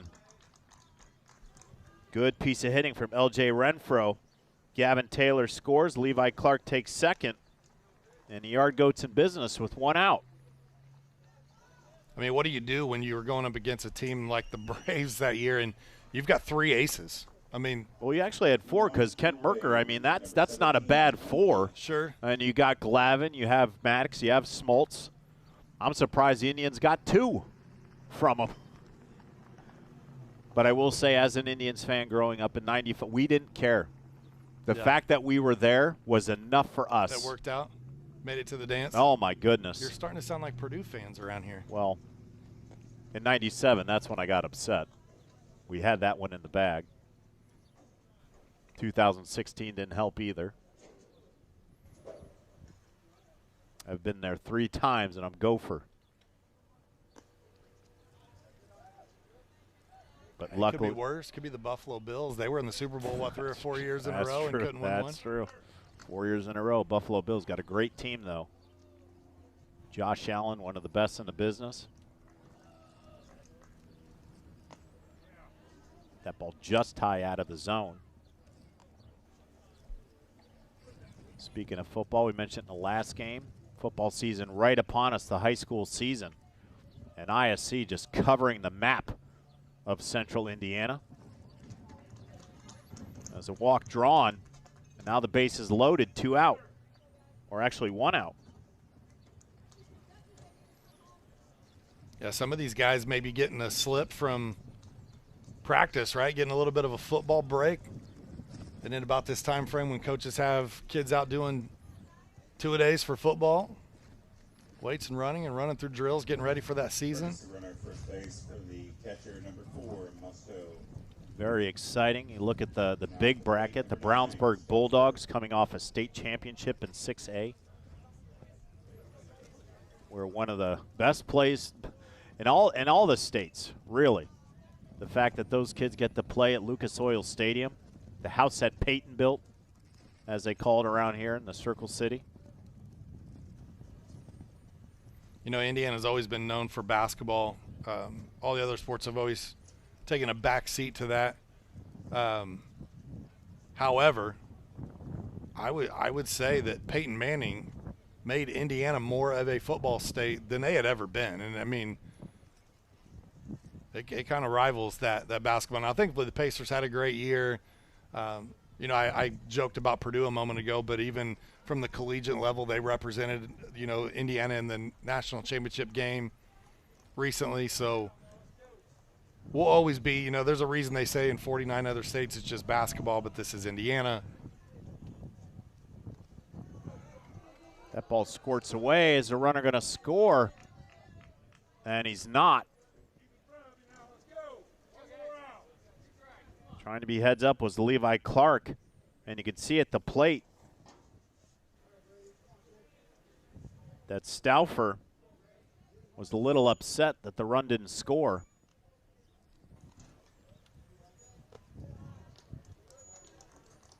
You talk about high school sports. If you're looking at football, you got to look at Texas for high school. I mean, some of those high school fields. Texas and Florida would be the two. Goodness. They take it extremely seriously. And Sean, I'll even go over my home state, Ohio. You should see some of the stadiums there. I mean, where basketball breathes here, this is basketball country. And Ohio, Texas, and Florida, my goodness. And a walk. So that's going to put the 4th run across. Thompson will move to 3rd. Lemke to 2nd. And Stauffer on 1st. Base is still loaded. 2 out. What was a 5-0 lead is now cut to 6-4. And that's going to do it for Essert. Coach's going to go to the bullpen here. Coach Luke Fenton going to get some relief. Speaking of basketball, we've got an outfielder here that did a nice little crossover in our camera view. Yeah. Hit the fadeaway. Andrew Kaler, fadeaway jumper from about 15 out. The lost art of the mid-range jumper. Looks like the Thunder are going to bring in number 15 here, a lefty. Clayton Brown from North Montgomery. One of 5 Chargers on this Thunder team out of Crawfordsville, Indiana. North Montgomery, along with Frankfort, some other schools from the area, part of the newly formed, this will be the first year, for the Monon Athletic Conference. Been part of the Sagamore Conference for many, many years, and we've seen conferences and schools kind of realign for many reasons, competitive reasons, travel reasons, whatever the case is, and the Monon Athletic Conference now. You know, when I first saw the teams that were involved with, you know, North Montgomery and Greencastle and I believe North Putnam, Southmont, Frankfort, Western Boone, at first I was like, man, this is kind of a weird alignment. When you see it on a map, it makes so much more sense. And it is definitely going to help the competitive balance, I think, for all the teams involved. And Sean, being at Clinton Prairie, Frankfort, Indiana, the other high school, not in the same conference, but definitely a rival, Frankfort High School. As you're an alumni of that school, it's been a struggle in the power sports there over the past couple of years in football and basketball, but You have mentioned that a new coach has come in for basketball. You like what they're going to do. Has some success down the road at Lebanon, or it was Lebanon, correct? Yep. Had some success there, and now brings that back to Frankfort, and you feel pretty good about it. I do. I think that Coach Hendricks can be one of those guys that he's going to hold players accountable. He's going to build the program and run things the right way. And so he's had success at Lebanon. He's a former Frankfort hot dog himself. And getting a chance to come home and rebuild the program back, he understands the glory days. And I think that was important. You know, side note, I was talking with a historian of Frankfort sports the other day, and I said, while I love this hire, if Coach Hendricks gives them 5 years, as this ball's put into play. Sun going to be a problem, and the ball's going to drop. That's going to go as a base hit. Thompson gave chase, just lost it in that Sun. We've seen that over the course of these past 2 days. It's been a struggle on that right side of the infield, and right there it shows. So the ball drop, run score, runner advance, and now it's 6-5. We got us a ball game here.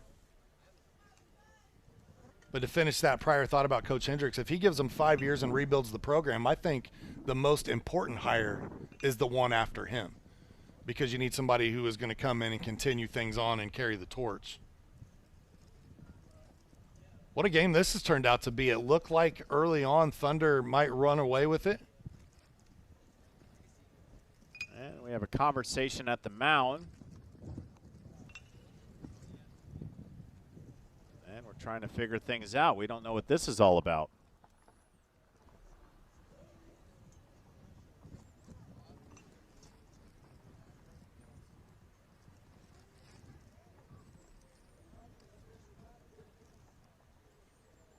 Yeah, umpires getting together to have a discussion about something here. That last play was the pop fly that was lost in the sun and dropped at the feet of 3 players. So I'm not sure what the question was following.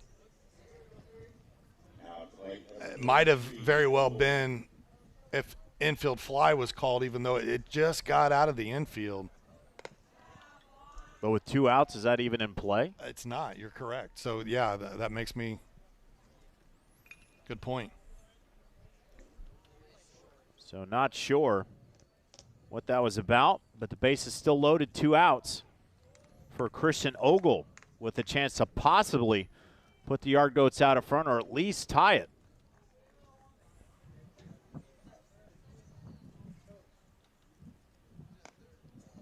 That ball high out of the zone. Talked about resilience and resolve yesterday in a few of those games, especially one of the comebacks we saw. There was a 5-run lead yesterday that dissipated over the course of the game. Ogle off the handle and foul as Johnson gave chase, couldn't get it. Comeback in that one was complete. We'll see if that happens here today, but I'm very pleased with the resilience of the Yard Goats. They've continued to battle.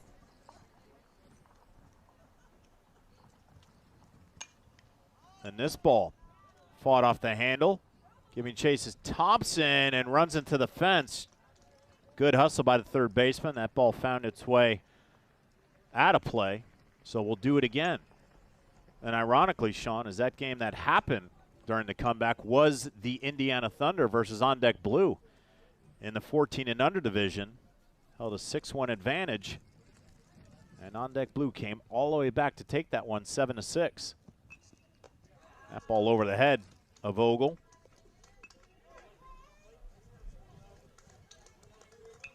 And now the count full. Nowhere to put him. The tying run 90 feet away. The go-ahead run at second. Stauffer. Here's a pitch. And a shot to second. Thompson fields it. Fires over to first. Inning over. But the Yard Goats put 3 on the board and cut that lead to 1. It's now 6-5. Yeah, we got a very competitive game 3 of the day for our coverage. Again, it looked like the Thunder were going to run away with it early. Yard Goats battle back, and we're in a 1-run game right now. This is fun. Clinton Prairie High School, home of the Gophers, made quite the run in a state tournament this year. Also had a very successful season in boys basketball. Won their first sectional in baseball, the first one since 1993. So lots of things happening here in Frankfort, Indiana, which has been a beautiful, beautiful Friday afternoon. A little rain in the morning didn't affect anything, but it's been gorgeous all day. The sun has been out. Unfortunate for some of the players on the field, especially on that right side of the infield throughout the afternoon. Oh, they just went to my bag here. The first song I ever learned to play on guitar, just like many, many people. A little Nirvana.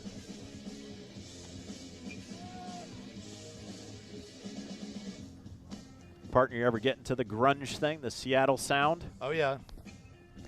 I rock the flannels and, you know, Nirvana, Pearl Jam, Soundgarden. Soundgarden, yep. Alice in Chains was in that era. Now, did you get into the Chris Cornell Rage Against the Machine crossover, Audio Slave? Not as much. Okay.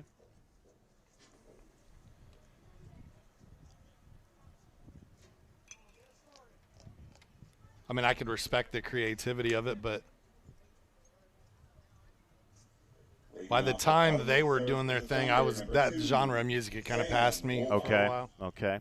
You had gone on more to the hip hop era, from what I understand. Yeah, I was always in that era, but when it came to rock, it was more the Linkin Park had started to come on the scene, Limp Bizkit, some of those bands that started to the win new me metal over. scene in the late 1990s, early 2000s. I was a part of that train. Korn led it off for me.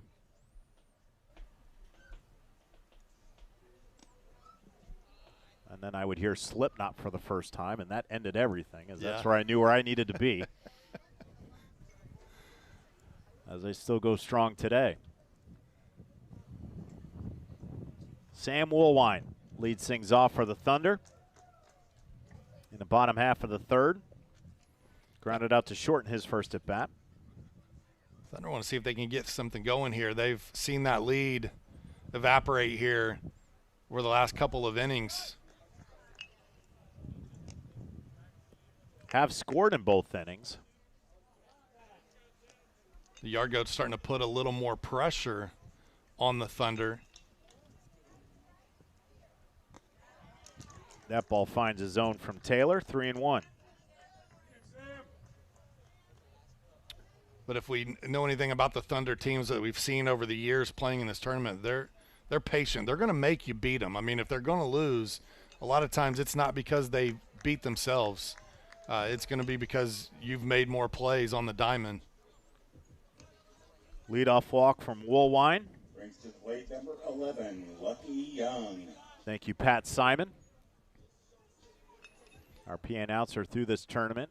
Yeah, Pat Simon, Matt Scott, those guys out on the field, sending us lineup cards before the start of each game, doing such a great job taking care of us.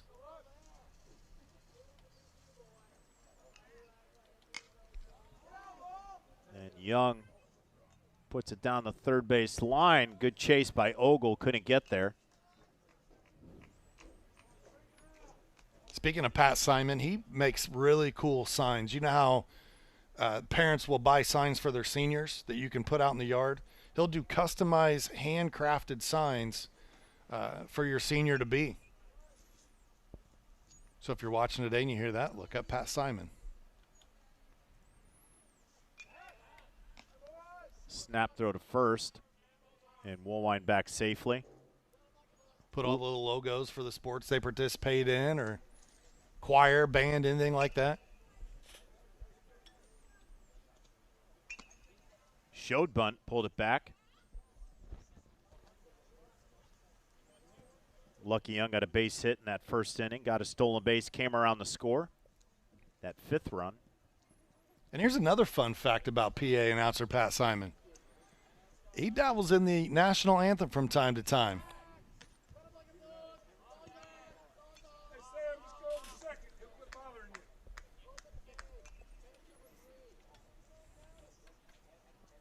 It's always an honor. There have been some questionable renditions of our national anthem. I'm sure we all have our own stories. This ball out to left. Thompson under it, puts it away, one down. I can think of a few. Fergie, Roseanne Barr. The Major League Baseball All-Star game last year.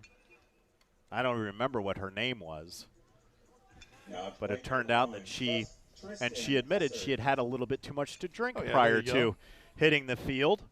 Wasn't that Rob Schneider's daughter? I don't know. I believe it was. I don't She's know. a country singer. Yep. Could have been.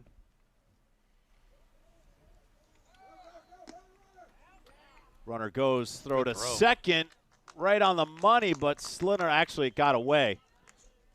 Perfect throw. Umpires, we have reached the 30-minute mark.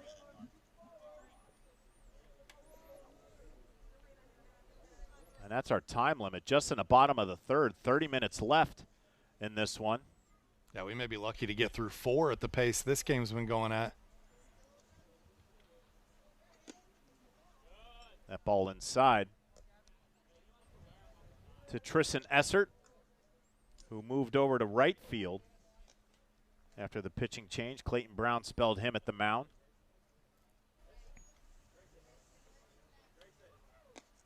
Swings through that one. Count 2-1. Carl Lewis, I think. Yeah, I was thinking of that one. I think that one is that was rough. The epitome. Yeah, he was definitely fast. I don't know that he was someone that I would have considered a singer. Ball pops away up front and just under the tag. That was a great play by Ogle. Had to get dirty to get it. And where that ball was, it looks like Woolwine had slid right into the tag.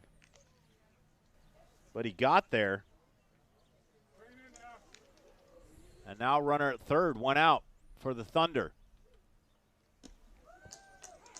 Strike over the outside corner, counts 2-2. Big insurance run out there for the Thunder, if they can get it.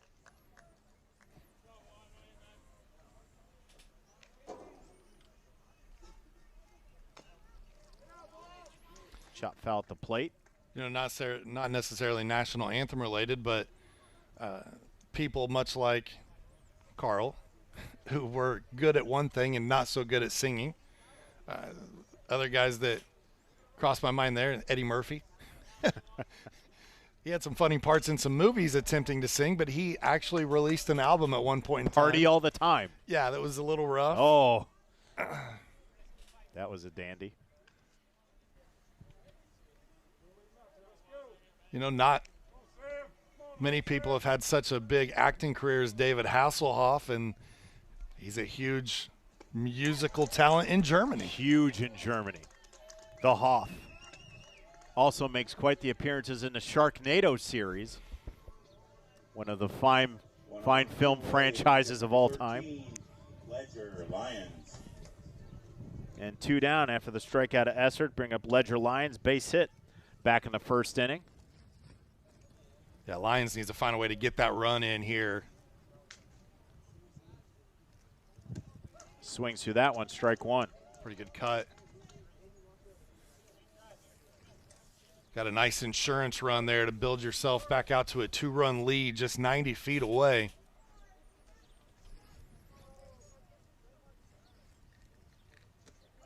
And big cut there, strike two. That pitch in the exact same place as the first one, just off the plate, down in the zone. Really good placement from Taylor.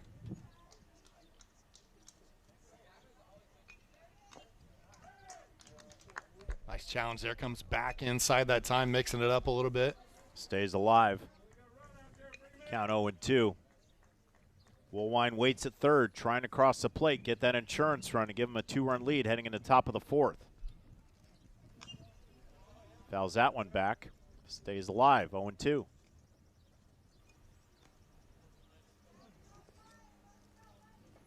Good job adjusting there, as that was a breaking ball. Hung in the zone, and Taylor, lucky Lions did not make him pay for it. Ball off the outside, ball one.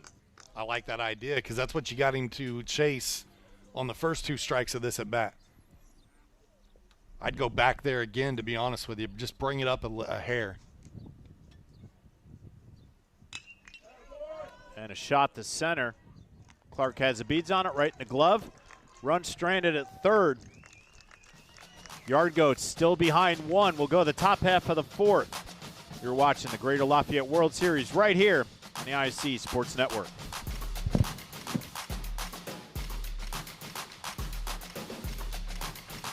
At Mulberry Telecommunications, it doesn't matter whether you play from home, learn from home, or work from home. We have you covered with fiber fast internet. Whether you video chat to stay connected with friends and family or operate a small business, you can do so with the reliability that Mulberry Telecommunications fiber internet provides. From streaming video to regular web surfing, the possibilities really are endless. And that's a reason for all of us to celebrate. Packages start at just $49.95. Visit mintel.net to sign up today. And little volley, oh my goodness. What a touch for the goal. Jumped over by Lawrence North, and they'll score on it.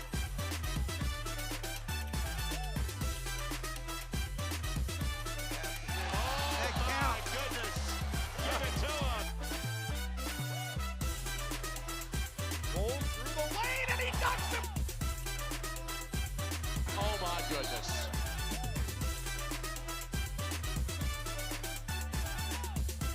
Welcome to the Willow Creek Barn, where nature's beauty meets rustic elegance. From the moment you arrive on the property, you'll notice every detail is finely crafted to provide you with the dream wedding you've always dreamt about. From carriage and trolley rides to breathtaking aerial views via our hot air balloon, the Willow Creek Barn offers unforgettable moments that will last you a lifetime. For more information about our packages and availability, visit thewillowcreekbarn.com. Top of the 4th we go. The Indiana Thunder holding a 6-5 advantage against the Yard Goats out of Champaign, Illinois.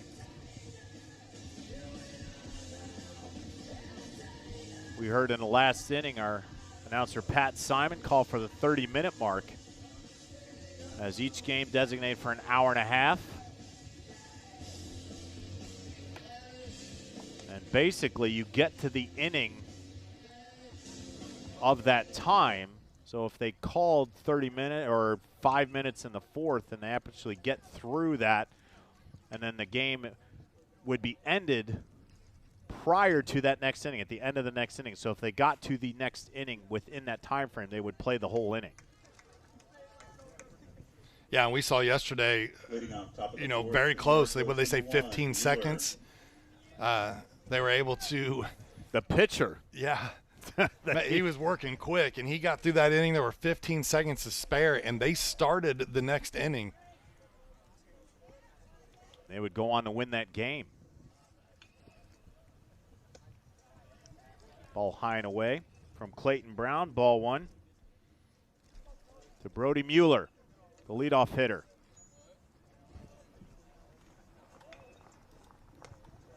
That ball high, 2-0.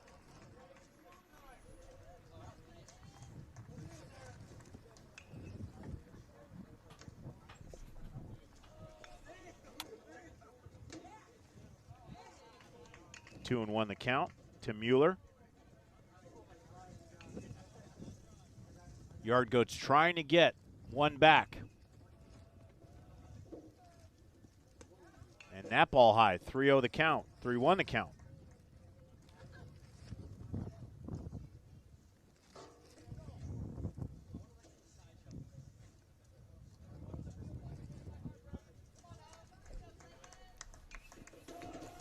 Three-one and count to the leadoff hitter, Brody Mueller, the shortstop.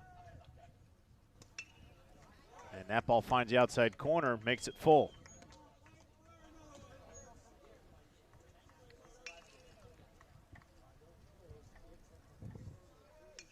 Not a bad take there, but a better pitch.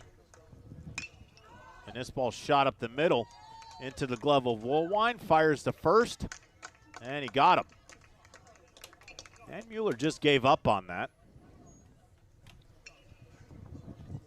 Hey, look at this one here, and That's a pretty hot shot, but right at him. I think he thought it was caught in the air, to be honest with you, and it very well could have been. But regardless, shortstop didn't want to take the chance, went ahead and made the throw over anyway. One down. This ball popped up to the right side. Essered under it. And Fighting the Sun puts it away.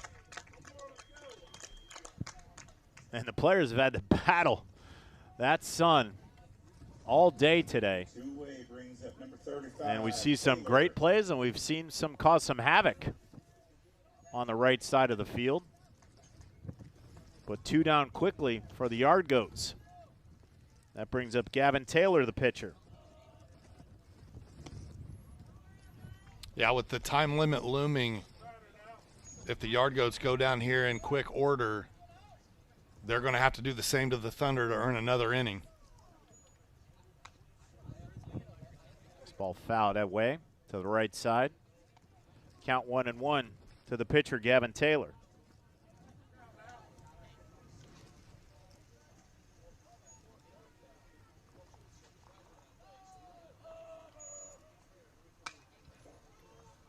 That ball shot foul down the left field line.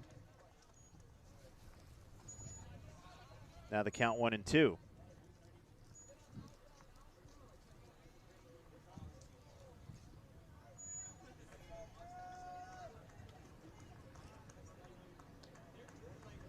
Taylor calls time, got something in the eye.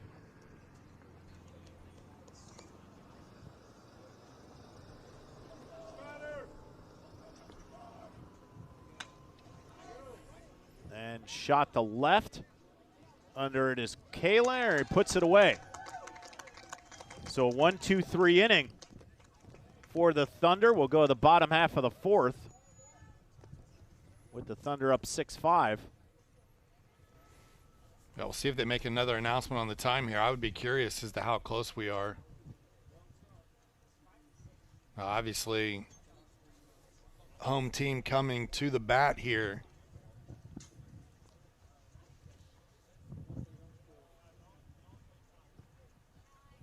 But if you're the Yard Goats and you've still got time and you can work a 1-2-3 inning here pretty quickly, you can earn yourself some more time. Again, we saw it yesterday. I believe that pitcher's last name was Sexton, and yep. man, he was working quick. So much so that the umpire had to slow him down a couple of times. There would have been no need for a pitch clock for that young man. He wasn't wasting time, and he was throwing straight gas right down the pipe. Head coach Kyle Thompson talking to the umpire.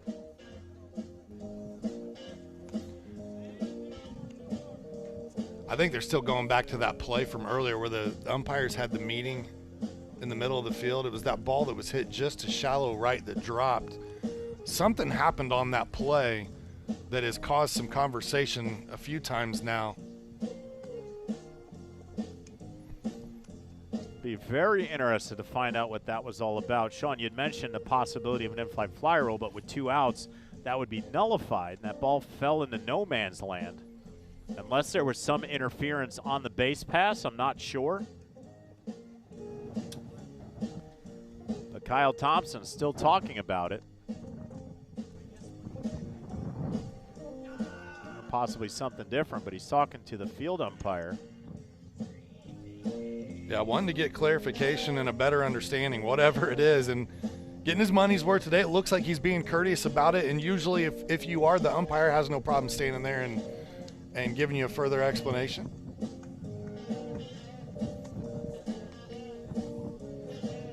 Just like in each crew, you have a crew chief that is out there. And that gentleman, I'm sure, is the crew chief on the day. We'll start the bottom half of the fourth with Nolan Doyle, the extra hitter. Leading off bottom of the fourth, number 9, Nolan Doyle. Thunder up 6-5, bottom of the fourth. Greater Lafayette World Series on the ISC Sports Network. Pitching change for the Yard Goats. It's number 4, Alex Musto, now on the mound.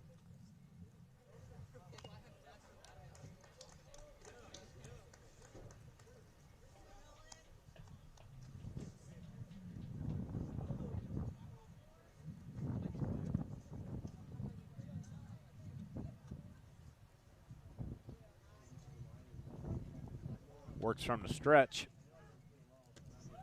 and delivers a strike off the outside corner.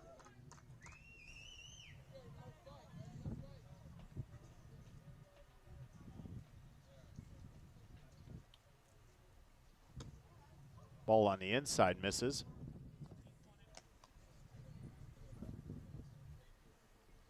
So Nolan Doyle batting in the 10 hole and Clayton Brown to follow.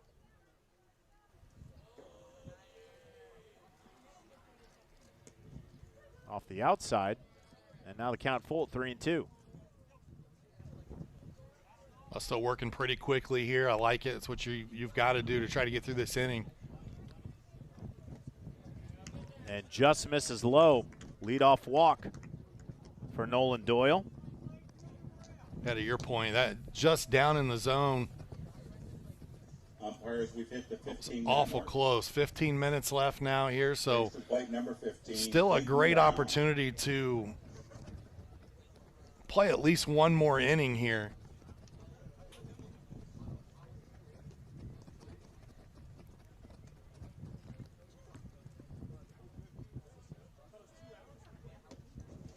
That ball finds a strike zone.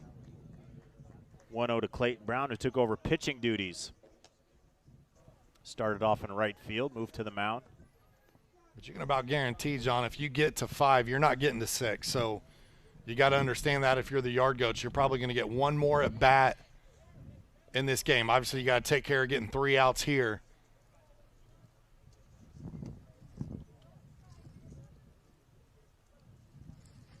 It's been a very competitive game, number 3 for us here today.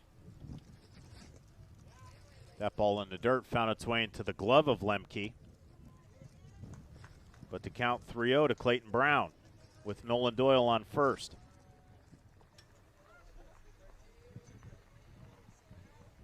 And the Thunder would love to get a few more runs here to put a little cushion in between that run advantage now. Ball hit the first. Fires over to short to Mueller. He dropped it. And the runner's going to be safe.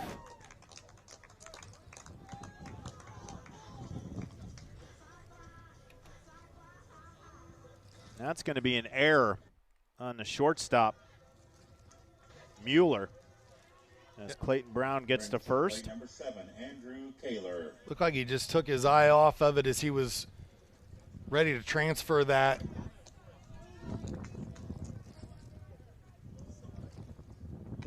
Kaler puts down a bunt down the left side. It goes foul. Going back and looking at that last play, the ball hit to the first baseman, the throw, and you can see he's thinking about making that transfer and getting out of the runner's way. Unfortunately, cost him an error, cost him an out as well. Good play by Renfro. Put it right on the money. Just Mueller couldn't collect it and throw. Renfro way up off the bag at first. And Kaler showing no signs. He's going to bunt. Throw to second. Back safely.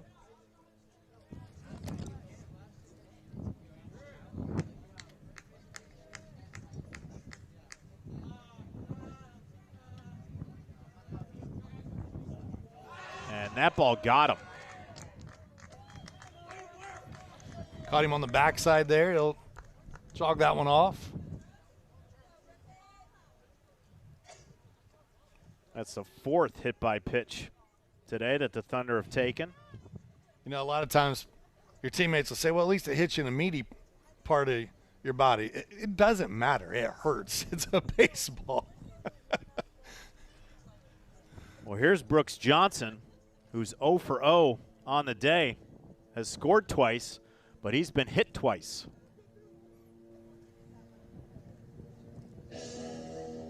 Now if the base is loaded, if he gets hit once more, he gets an insurance run. I'm sure he'd like to put one in play and possibly put 2 across the bag.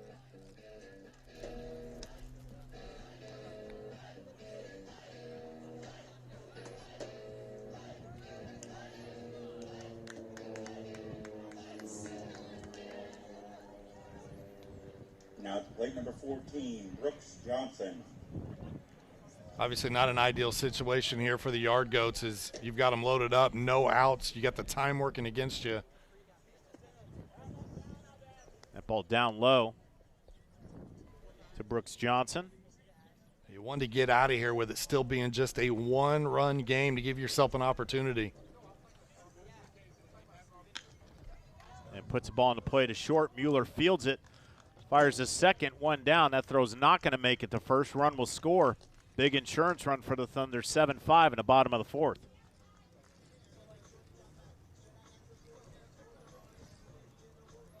Yeah, well played at short.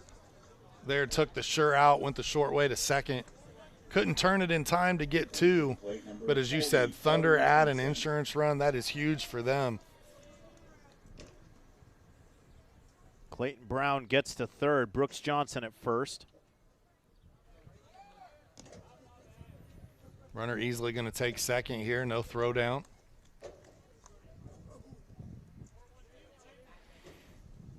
So now runners on second and third, both in scoring position, one out.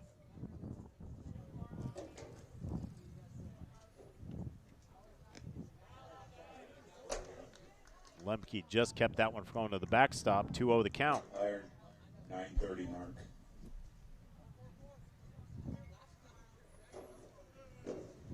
Nine minutes and 30 seconds left.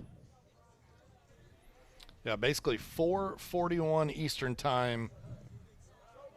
That ball skips away, and that's going to score another run. Good hustle from Clayton Brown to score. Ball got away just enough. I'm replaying this right here for none other than I love this slide. Watch this right here.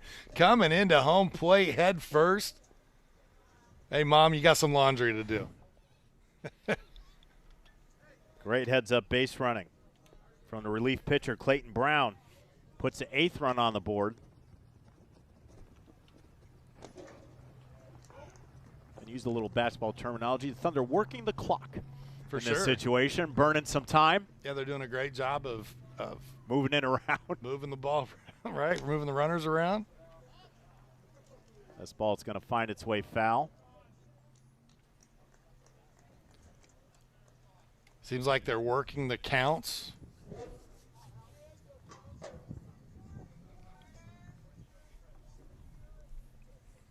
And it's productive. I mean, they've been able to increase this lead now to 3.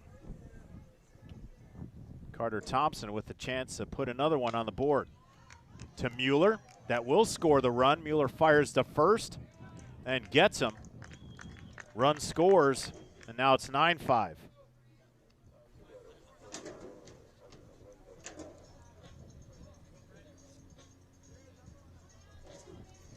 Now to bring up Braylon Denham.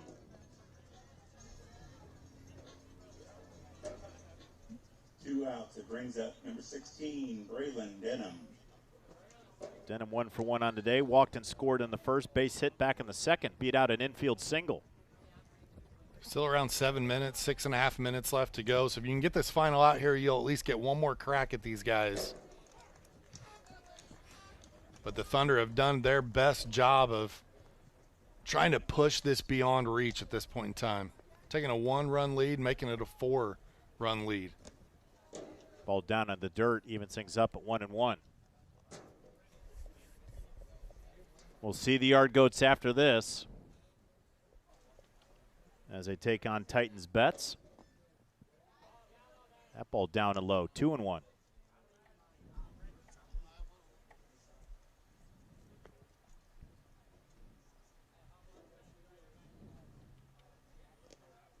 That ball in the dirt finds its way to the backstop. 3-1 the count.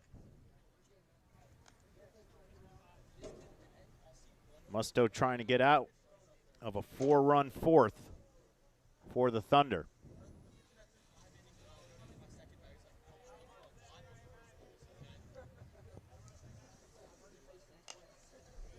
Swings through that one, fouls it foul.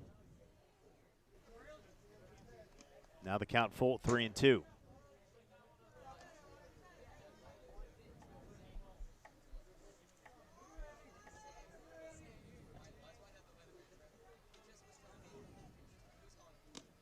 Outside, and Denham draws a walk.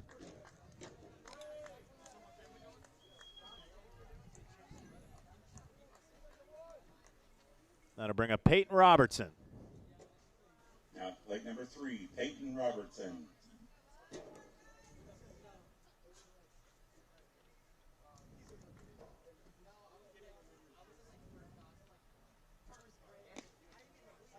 Just misses over the outside corner for ball 1.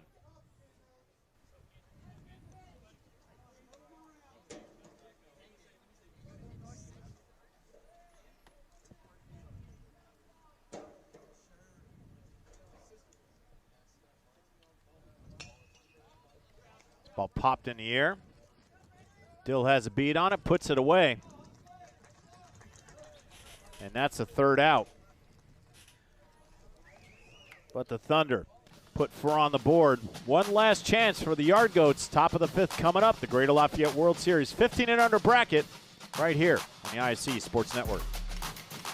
At Mulberry Telecommunications, it doesn't matter whether you play from home, learn from home, or work from home. We have you covered with fiber fast internet.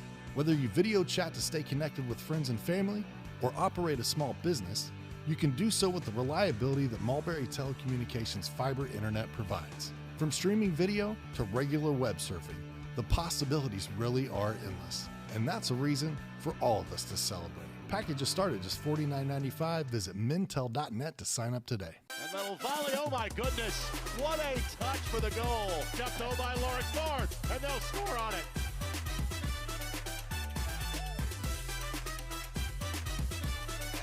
Oh my goodness. Give it to him. Rolls through the lane, and he ducks him. Oh my goodness.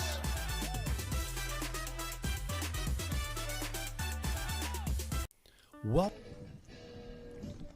we're back here at Clinton Prairie. How about it? Great weather today, John. Beautiful weather. We endured a little bit of Mother Nature's wrath yesterday morning. Took them about 2 hours and 49 minutes to get this field play ready, but they did a phenomenal job. Our first pitch was at 11:49.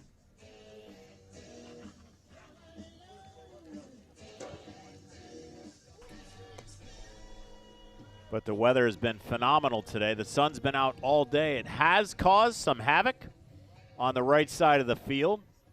Some great plays have been made, but also some costly mistakes that have cost up some runs. But through all that, the Yard Goats of Champaign, Illinois have some work to do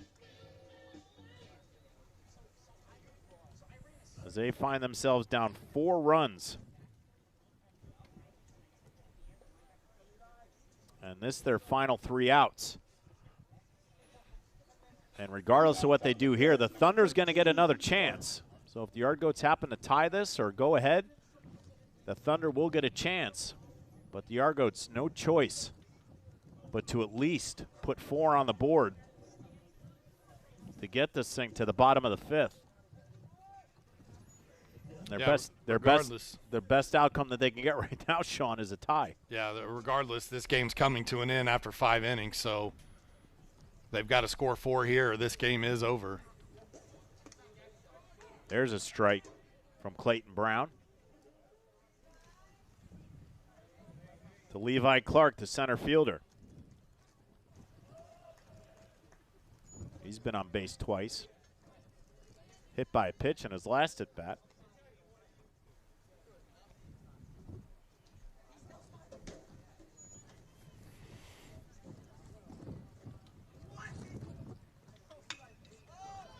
There's a shot to the outfield and into the glove of Kaler, 1 down.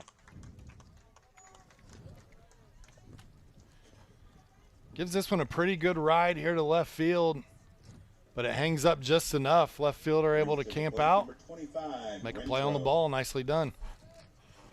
LJ Renfro will get a chance, a first baseman. 1 for 2 on the day. Base hit, came around the single and scored in the 3rd. Ball low and outside, ball 1.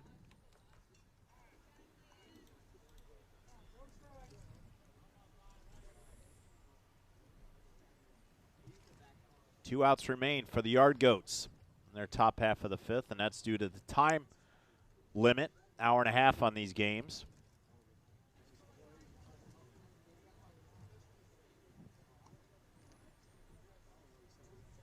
probably came in around the 7-minute mark in the bottom half of that 4th inning.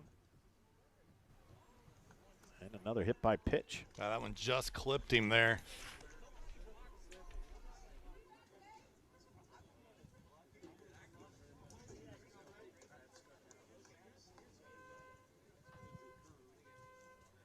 That's a second hit batter.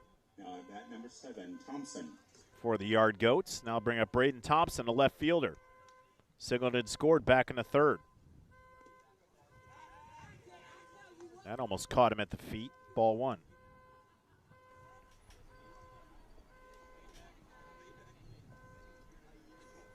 The sights and sounds of a baseball game. The car alarm in the background, the squeaking chair.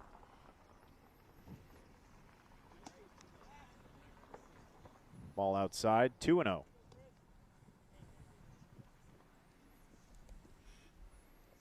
Yeah, I always love these days, man. You got the pack a cooler full of sandwiches or whatever and snacks. Some parents had better snacks than others, you know. And you'd buddy up with that kid so you'd share a little bit. Hey, gee. One family would bring the snack-sized candy bars. The other one would bring the actual candy bars. Yeah. That ball at the head. Be like, psst, psst, here, John.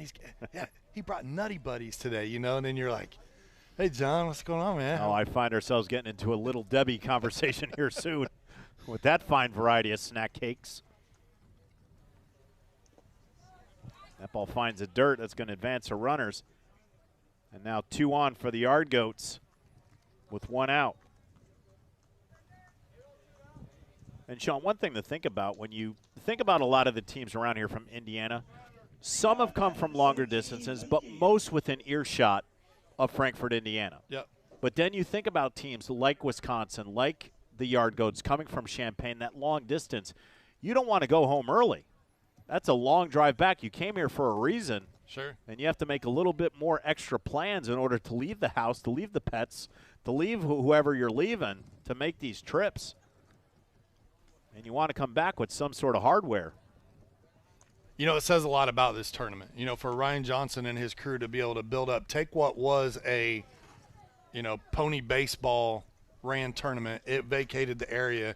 You're starting over from scratch. And they said, you know what? I'm already involved in the travel ball circuit. How can we continue on a tournament each year during this time frame? And for them to build that up and not only have teams from this area playing and participating, but to get teams from Wisconsin, from Illinois, start to travel over and want to make that trip, that tells you that the players and their families, they're enjoying this. They're having a good time coming over here. It is been a great tournament so far from what we've seen. And we just here at Clinton Prairie, what Rick Johnson and Rob Brown, Chris Walker, and Rob Albright have all seen over at Logansport. I'm sure they've seen some great games. And now the Yard Goats have the bases loaded in the top half of the 5th, not dying slowly. Yeah, they're doing their best, aren't they, partner? I'll tell you, I don't think you could ask for more from the tournament we've seen so far. We're really in day 2. We still got 2 days to go. Going to have a heck of a day tomorrow on Saturday. But the threat of rain kind of looming over. Yeah, we're praying Frankfort, that pushes Indiana. back into the later evening hours. Mm-hmm. I've been asking the good Lord upstairs to let it rain overnight. We understand the corn needs water this time of year, but let it happen overnight so we can get our baseball. I'll tell you, the corn looks nice. Oh, it's beautiful. It looks nice. It's growing just fine, and so is the grass in my yard, as I've not been able to get to it this week. Me not coming from a state that specializes in corn, in Ohio we have Ohio. We don't really grow much out that way. But coming to the Hoosier State, I've learned to appreciate the soy and the corn alternation. For sure. And the corn looks dandy this year.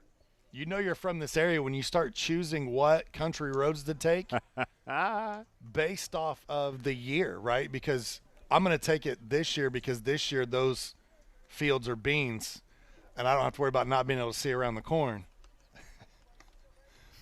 I have not heard that one. That is new to me.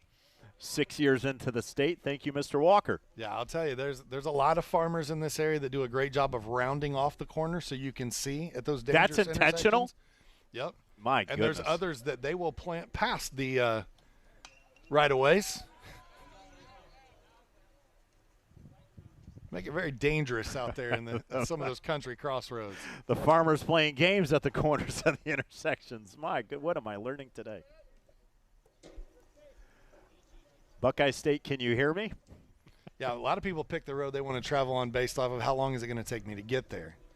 I am. That's what I'm used to. I steer clear of those dangerous intersections best I can. This ball fouled back by Stauffer. Bases loaded, 1 out. Yard Goats down to their final 3 outs, basically. Now down to the final 2, but making things interesting with the bases loaded and only 1 out.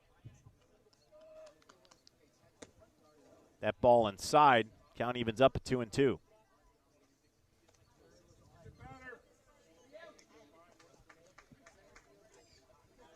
Titans belts and Yard Goat baseball coming up after this one. This ball to short, slow roller, going to have to hustle, fires to second, and just got him. Run will score. A bang-bang play at second. Erases Lemke. The run will score. Thompson moves over to third. Stauffer at first. Man, that was a very close play there at second base. Great job of the shortstop, one, to field that. You know, the runner did a good job of kind of running past that baseball, trying to block the vision as best he could, and then quick snap throw to second gets the job done. Yard Goats down to their final out. Chris Dill. The tying run at the plate. And partner, one thing we have yet to see over the course of our 2 days, out of everything we've seen in the game of baseball, has yet to be the long ball. Yep. Wouldn't it be fantastic if Chris Dill could end that drought and help the Yard Goats out in this situation? Let's see if the young right fielder has that pop in the bat. That ball high, but I'm sure he'd just be content to get on and give Christian Ogle a chance.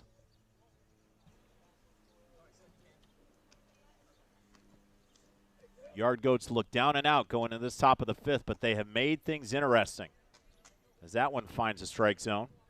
Yeah, we've seen a couple of balls get to the fence. We have not seen one hit necessarily relatively deep here just yet in the almost 2 days of coverage. That ball down and out. Now the count 3-1. And once again, Yard Goats not going away. And a chance for Dill to get on and load these bases for the third baseman, Christian Ogle, and he will. And our umpire, I don't know if you saw that. I think he was ready to go home.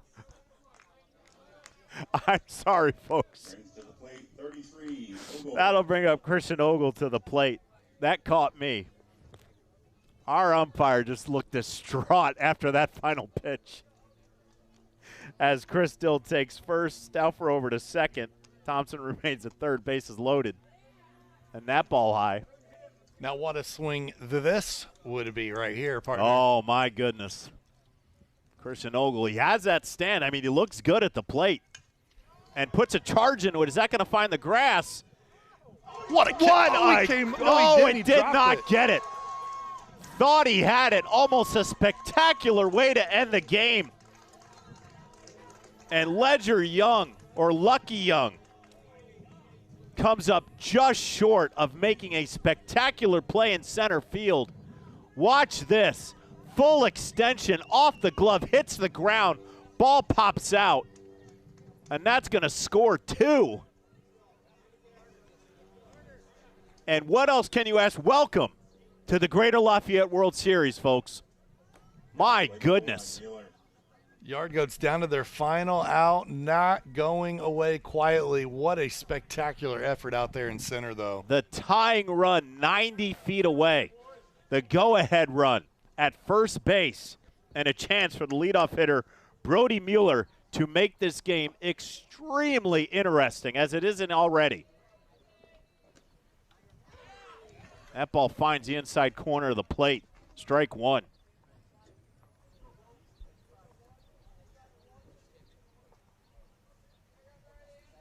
By the flute of Zelda, have you ever?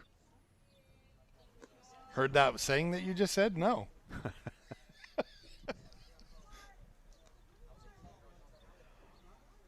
I am just beside myself with how this game has turned out. This has been a game of runs, right? It's been a 5-0 early lead for the Thunder. The Yard Goats came back, got within one. The Thunder opened it up again. The Yard Goats have come back. They're within one. Time limit has come and expired here. To your point earlier, regardless, the Thunder will get another at-bat if they give up the lead here. But that tying run 90 feet away. The Yard Goats were down 4 heading into this one. The leadoff man, Levi Clark, was put away, but they have since put 3 on the board and have a chance with time expiring to make this thing extremely, extremely interesting. What a game. That ball fouled back. And the Yard Goats down to their final strike. I like the at-bat right here, though, so far, doing a good job of, fighting pitches off, only swinging at things that are in the zone. Mueller 0 for 3, trying to break that streak. And there's a base hit, and there's the tying run, 90 feet away, 9-9. The Yard Goats have put up 4 in the top half of the 5th, erase the time limit. The least they can walk out of here is with the tie.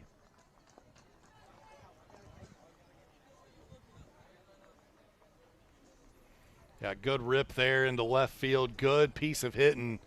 Coach going to come out and make the change here in this one. We'll see who they bring in to pitch to try to get them out of this jam so that they can now go try to win this in walk-off fashion in the 5th.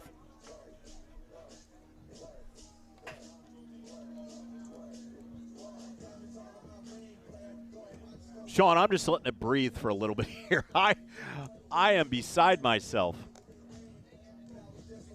on how this one is played out.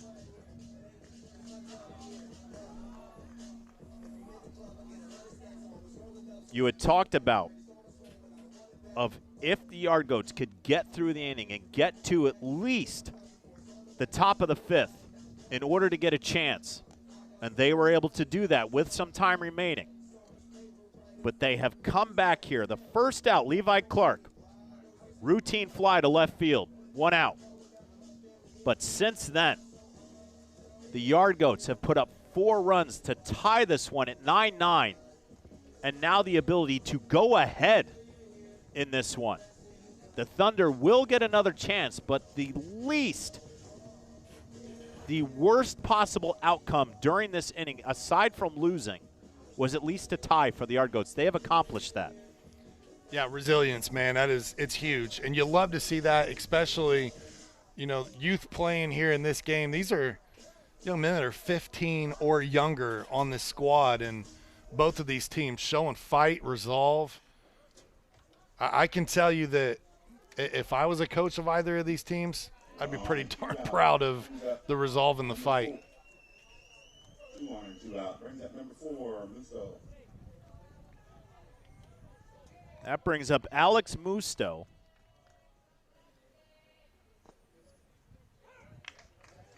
We saw him on the mound to close out the last inning. You've got to think that maybe he'll come back out, right, for the bottom part of the 5th. So a huge chance here to maybe earn himself a win. Christian Ogle at second base. Brody Mueller at first. And Musto takes another strike down in count 0-2. The go-ahead run, 180 feet away at second base.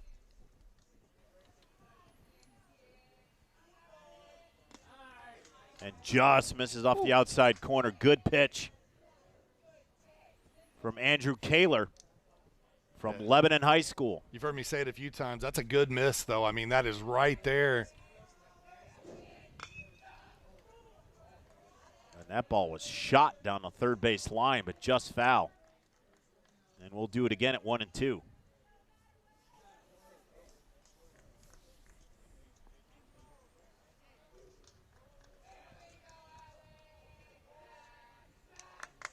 You know, I can tell you if I'm a batter in this situation, you do not want to leave a pitch close and leave it in the fate of the umpire's hands. So you want to take that into your own. And anything near the zone right here, you've got to be aggressive and go get it. Here comes the 1-2. That ball high, 2-2. Foul it off if you have to. Do what you got to do to see another pitch. But you cannot go down watching right here.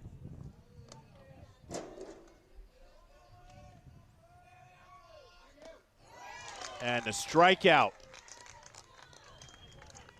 That'll end the top half of the fifth, but the Hard Goats put 4 on the board.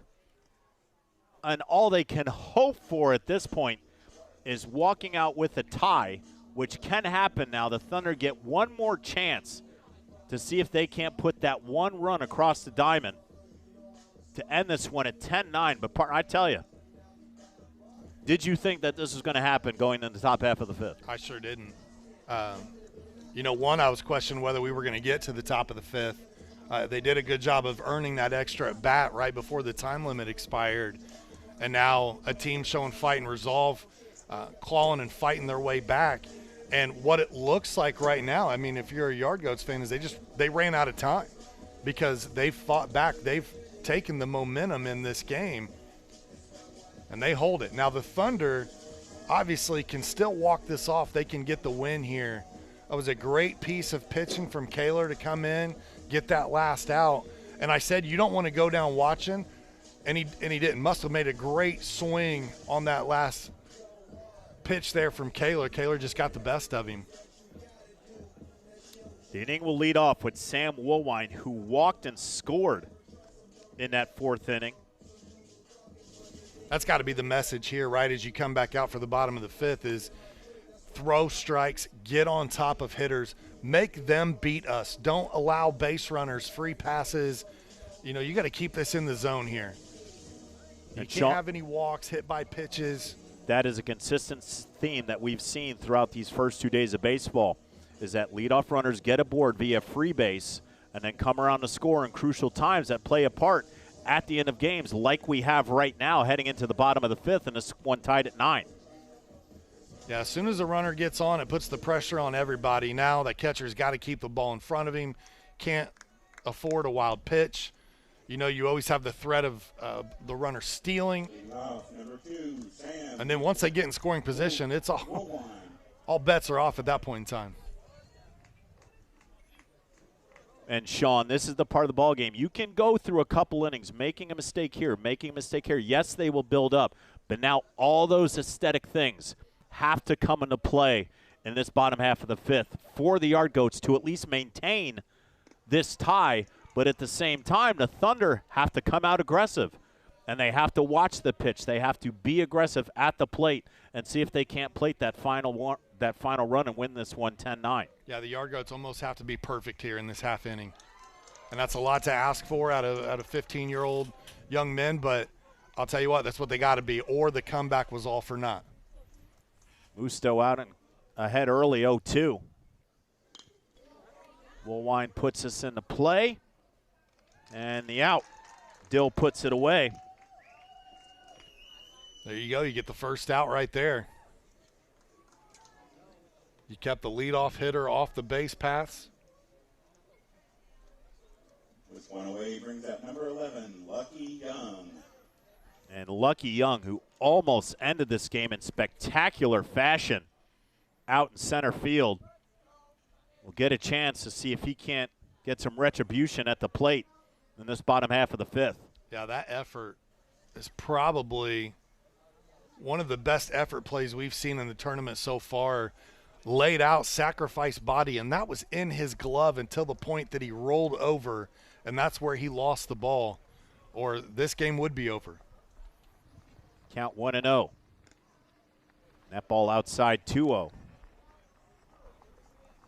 And if you're Musto in this point, you don't want to put the center fielder who has a lot of speed on the base pass. This ball shot in the left and into the glove of Thompson, 2 down.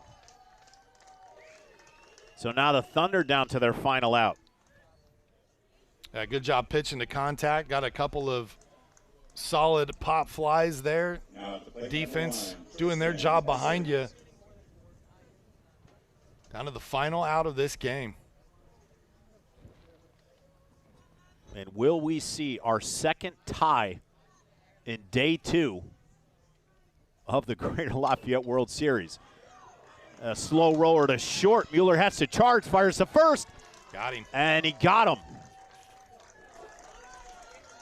And we got to call a tie, partner. It's our second one in 2 days. As the Yard Goats make an incredible comeback in the top half of the 5th, tied up at 9. So it ends 9-9. The Yard Goats and the Thunder. The Yard Goats will repeat themselves in our next game against Titan Belts. On behalf of our entire ISC Sports Network crew, I'm John Natali, and we want to thank you for joining us on this exciting 3rd game of a 4th game set. Be sure to stick around. Game 4 coming up. The Greater Lafayette World Series right here on the ISC Sports Network.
We have reached the end of day 2, game 4 of our 4-game slate in the Greater Lafayette World Series on the IC Sports Network.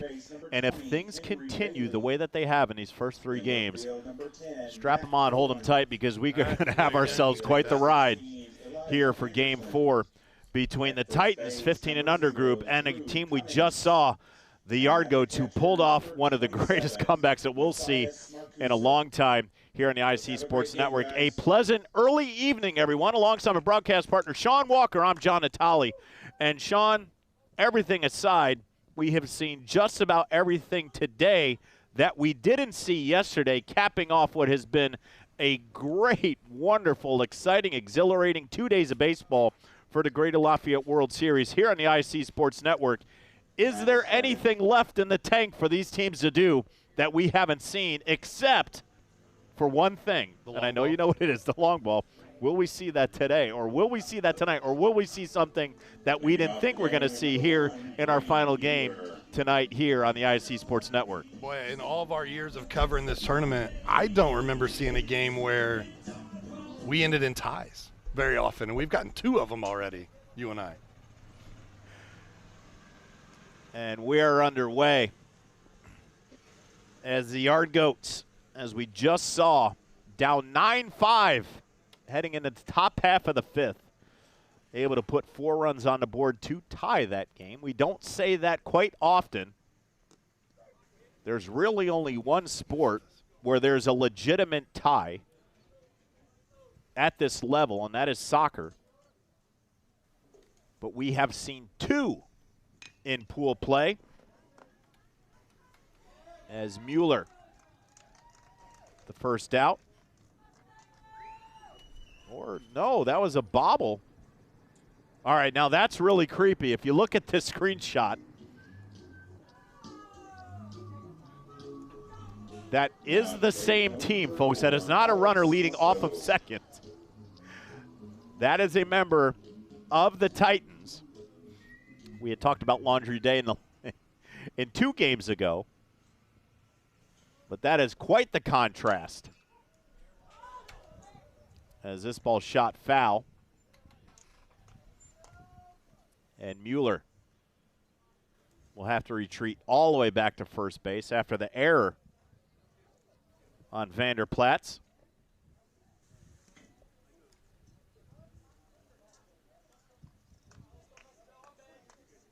As we are underway, our 4th and final game on day 2 of the Greater Lafayette World Series on the ISC Sports Network.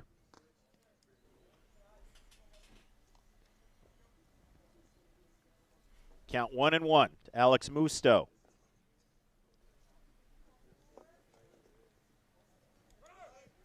Runner goes.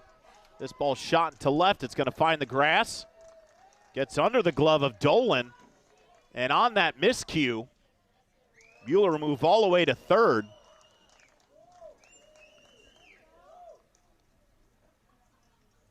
And Musto will find his way to second on the throw. And already, now it's plate number 35, Gavin Taylor.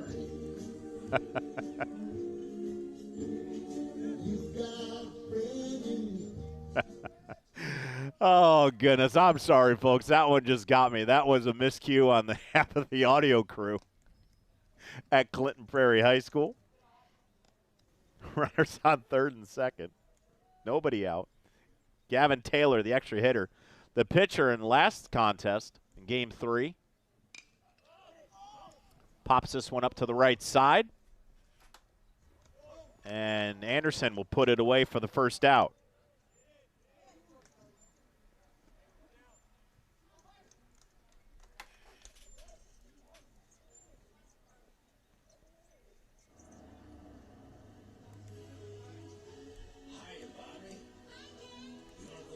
Now at the plate number 13, Levi Clark. Somebody help me. Now I got the giggles. I can't get it out of me. Ball in the outside corner.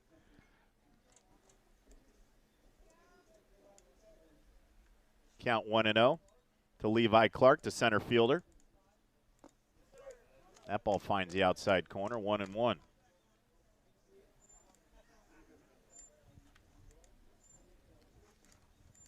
Yard Goat baseball. Kept themselves alive. In our last game, that ball shot to second off the glove of Venice. And Vanis can't keep it in his glove. Coming to the plate, number 25, LJ Renfro.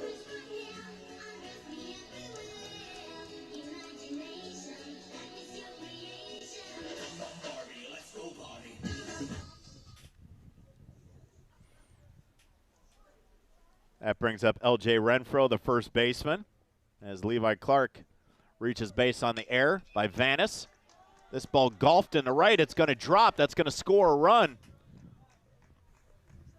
as Musto crosses the plate. Levi Clark gets to third.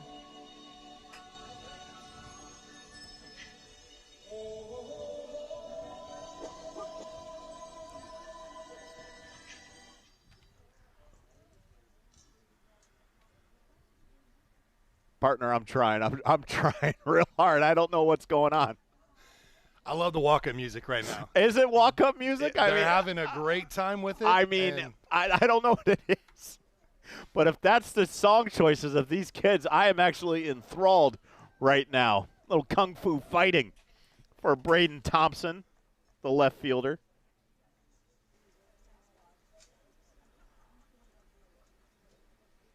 One run across for Yard Goat baseball. Just off the outside corner.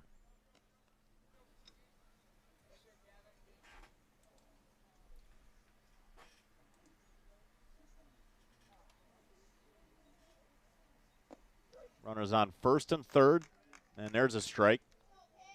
2 runs across for the Yard Goats.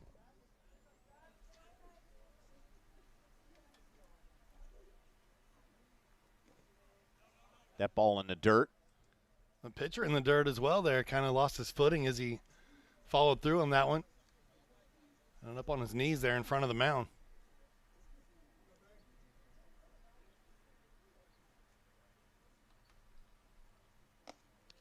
That ball high.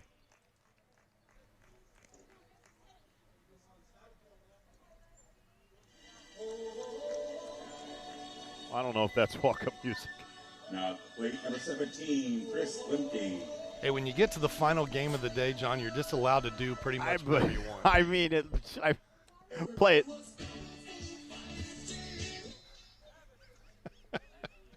You got to love baseball.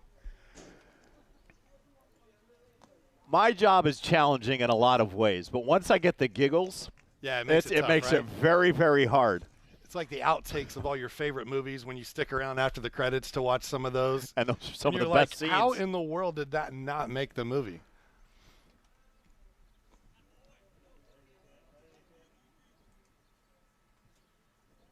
Base is loaded.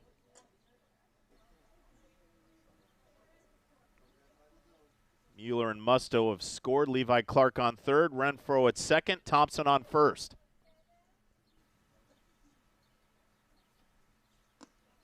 And that ball outside. So 3-0 the count to Braden Thompson. Well, you felt like the Yard Goats last game, John, just kind of ran out of time. You know, they were starting to find some success with their bats, and that's continued here in this first inning. Chop at a first, and on a smart play, erases the lead runner at home.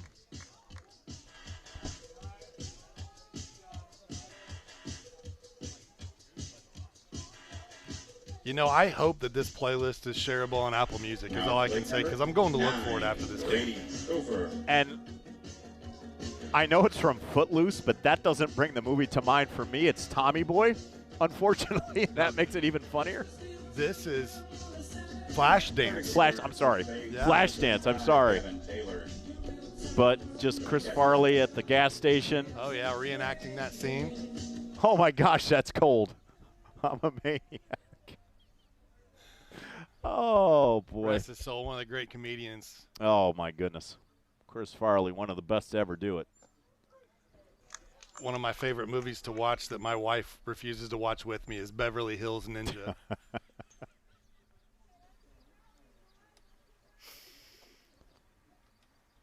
Ironically, Kung Fu Fighting. Sure. Playing when he's in a dojo, and when he goes to grab the sword, the back of the jacket rips, just like in Tommy Boy. The base is loaded here. The Yard Goats 2 across here in the top half of the first. Went down to Anita, swing at that. Was Brody Stauffer. Stauffer 2 for 2 in that last game, scored twice. Has a chance with the bases loaded, but down in the count 1-2. That ball in the dirt. Good job behind the plate, though, to make sure you keep that ball in front of you. Markusik.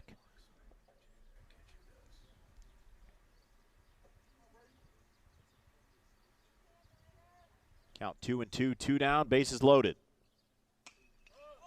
This ball popped up. Vander Platz calls everybody off, makes the call.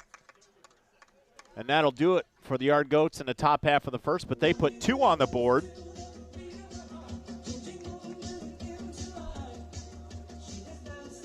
And the Titans, 15 another bracket, will get their shot.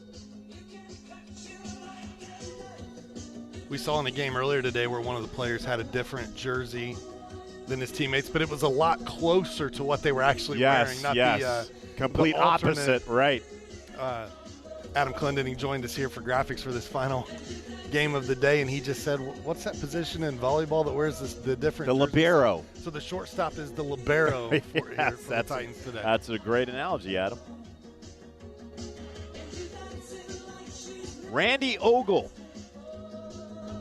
who started at third base in the prior game, will take the mound for the Yard Goats.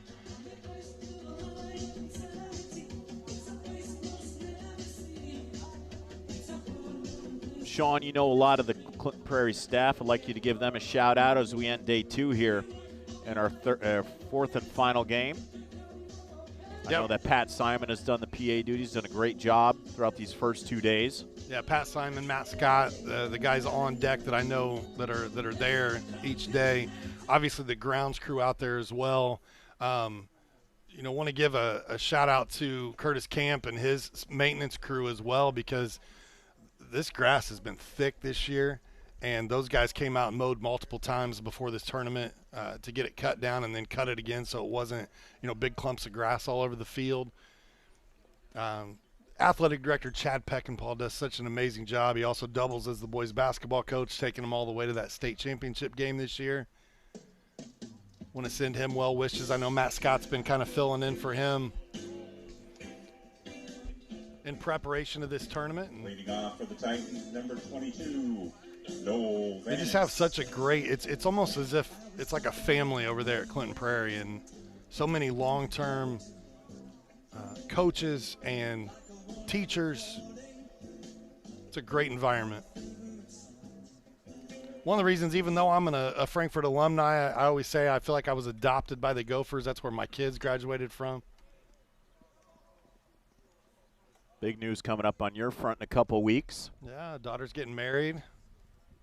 I don't know that Dad's ready for that just yet, but we'll she couldn't have found a better future husband. Absolutely love the choice. It's just I don't know that you're ever ready for the walk down the aisle. And it probably, if that wall's going to have to open up a few more times, I'm sure. Yeah, it's about dry at this point.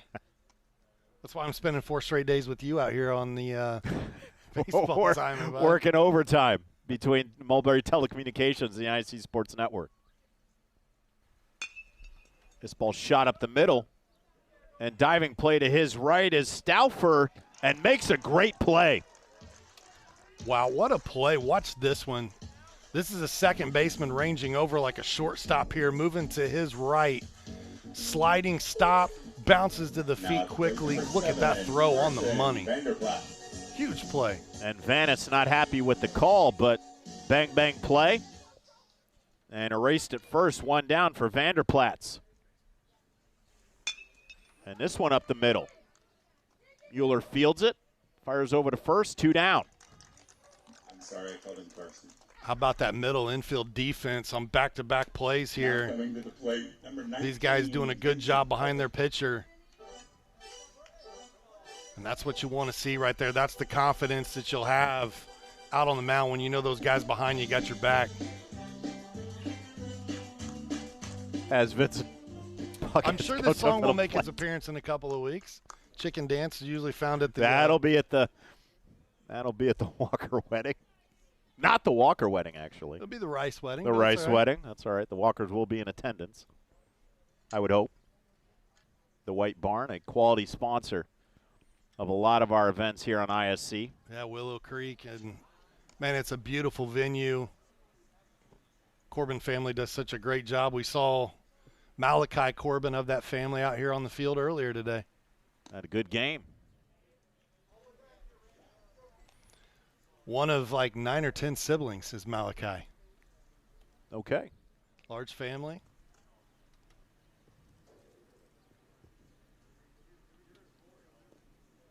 This ball down in the dirt on 4 pitches. Vincent Puckett gets aboard. The concession stand will be closing at the end of the 2nd inning. So go ahead and grab your snacks now. Final chance to go get your goodies. And every sibling, younger sibling of every player that's out there just ran to their parent, guardian, or other to get the last $5 they're probably going to get for the day. Scoop up that last pretzel, hot dog, candy bar. That ball catches the outside corner for strike 1. To Miles Zunda, the extra hitter for head coach Aaron Betts.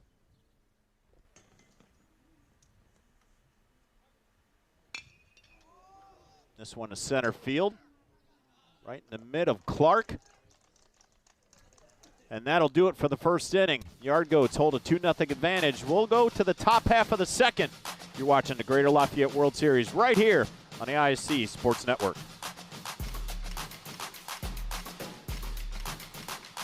At Mulberry Telecommunications, it doesn't matter whether you play from home, learn from home, or work from home.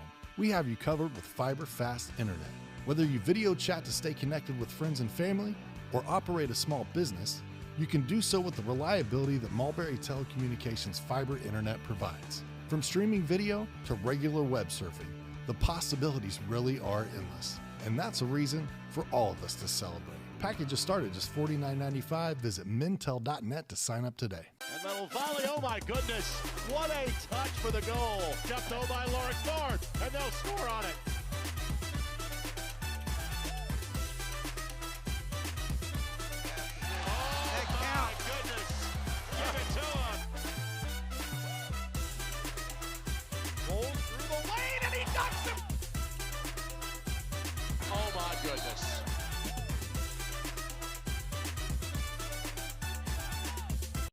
Welcome to the Willow Creek Barn, where nature's beauty meets rustic elegance.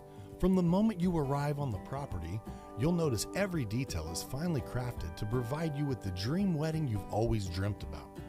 From carriage and trolley rides to breathtaking aerial views via our hot air balloon, the Willow Creek Barn offers unforgettable moments that will last you a lifetime. For more information about our packages and availability, visit thewillowcreekbarn.com. Top of the second for the Yard Goats, number 11, Chris Dill.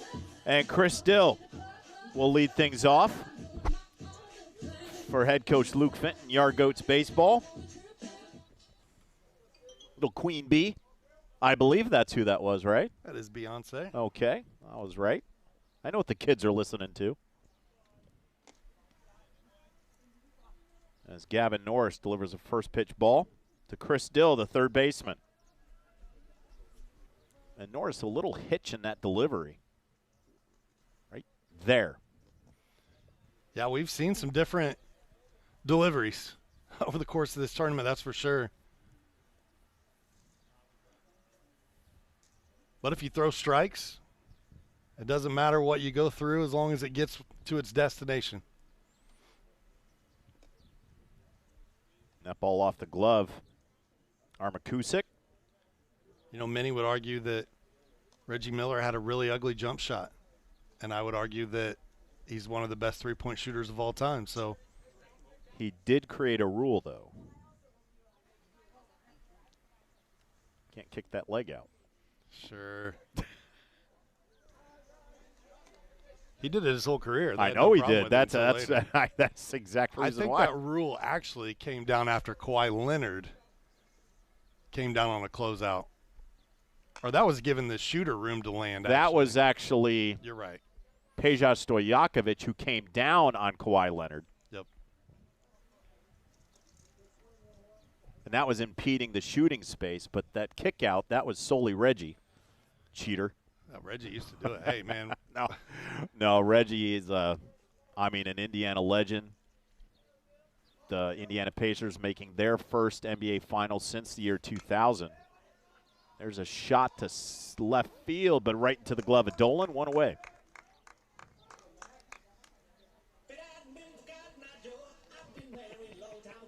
We've seen some pretty good outfield play here today. I'm just done with baseball. I'm just ready for the soundtrack now. The soundtrack's great. I mean, let the baseball play in the background. Make the soundtrack, not the bet anymore. Bring that to the forefront. Cotton Eye Joe. I love it. We've run the full gamut of songs today, all different types of genres. It's been a long day of baseball, but it has been an extraordinary fun day of baseball. Exciting. We've seen a lot of offense.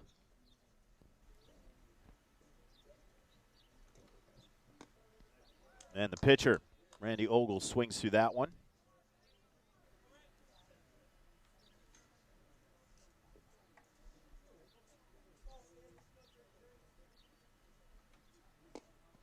And big cut there, strike two. And now you're behind here. If you're Ogle, so you got to shorten up a little bit. You want a nice compact swing. Pops us down third base side and couldn't make the play. Was Bailey hustling over. But maybe the sun kind of caught him a little bit. Lost the hat on the way over and just missed it.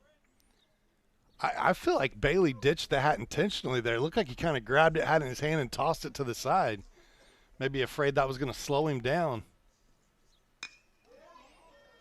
And this ball. And could he make the catch? Looks like it's going to drop. No, it looked like he did. Yeah, just underneath the glove of a diving Puckett. Another great attempt out in center field. And, partner, we've seen a lot of those today. Even though a lot of plays haven't been made out there, the hustle and the effort that a lot of these center fielders have made today has been absolutely phenomenal. Yeah, I would argue, that the outfield play has been great. I think the middle infielders have looked really solid today. A lot of the errors have come on pass balls and pickoff plays, things of that nature. So the pitcher, Randy Ogle, aboard. That brings back the top of the order, Brody Mueller, who reached on an error, came around the score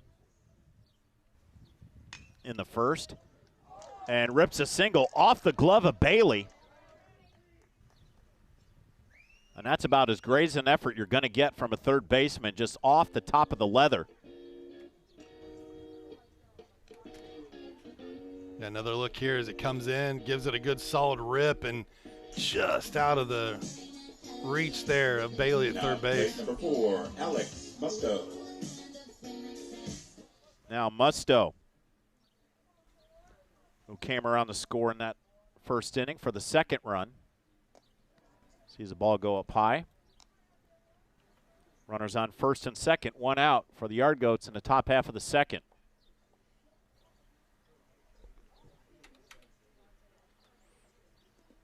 John Natali, Sean Walker, Adam Clendenning has joined the party, and a party it has been. And now the fine soundtrack behind us. Speaking of parties, Party in the USA by Miley Cyrus was just played. That's right. It's almost like Jock Jam's ISC Sports Network style. The runners are going to advance on the ball in the dirt. It was a good block by Makusik to keep that ball in front.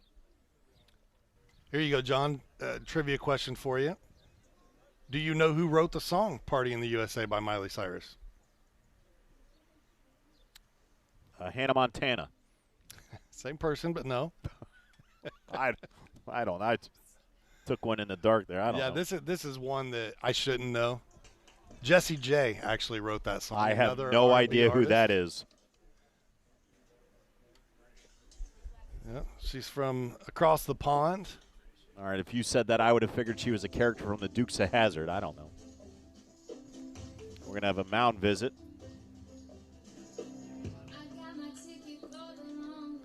And now we've moved on to songs from movie soundtracks that found their way into the top 10.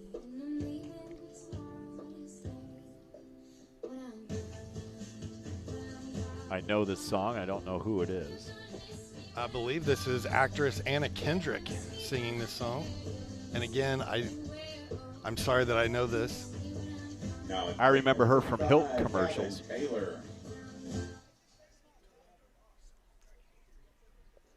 Gavin Taylor up to bat.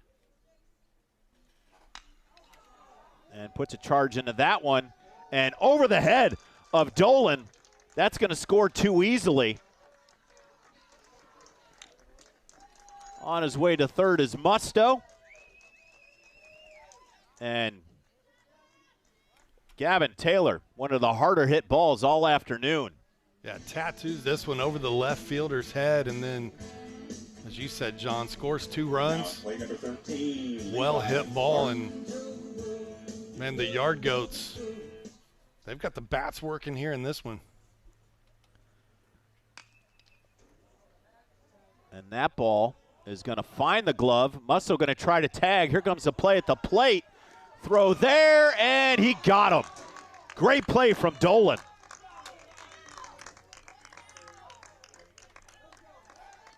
Yeah, camps out, understands I got to make a play here. The throw is on the money. Catcher does a great job of bringing that one in and applying the tag. Nicely done.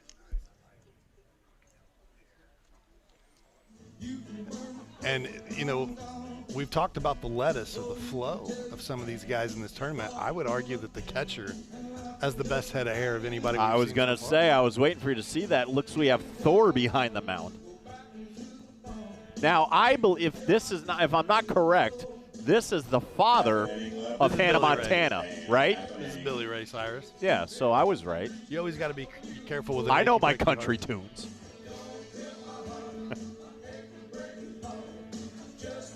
Fans, I hope you're entertained. Yeah, this is one of the songs that was played way too often in my household. My mom absolutely loved this one. Got into some country line dancing and just, yeah, I don't want to talk about that anymore. I don't even know why I'm bringing it up now.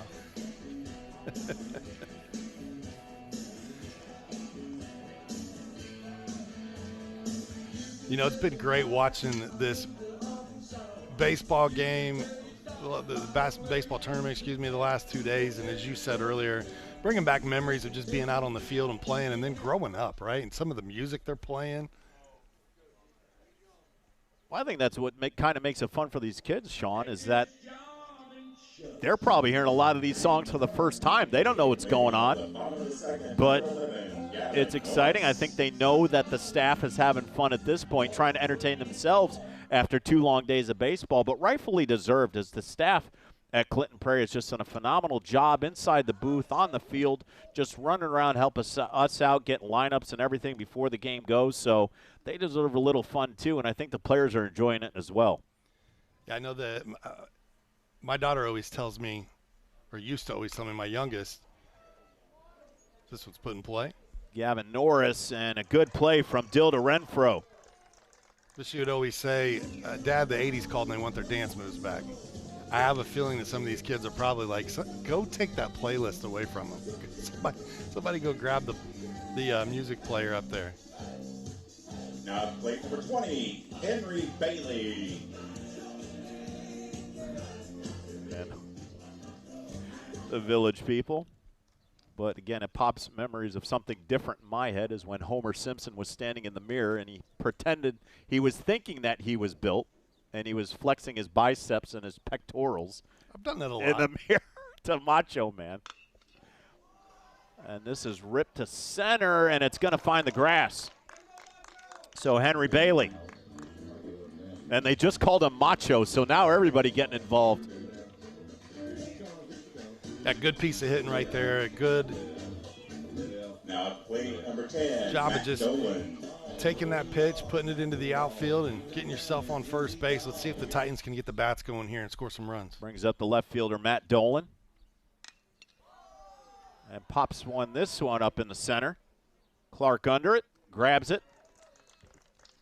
And they have the shades down as the sun, now that it's getting a little later, Sean, 6 o'clock, still up there, but starting to set a little bit, and that's going to be right in the outfielder's eyes, all across the outfield from left to right. Yeah, for those that aren't familiar with the way that it's structured out here, they are. As a matter of fact, the second baseman and the right fielder are staring directly into a setting sun. For those that have watched our coverage of Clinton Prairie football over the years, knows that 7 o'clock kickoff is bad for us in the fall because the sun's going down, and a lot of times we're looking straight into the sun with our camera lens. Brings up the right fielder, Elijah Anderson. That ball high after the foul ball, 1-1 to count. Been a long day of baseball, but we've seen a lot of runs. 14 in the first game, 13 in the second, 18 in the third. There are already 4 on the board, and that pass ball is going to allow Bailey to get to second base. Saw the pitcher there. Had himself in the chest, let his catcher know it's my bad. close out this day. Our second 15 and under match is second game for the Yard Goats that we've seen today, coming back to that 9-9 tie in game 3. And there's a shot to center and over the head of Clark, misplayed it. And that's going to score a run for the Titans. That ball goes all the way past, almost to the wall. And Anderson will stand up at second with a double. And the Titans get one on the board. Yeah, you see him here coming in. Drew Cummings. And that one over his head. You'll see the run coming around the bottom part of your screen there and able to get into second base pretty easily. That brings up the first baseman, Drew Cummings. Sean, would you like to tell us what number he's wearing? Wearing jersey 0. Okay, all right. Threw the jersey in there, okay. Just testing those PA skills. Wearing 0. There you go. Mr. Cummings. Unless you're Tyrese Halliburton of the Indiana Pacers. Referred to as O. As Anderson leads away from second. That ball high. Count 3-0.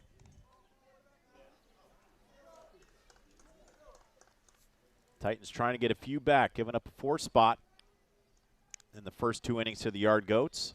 Have trimmed the lead to 3. Runner in scoring position with 2 out. And draws a walk.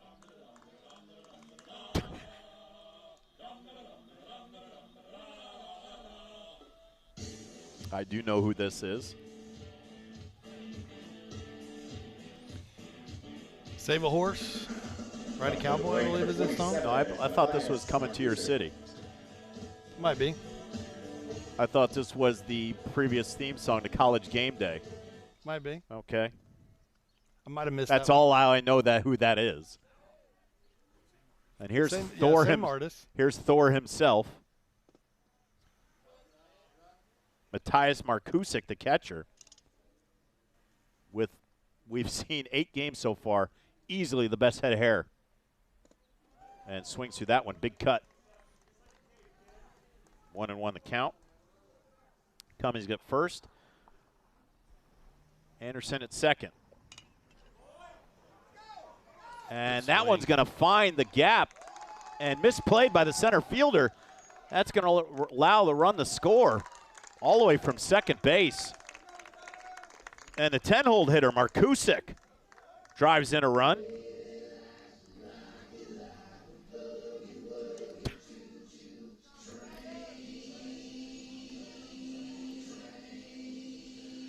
What is happening in Clinton Prairie today? Courtesy runner at first base for the catcher, number 23, Tyler Working. And now at the plate, number 22, Noel Vanis.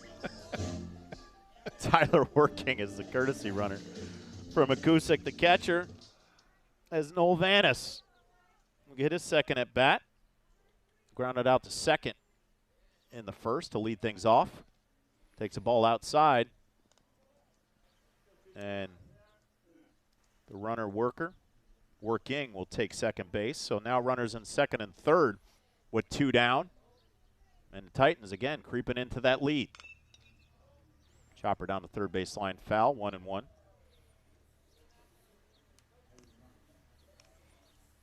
Kason Vanderplatz waits on deck.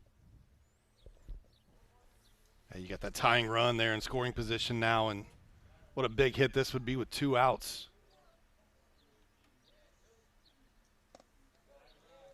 Breaking ball misses high. Count 2-1. Obviously, that Titans coaching staff feeling the same way. You want to give a courtesy runner for your catcher, let him go ahead and get the gear back on, but 2, get a little more speed out there on the base pass.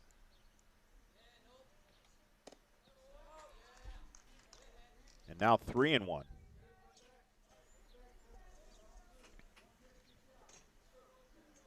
Working at second. Drew Cummings at third. And a 3-1 count to the leadoff hitter, Noel Vanis.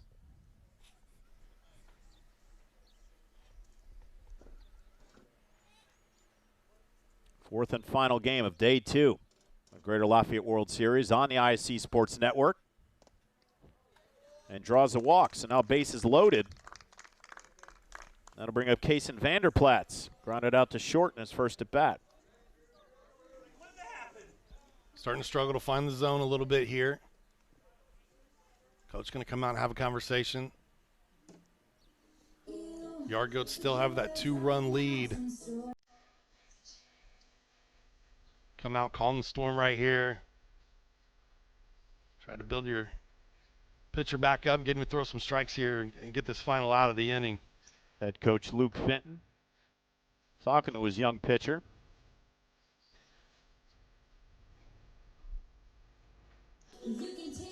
So happy that you joined us on this 4-game slate today. 8 down, or I should say 7.5 down. We still got this one to go. We'll be back at it tomorrow, bright and early, 9 a.m. The Indiana Braves and Badger Baseball Academy are 17 and under matchup. And that'll be followed by another 17 and under matchup, the Rawlings Tigers and the Indiana Braves. So we'll see them back to back. And then 2 14 and under matchups, Royals White and Indiana Venom. And then the Indy Titans and Indiana Thunder to round things out of day 3 of our coverage on the ISC Sports Network. And to help continue on that thought, John, you'll move on Sunday to Logansport for the championship games over there. We will still have coverage here from Clinton Prairie High School on Sunday as well. So if your teams happen to. And on the pass ball, good hustle from Drew Cummins. He comes in to score. Working will move over to third, Vanis to second. Now the tying run 90 feet away, and the go-ahead out at second base. Pass ball allows the run to score there. To complete that thought, again, if your teams don't make it to the championship round at Logansport and they come here to Clinton Prairie on Sunday, you can tune in and still watch your teams compete. So nonetheless, 8 quality baseball games happening on the ISC Sports Network on Sunday.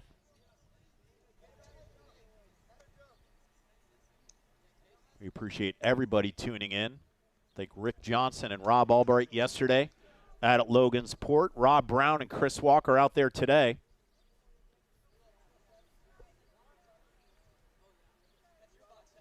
Sean and I will be back here tomorrow for a game slate. We'll have another crew out at Logansport tomorrow.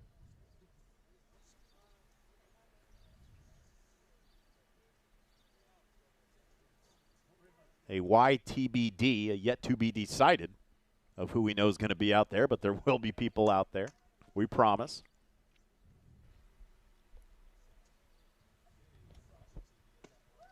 That ball finds a zone, 3-1.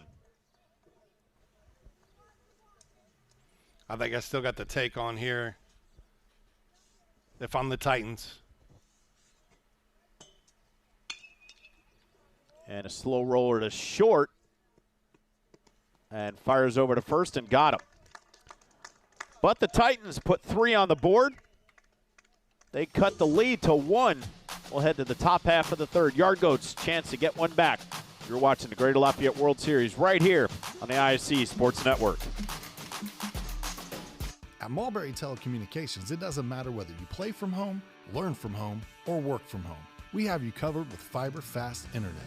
Whether you video chat to stay connected with friends and family, or operate a small business, you can do so with the reliability that Mulberry Telecommunications fiber internet provides. From streaming video to regular web surfing, the possibilities really are endless. And that's a reason for all of us to celebrate. Packages start at just $49.95. Visit mintel.net to sign up today. And that'll volley, oh my goodness.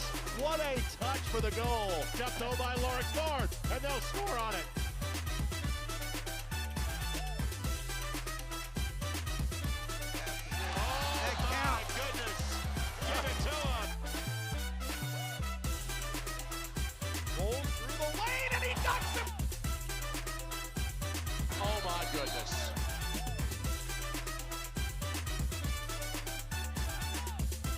Welcome to the Willow Creek Barn, where nature's beauty meets rustic elegance.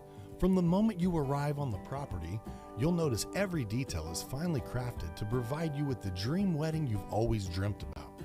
From carriage and trolley rides to breathtaking aerial views via our hot air balloon, The Willow Creek Barn offers unforgettable moments that will last you a lifetime.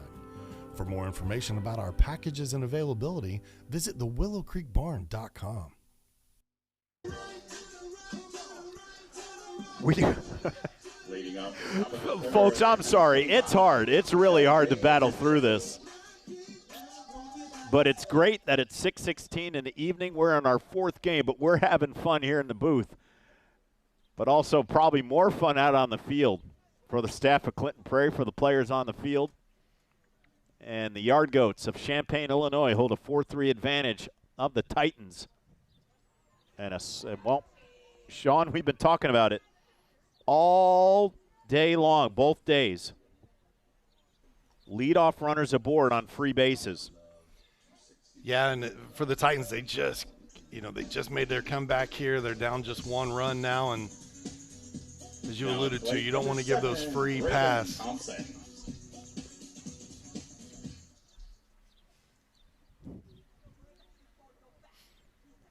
Well, Marky Mark for the kids. And just pointed out to me that shortstop is now in the correct uniform. No longer the libero look here for the Titans. I don't think Mom or Dad had a chance to drive back to Champaign to get it. Maybe just a little miscommunication with the bag grabbed. Just back to the hotel or wherever they're staying. Chopper up the middle and steps on the bag, fires to first, and not in time. Good play by Vanis to get the lead runner. Thompson aboard on the fielder's choice. Yeah, you see there, he decides to take it himself. And might have been able to turn to, had he done the flip there, had his momentum going towards shortstop, or towards second base, moving towards the shortstop side. Think any of these players listen to the Spice Girls, Sean? Of course. Who doesn't? As Chris Lemke takes a swing and misses, 0-1 the count. Can you name any of the Spice Girls? Sporty, scary, posh. Missing two. Was it one called Baby or something? Yeah, Baby Spice. All right. That's 4 or 5. The fact that I knew 3 just scares the living bugs out of me. And I said those with such conviction, like right off the tip of the tongue.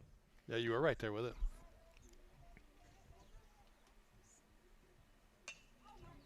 I know one of them married to soccer superstar David Beckham. That would be Posh Spice. That's my Entertainment Tonight watching as a kid. There you go. Nice piece of hitting going the opposite way with it there. Able to advance the runner, get himself on board as well. Yard Goats back in business here in the top of the third. I bring up Brody Stouffer. Popped out to short his first at bat.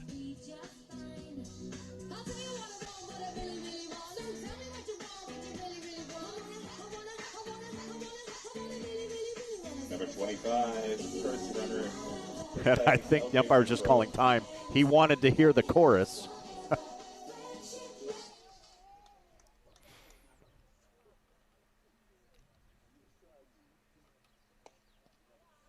Ball down and out. 1-0 the count.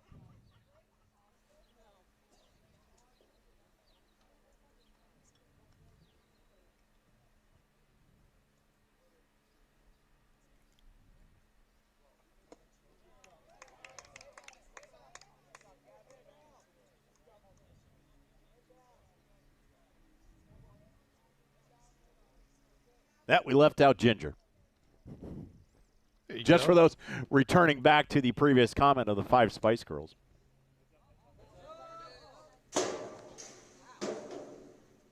And that ball caught right on our field camera mic. Yeah, that one sounded like it might have hit the lift that Elijah's been up in all day. Well, thank Elijah Mash. He's been out there all day, both yesterday and today. Had to brave the elements of yesterday with the rain, the sunshine of today, and have to do it again tomorrow as rain might be coming. Want to thank McAllister's Cat Rentals, This ball Providing shot the in the lift. left. Dolan gets under it, makes the out. Runners stay, now 2 down. We've, talked about all the on-field work and the guys behind the scenes, but we definitely want to thank McAllister's dropped off a lift Now for us at this number 11, weekend here and Still. took care of us up in Logansport as well. Such a great partnership with those guys.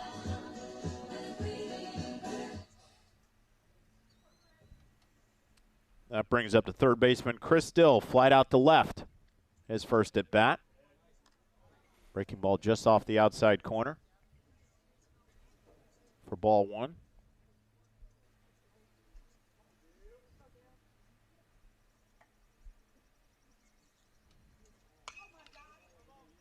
This ball slapped down the third base line, goes foul. Count evens up at 1-1.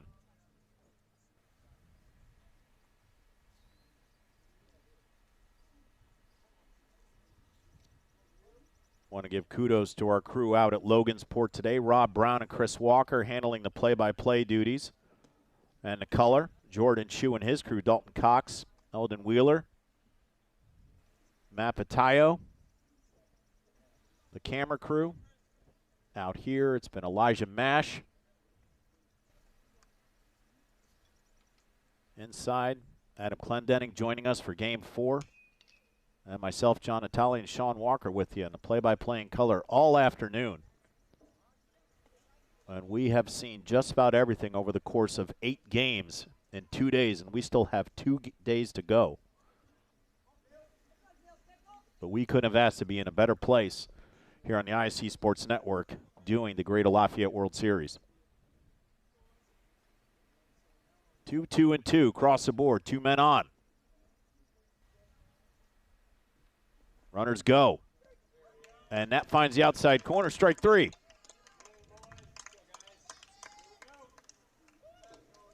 Gavin Norris gets a strikeout, ends the threat. No runs scored, 2 left on base. As we go to the bottom half of the third. Yard Goats holding on to a 4-3 lead. It was a good job there that last half of the inning is to pitch yourself out of trouble. Got runners into scoring position and then able to secure that strikeout to get the final out of the inning and keep yourself right here in this one. Sean, throughout these 2 days, as you and I have been talking as former ball players ourselves and playing quite a while, as I actually played, and I don't know how long you played. I played into my late 30s in a few wooden bat leagues. Always loved the game.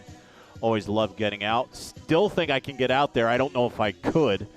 I know I'd probably get halfway down the first and pull something on a slow roller to third.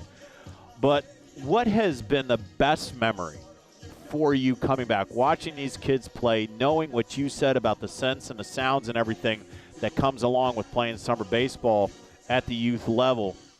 What has been the most standout to you that you say to yourself, I really, really miss that? I think the camaraderie, right, being a part of a team, and obviously we get to be a little bit of that here at ISC. There's a lot of moving parts and pieces with the amount of games that we cover and making sure everybody's where they're supposed to be and games are streaming to the right places. But I think I miss the locker room and just being around teammates, hamming it up between games and the fun we had during the games and the dugouts, the pranks that you would pull on your teammates, tying shoelaces together and just the fun, the things that would, make your coach mad and then they'd give you something to make fun of him for later type deals. So we had a lot of fun. Was there anything specific that you remember about one of your head coaches that you knew that maybe he was a fan of or had a liking himself, a guilty pleasure that you would tease him about, that you were always allowed to do it just because he knew you had a good relationship with him and he would allow you to make those? Because I have one specifically that I thought was hilarious, but I'd like to see if you'd have one too. As the first pitch is thrown, strike. I think the thing that stands out to me the most wasn't a coach that I had during the regular season. It was one that became a coach during the all-star part of our season. And so being in the opposite dugout through the year, a gentleman named Dave Rounds, a great guy, but he had a son that played baseball, and he'd always say, "Rock and fire, Brandon." He had this big gruff voice, and, we would get to hear that. And so when we finally got to play under him, you know, we would imitate him and stuff, and he'd have fun with that. Vincent Puckett leading off for Titans with a base hit to right. Now it's plate number 18, Miles Zunda. That'll bring up the extra hitter, Miles Zunda. Flied out to center.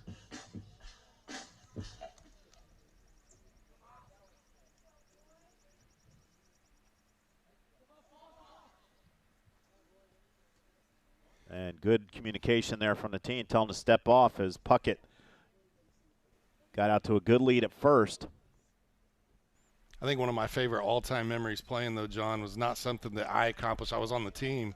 I made a couple of plays to help him out, but our graphics man tonight, Adam Clinton, throwing a no-hitter and being on that team with him growing up. And I specifically remember our catcher not feeling well and wanting to come out of the game, and Adam going to him and saying, hey, man, I'm dealing right now. I need you. Don't change this on me. And he gutted it out behind home plate, and Adam completed that no-hitter. That's probably one of the best memories that sticks out for me. I congratulate you, Adam, on throwing the no-no. Congrats. And he still has the ball. All right. There's a drive in the left field and into the glove of Thompson. He'll field it, and Puckett will have to retreat to first base, one down. Well-struck ball just right at the left fielder, able to camp out under it and secure the out. That'll bring up the pitcher, Gavin Norris. Grounded out the third back in the second inning. Now, when Adam's not around, I tell people that I made about 4 diving stops at shortstop, and he wouldn't have got the no-hitter without me. But truth is, he was absolutely dealing that night. I wonder, Adam, I mean, were you throwing the gas, or are you more of a location pitcher? He threw some gas. Don't let him tell you anything different. Yeah, he had a nice little breaking ball as well. Where I threw the what I would call the sweeping curve, right, from the shoulder down to the knees across the zone. Adam threw a much tighter breaking ball, had a lot more quick break to it. Okay. More of a slider almost. It was pretty filthy. Okay. And what year was this? It would have been in the 90s. No, I mean, what age bracket? 15, 16 Okay, so in high school this happened. I was going to say, if it's Little League, then I have to discredit it. But about the same age of this group out here. Okay, on the field all now. right. That ball fouled back.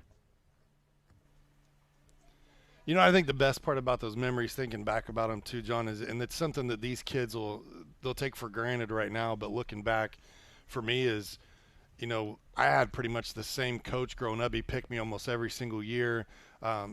Adam started to be a part of those teams when we got into like our 13, 14, 15-year-old years, even before we moved on and got into high school.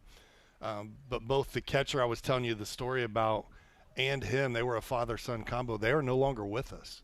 And another player from that team has passed since then. And, you know, here we are, we're 46. We're not super old, but it's fun to look back and think about those games of having those guys as teammates and just remember them those ways because we had such fun as kids. That ball down and out.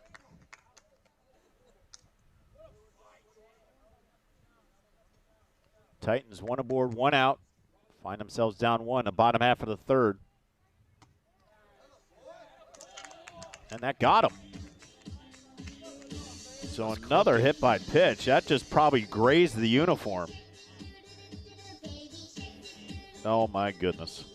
Now at the plate, number 28, Henry Bailey. Now, I will tell you, I love this song, the remix version. When you go down to the Victory Field and watch Rowdy come out and do his Baby Shark dance, it is one of the greatest things in between innings. In Oklahoma City, doing my coach character out there, we had Kids Day, 11 a.m. start, and it's Kids Day, so a stadium that holds 9,000, about 7,000 of those were in elementary school. And they played that song. Sean, I had to run. I was scared I didn't know what was going on. We had an couple inflatable sharks come out. I'm standing on the dugout. I didn't know the song. I apologize. I didn't know the Baby Shark tune. And that ball off the glove of Mueller. Everybody's going to be safe. Bases loaded, 1 out. Yeah, when that song comes on, if there's any kids around you under the age of 8, you should probably take cover because they're about to get rowdy.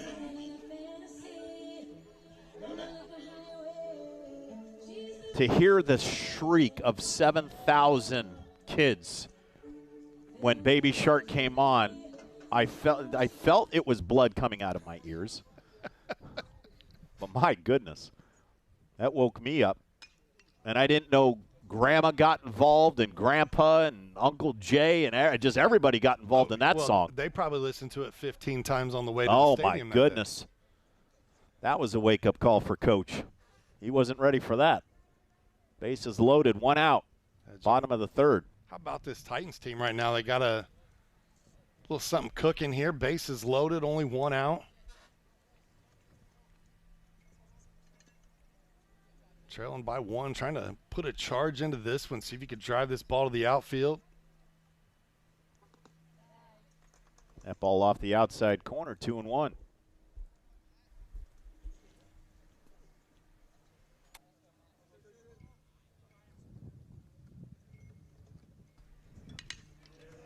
And that's going to find the outfield grass. 1 run will score. Here comes a second. And Norris will score. And the Titans take a 5-4 lead. Yeah, good piece of hitting. I was calling for it a minute ago. Find your pitch. Try to drive it to the outfield. That's exactly what he does there. Plates 2 easily. Keeps this inning alive as the Titans have come alive here.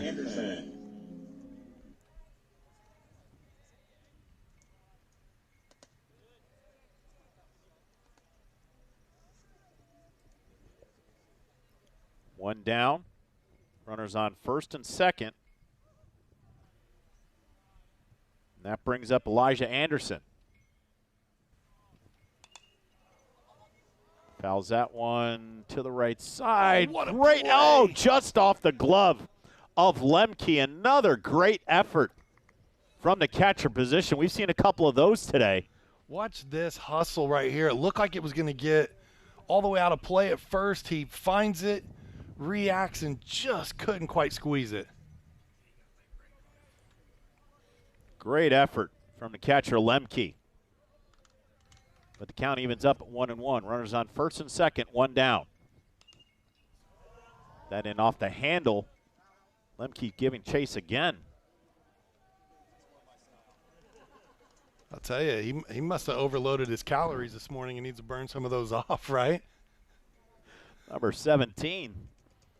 He's putting some hustle in behind the plate back there today.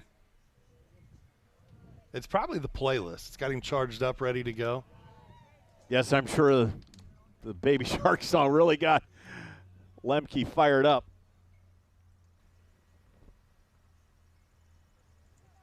But overall, just some of the efforts that these young athletes have given over the course of these first 2 days. And that's going to find the grass. It rolls under.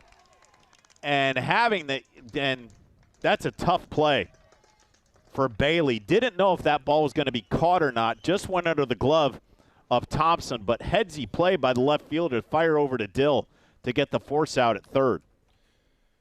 Yeah, we watch this one again, and you see the runner. He's got to go back and almost tag up here. But then because the ball gets down, he's thrown out. A forced play there at third base. So Drew Cummings, who got on base and came around to score in that second inning. The Titans have put up 2 here in the bottom of the third to take the lead, 5-4 over the Yard Goats.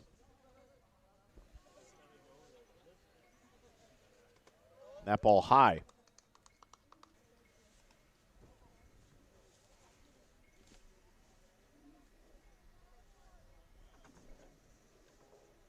And Sean, not to discredit anything that any of these teams have done over these course of these past 2 days and what we're going to see tomorrow as well in pool play. But once we get to Championship Sunday, we're going to see those teams that have played the better baseball, that are more aesthetically adapt to making the right plays, being at the right times, seeing that playing strict, great, fundamentally sound baseball, we're going to see that on Sunday. So we're in for one whale of a championship game match, 4 of them on the IC Sports Network come Sunday. Yeah, you'll get to see the best of the best from each age group, right? I mean, the ones that win their pool play in advance, they're going to face off on Sunday for a chance to be crowned champion. And that ball plunked him, another hit by pitch.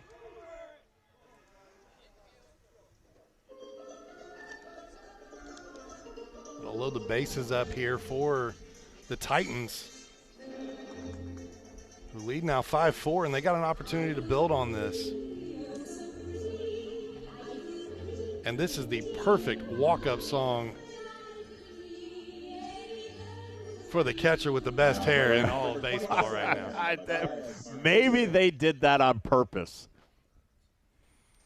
If not, they lucked into a great one right there. They did. That was about as good of a tune that you could play for Matthias Markusik, who has won hair of the game and hair of the first 2 days.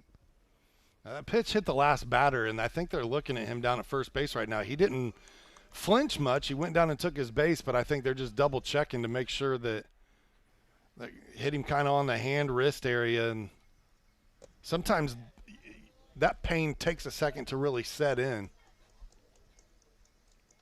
Dolan on third, Anderson at second, Cummings on first. Markusik drove in a base hit to drive in a run back in the second inning. Batting in a 10th hole. And sees that one go outside, 2-0. Nowhere to put him. John, you asked earlier about memories from the playing days. Here's another one I'll throw your way. My most memorable season probably is dislocating my elbow my junior year of high school during the baseball season and having to take some time and wear almost like a metal robotic arm that would only allow my arm to go so far. And I could pitch, but I couldn't hit. And on 4 straight pitches, the 10th hitter walks, scores a run. 6-4 Titans.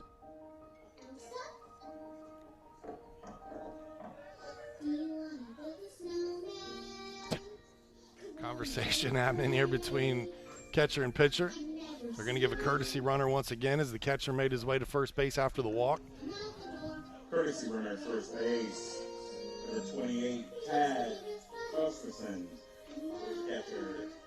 And now at the plate, number 20, Tad Castorson will be the courtesy runner at first for Markusik. Conversation out at the mound between the umpire and the pitcher on the mound right now. Base is still loaded. And Vanis, an opportunity. Walked in the second, grounded out to second in his first at bat. 0 for 1 on the day. That ball outside. And Randy Ogle doing his best to keep this as close of a game as he can right now. Still not out of a jam yet. Has to get the top of the order. And that ball finds a backstop, and that's going to score a run. And now it's 7-4 Titans. Yeah, you can see he's struggling. He's laboring out there on the mound right now, trying to find the strikes on the pitch prior. It looked like he was trying to aim, and it ended up outside. And then that one, you could tell he just kind of reared back and let it fly and sailed that one over the head of everyone. And I think to the Yard Goats' surprise here, they were expecting a pitching change there, and Coach said, no, get us through this, right? Going to give him another opportunity to get this last out right here. And again, this is the hard part about playing in these type of tournaments where you have so many games over the course of 4 days, is you've only got so many arms you can throw. And then once they hit certain pitch marks, they have to sit for so long. And so that means there's times where you've got to allow a young man to find his way through this inning no matter what the scoreboard says.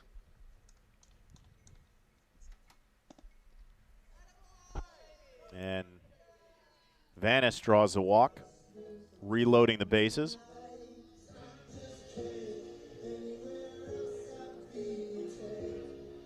That's going to bring up Kaysen Vanderplits. Kaysen Vanderplits.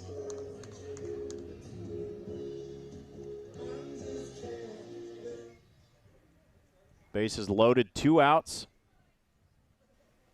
Titans have scored 4 in this bottom half of the third to take the lead and expand on it. That ball outside. And Sean Ias, as a pitcher, Adam, I'll get you on this too. I was first baseman. I took the mound as a kid in Little League, and then that was it for me. I didn't want to pitch. But when you're in this situation and you know as a player you just don't have it and your coach leaves you out there, what do you do as an athlete to try to get through it? If you're like, I can't throw a strike, I just can't do it, what do you have to do? It's a tough question, right? I mean, as a competitor, you never want to come out of a game period anyway. And it's tough when you're younger because a lot of these guys are still trying to figure out their own self-confidence. But, you know, when you're looking over there and coach is not coming to get you and you know, hey, man, I just don't have it, you've still got to bear down and you got to find that fight inside and be like, all right, I'm not going to let this next guy get the best of me. I'm going to find a way to throw strikes here and get this out. That ball up the middle and off the glove of Mueller. And 1 run did score.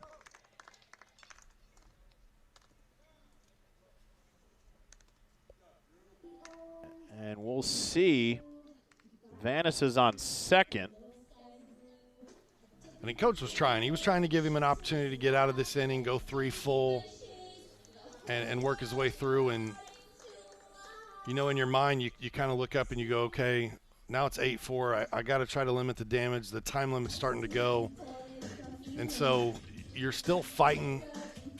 You had a tough game prior to this one where you were able to fight back and get a tie. So the base is still loaded. Kosterison, the courtesy runner from Arkusik, still on third. Vanis on second. Vanderplats at first.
Like it was yesterday. My whole team back in high school, just, again, you mentioned the camaraderie and just hanging out with your buddies and playing with them during the high school season, translating that to summer ball and everything.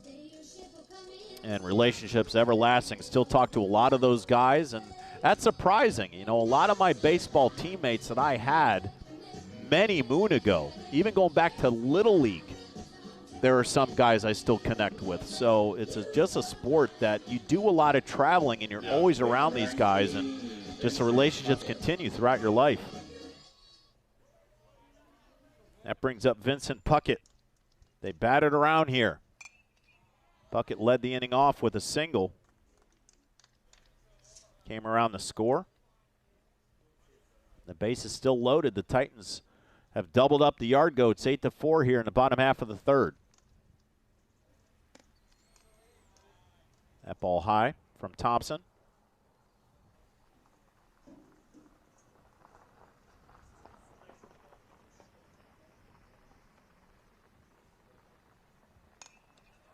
That ball fouled back to count 1-2. I've always loved to compete. It doesn't matter if we're playing cards, video games, whatever it is. It's fun to go out and compete and play against someone else who's giving it their best and you're giving it your best. And at the end of the day, the other thing I usually love about baseball is there's always such great sportsmanship you see. And even, Little League World Series, when you watch that on TV, you see that a lot too. The way the teams look out for each other and players console each other after tough losses, and that baseball's just always been that sport where and that's how it was written. If you go back and look at the original rules of baseball, you didn't play with gloves, and it was called a gentleman's game. And there's a shot to right field. That's going to get over the head of Musto and bobbles it a little bit. And a base-clearing double for Vincent Puckett. Yeah, he put a charge into that swing and drove that one out to right field over the right fielder's head, and then turned the Jets on. He gets the stop sign there at second. Thought he might have had a chance at third, but clears the bases anyway. Damage done. Now play number 18, Miles Lunda. Now, with that being said, the reason I was talking about going back to the original rules of baseball and it being a gentleman's game is I got the opportunity later, we're talking in my early to mid-30s, to play in what we refer to as a barehanded baseball league, but it was vintage baseball. We played by the rules of 1858. There were no gloves. The pitcher's job wasn't to go up and try to strike out the batter. It was to put it where the batter wanted it. There's a drive to left, and that'll finally end the inning, but not before the Titans put up an 8 spot in this bottom half of the third. We're going to go to the top of the fourth, see if the Yard Goats can come back. You're watching the Greater Lafayette World Series right here on the ISC Sports Network. Meet Henry. Henry is hip. Henry loves the new Mintel TV streaming app. And check out Helen. With features like Cloud DVR, Restart, and Look Back TV, Helen never misses her favorite shows. And this is Bob. Bob can't contain his excitement for the new Mintel TV streaming app. Bob is proving that you actually can teach an old dog new tricks. What do you say, Bob? Does the Mintel TV app get a thumbs up? All right, Bobby-o. Mintel TV, the next generation of awesome, upgrade today. If you haven't signed up for Mintel fiber optic internet from Mulberry Telecommunications, then you're missing out. We have various packages to choose from and speeds up to a gig. Not to mention each package includes a Wi-Fi 6 wireless router and access to our Mintel Smart Home app, giving you complete control of your network backed by our award-winning customer service. Go ahead and dance till your heart's content in whatever reality you want, even if it's virtual. Mulberry Telecommunications offering the best gig in town. Sign up today at Mintel.net and experience the Mintel difference. Hey there, my name is Jake Query. And I'm Derek Schultz. And we are part of, actually the entirety of, at least from an on-air standpoint, Query and Schultz on the ISC Sports Network. It's appropriately named. It's charitably award-winning. And Derek, now we venture into season number 5. Hard to believe. 5 of them. 5 of them. Can you believe it? 2 best buds, talking Colts, Pacers, Indiana sports, every Tuesday night, 7:30, ISC Sports Network, and on socials as well. It is made possible, of course, by the people who watch and listen every single week. We are most appreciative. We look forward to season number 5. Back at Clinton Prairie High School, Game 4 of our 4-game set on Friday, July 18th, the Greater Lafayette World Series on the IC Sports Network. The Titans have jumped out to an 11-4 lead over the Champaign, Illinois Yard Goats. That ball popped in the air to short, and actually the left fielder called him off. Good play by Dolan. And 1 pitch, 1 out here in the top half of the 4th. One of the coolest parts about that Vintage Baseball League, John's getting to take part in the Vintage Baseball World Series that they held in French Lick, Indiana, down on the grounds of the West Baden Casino. And one of the teams that came was from St. Louis. They brought their own little, like, old school tobacco baseball cards that they had printed up and made. I still have those. I thought that was so neat. And there's a drive to the outfield. That's going to find the grass. So Brody Mueller continues his good day. Just heard the PA announce about 28 minutes left. As far as the time limit is concerned, the Titans really opened things up that last inning. I was waiting until we were going to get Rick rolled. It took until the 4th inning of this game, but we got there. It's never going to let you down. I was happy about that. You can play Rick Astley for me any day. And the fact that the man still rolls on that premise, he just took it for what it was worth. And sure.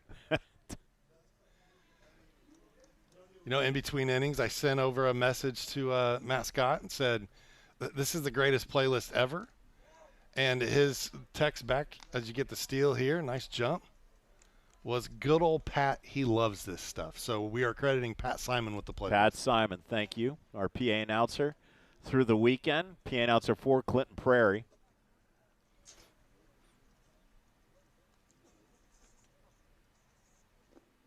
That ball down in the dirt. I like the aggressiveness there on the steal. And you find yourself down 7. We saw this team come back in the prior game that they played.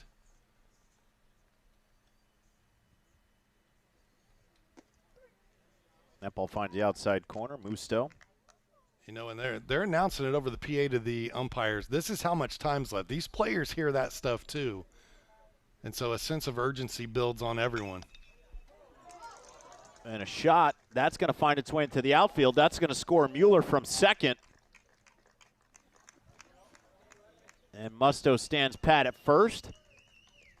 And, partner, you're not going to get them all back at once, but you got to get one at a time. And the Argos did exactly that. Yeah, rip that one into left field, gets the run across, and great piece of hitting right there. That's what you want to see. Gavin Taylor. And that'll bring up. Sorry, John. I was just going to say that brings up the extra hitter, Gavin Taylor. On with your point, Mr. Walker. Yeah, as you were saying, you're not going to get them all at once. Just one run at a time, chip away. You want to be productive with each at bat. Each time you get a runner on, you want to take advantage of that opportunity to get them across. That ball down in the dirt. I mean, to the point, John, last inning, we saw the Titans open it up. They had a big inning. That's where the lead came from. There's nothing stopping the Yard Goats from doing the same right here.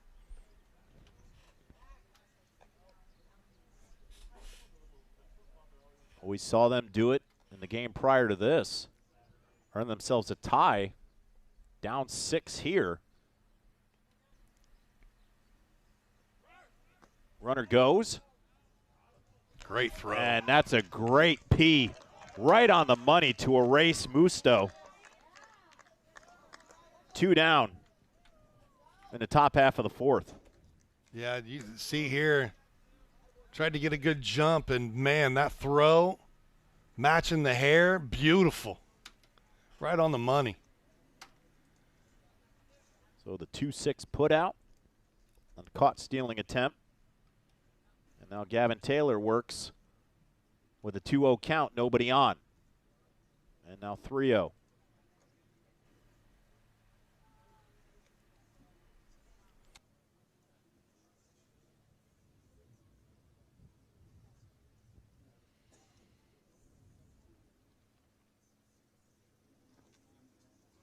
And on 4 pitches, well, I guess that was ball 3. Okay, so now the count's 3-0.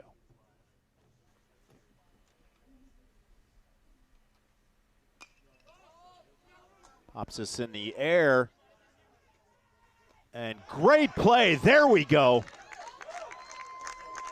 Markusik comes up with a great play to end the top half of the 4th.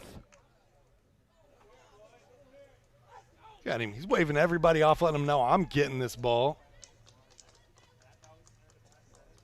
Oh, and the hair flip at the end. Picture perfect. He might be my early vote for MVP of the 15U group, man. Making it happen out there. Nicely done.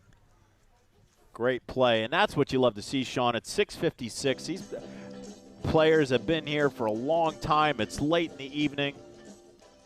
We don't know right now if the Titans have played before this one. Maybe they were at another site, had to travel over. I would assume so. given the fact that it's later in the day here, I would about bet they played at least once earlier today. But the fact that these teams are still giving it all their effort as we hit the 6:56 Eastern Standard Time mark. And I'm just waiting for Carlton Banks to come out here. Old Tom Jones. Bizunda, Norris, and Bailey. 4-5-6 for head coach Aaron Betts and his Titans club.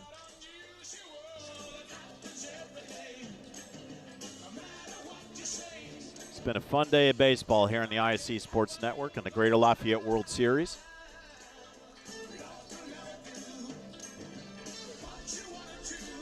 We will be back at it bright and early tomorrow morning, 9 a.m. First pitch between Indiana Braves and a team we liked yesterday, the Badger Baseball Academy out of Wisconsin.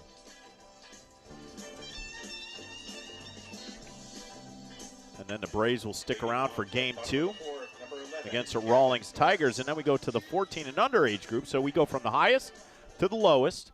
Well, back-to-back 14 and under matchups, Royals White and Indiana Venom. And then the Indy Titans and Indiana Thunder. Strike one delivered to Miles Zunda.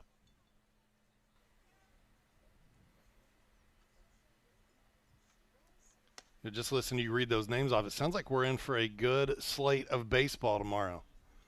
There's some good team names in there. Getting excited to get another look at the Badger Baseball Academy. They were really impressive yesterday. I want to make sure that wasn't a fluke, right? They passed my eye test for one game. Well, partner, we saw another good 17 and under team earlier today in game 2 of our 4-game slate here in the IC Sports Network, done by the Indiana Thunder. Yeah, they looked really impressive. There's a shot to right field, but right in the sights of Musto. Puts it away, one down.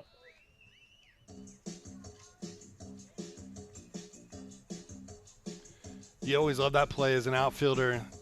That was the position I played when we got to high school, is move to the outfield. And being able to, when you got one, you ain't got to move. It's hit right to you. Able to squeeze it.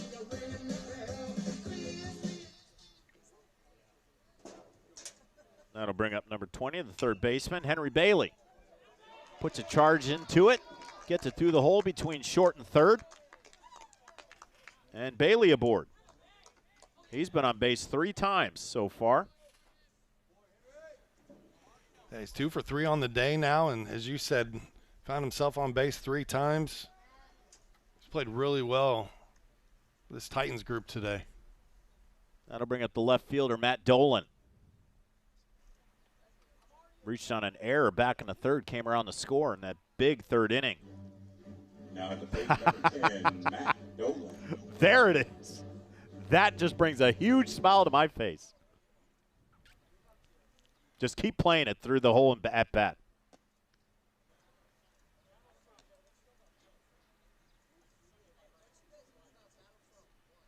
Is Dolan ahead in the count, 2-0.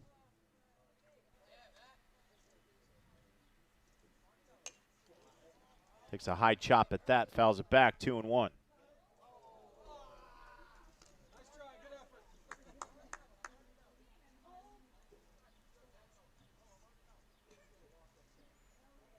Still a hitter's count here at 2-1. Knowing the pitcher doesn't want to fall behind any further, go to 3-1. Thompson fires over to first. Bailey back safely. Here comes a 2-1. And the third off the glove of Dill. Mishandles and fires to first. Can't get him. I'll tell you, that was a heck of a dig by the first baseman to make it as close as he did, though. And a nice job by Dill over at third base to stay with that. Now at the plate, number 16, Elijah Anderson.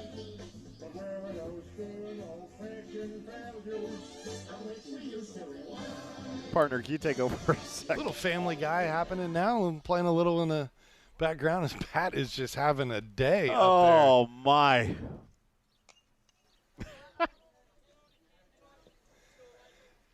Hey, when you plan on camping out and helping out for 4 straight days of baseball, you might as well have fun while you're there, right? Oh, man. Elijah Anderson at the plate. Slow roller to third. That's going to be a tough play. Dill fires over to first, and a great pick by Renfro. Well, he showed the glove work on the last play. It just wasn't in time, and then coming back again here. Look at this one. Third baseman fields it cleanly this time. Good, strong throw and nice dig. Now plate number 0. Well, that's impressive.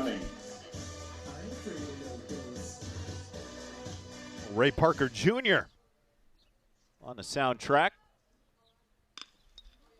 And a slow roller up the middle. Takes a hop off the lip. Fires over to first and got him.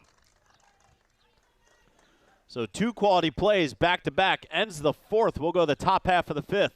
Yard Goats have a lot of work to do down 11-5. You're watching the Greater Lafayette World Series on the ISC Sports Network. At Mulberry Telecommunications, it doesn't matter whether you play from home, learn from home, or work from home. We have you covered with fiber-fast internet. Whether you video chat to stay connected with friends and family, or operate a small business, you can do so with the reliability that Mulberry Telecommunications fiber internet provides. From streaming video to regular web surfing, the possibilities really are endless. And that's a reason for all of us to celebrate. Packages start at just $49.95. Visit mintel.net to sign up today. And little volley, oh my goodness. What a touch for the goal. Jumped over by Lawrence North, and they'll score on it.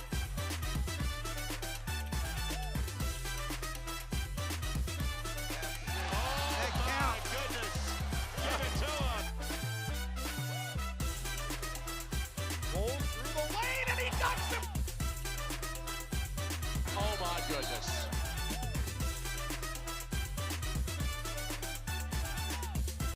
Welcome to the Willow Creek Barn, where nature's beauty meets rustic elegance. From the moment you arrive on the property, you'll notice every detail is finely crafted to provide you with the dream wedding you've always dreamt about. From carriage and trolley rides to breathtaking aerial views via our hot air balloon, the Willow Creek Barn offers unforgettable moments that will last you a lifetime.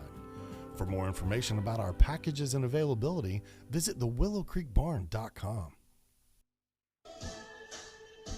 No, you don't see Will Smith and Carlton Banks on the field, but a little Apache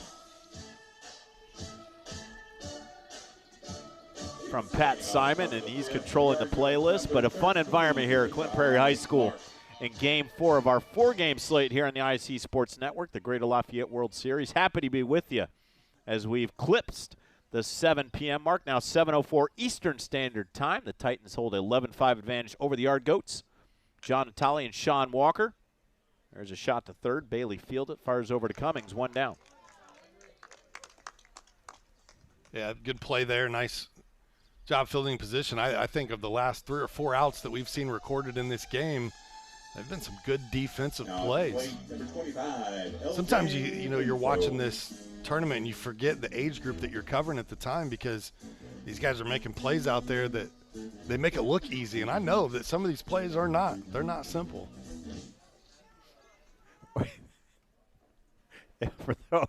For those maybe that were waiting for the course line, Inspector Gadget has hit the playlist. Running the full game. Oh, my gosh. Pat Simon. I need to get that man's autograph. I need to head out to Clinton Prairie after this, see if I can't catch Pat before he leaves. Trailing by 6. Time limit now starting to be a factor as well as we get later into this one. The Yard Goats have got to find a way to manufacture some runs right here. 14:40 left on the clock, so the Yard Goats have to find a way to manufacture some runs here and then get in and out as quick as the dugout as they can if the Titans have to host the bottom half of the 5th. That puts our time limit right around 7:20 Eastern Time. And up at the eyeballs, above the head. And Anderson camps under it for out number 2. That's another thing we've seen all day long, Sean, is players aggressive. You've mentioned it looks like the size of a beach ball. Tough to lay off of. But 2 down quickly here Now play in number the top 7, half of the Braden 5th for the Thompson. Yard Goats. That brings up Braden Thompson, who came in the spell, the starting pitcher, Ogle. Breaking ball just mitts up high, 1-0.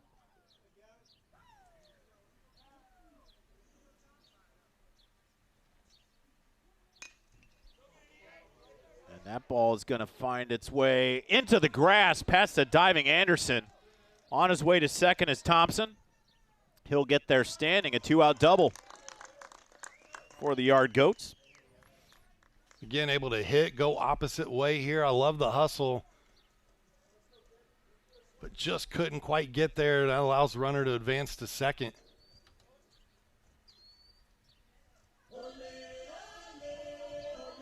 Now at plate number 17, Chris Lemke. That brings up the catcher, Chris Lemke. And there's a shot through the hole between third and short.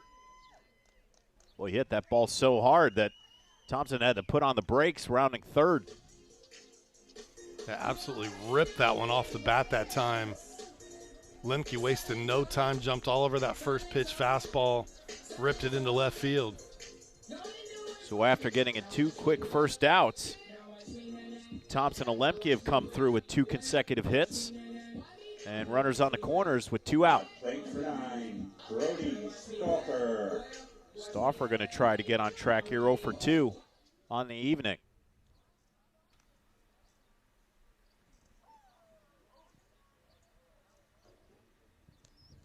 Pitcher stepped off the rubber first before making the fake throw attempt. That is allowed. Breaking ball just off the outside corner of the plate, 1-0.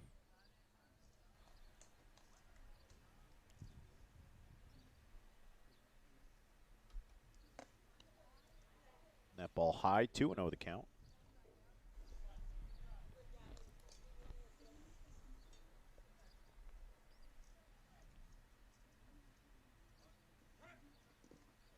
Runner goes, ball in the dirt, skips away. No throw, so now runners at second and third with 2 down. Count 3-0 to Stauffer. Chris Still waits on deck. And there's a strike. We'll give our parting thanks, as the crew's probably done, as that 6:30 game probably happening now over at Logansport. But credit to Rob Brown and Chris Walker. Are you ready, kids? I can't hear you. Oh. Now at the plate, number 11, Chris Dill. Hey, now this is my favorite right here. One of my favorite all-time cartoons. Still watch it to this day. SpongeBob.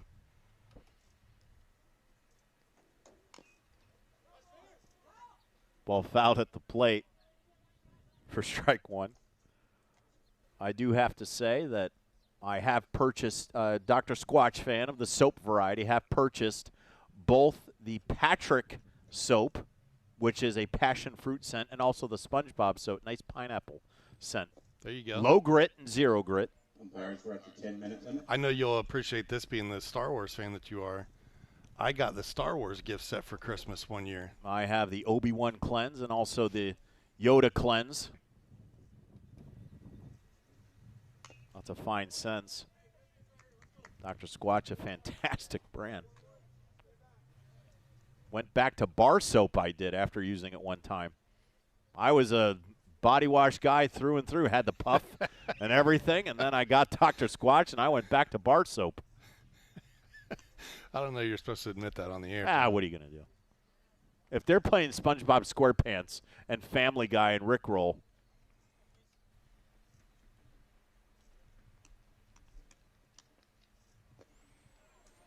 at 2-2-2, ball in the dirt. Now the count full, nowhere to put them. Yeah, and I know there's 2 outs right now for the Titans, but, man, this is a sticky situation. Yard Goats, great opportunity here to cut into this lead. Runners go. And up at the eyeball, swings at it and drives it foul down the third base side. We'll do it again. Bases loaded. Runners will be on the move. And Thompson's got to be careful down there at third base. Don't want a rip shot coming at you. But nowhere to put Dill. And swings high at that one. Possibly ball four in back-to-back pitches, but staying alive. And that's what you have to do in this situation. Anything close, you got to swing. Everybody will reset. And that ball down in the dirt. One crosses the plate. Everybody advances. And the Yard Goats get one back, 11-6. A walk is as good as a hit right there in that situation. Bring home another run. The fact I know this is Golden Girls, the fiance watches this show constantly. For sure.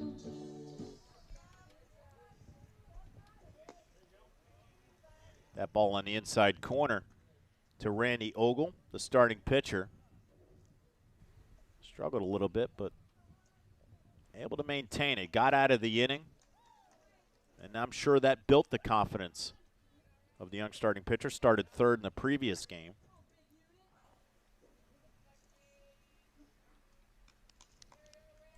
But a chance to do some damage here. And fists it out into the outfield, and it's going to fall off the glove. Another great play. One run will score. Here comes a second.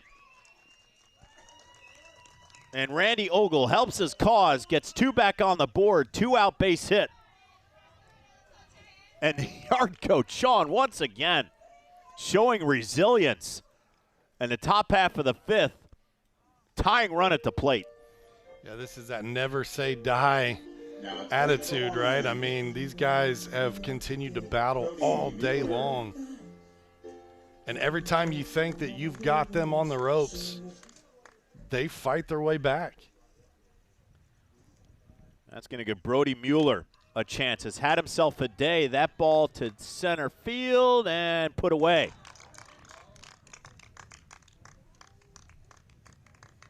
The Yard Goats creep back down 3. Now time becomes of the essence. Yeah, and I think they're going to force, with there being still some time left here, they're going to force the Titans to take this at bat. And if you are the Yard Goats, you want to get out there, you want to get warmed up immediately, and you want to get a guy in the batter's box, right? We saw Sexton yesterday come in and just, I mean, he was, as soon as he got the ball, he was firing. I don't even know that they were sending signs in. He was just throwing fastballs. That was on deck blue yesterday. But he was able to earn his team another at-bat, and it ended up boding well. Well, not only did he do that to get them to that next inning, what did he do the following? And is hit that 3-run triple. That's true. To clear the bases. But that's what we've experienced in these first 2 days of baseball here at the Greater Lafayette World Series on the IC Sports Network. If we've just been force-fed every single different situation that you can think of, we're still missing that home run ball. We're probably not going to see it in this age group. You can see the depth of the outfielders playing very, very shallow.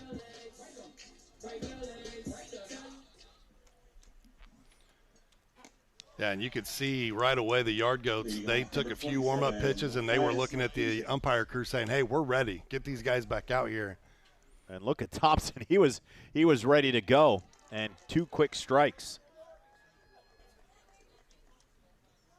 So Thompson working at a cheetah's pace from the mound.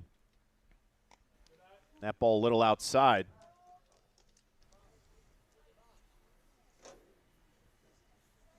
Trying to see if they can't get to the top half of the 6th. And I like the gamesmanship here. I mean, as you should. Take your time in the box. You got 2 strikes. You're allowed to call timeout there. Markusik has had a great day in that 10th hole. He's done a fantastic job behind the dish, too, in the catcher position. Probably has the catch of the tournament so far, right? The foul ball that he tracked down a little bit ago. And reaches out, puts that one to right field, and 1 out. Yard Goats may have a chance. One down. Coming to the top of the order, Noel Vanis. Now plate number 22, Noel Vanis. 340. You're getting about me on body wash. they play that. Here's a shot to short. Mueller tried to field it. And that's a second error of the day for Mueller. Where's those glasses behind the hat? Maybe could have used them there.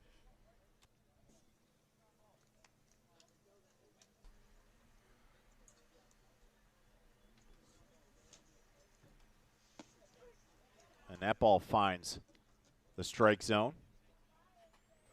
I'm going to try to get a double play ground ball here or find your way to luck into a double play situation. If you can get those 2 outs, bang, bang, just might earn yourself a 6th inning. And I don't know if Thompson really wants to fool around with the runner at first base.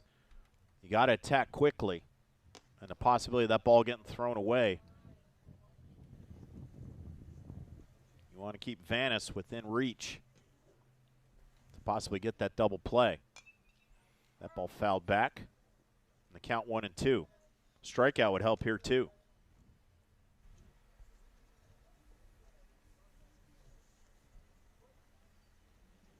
That is one thing that the Titans have yet to do in this ball game, is go down swinging and we're caught looking.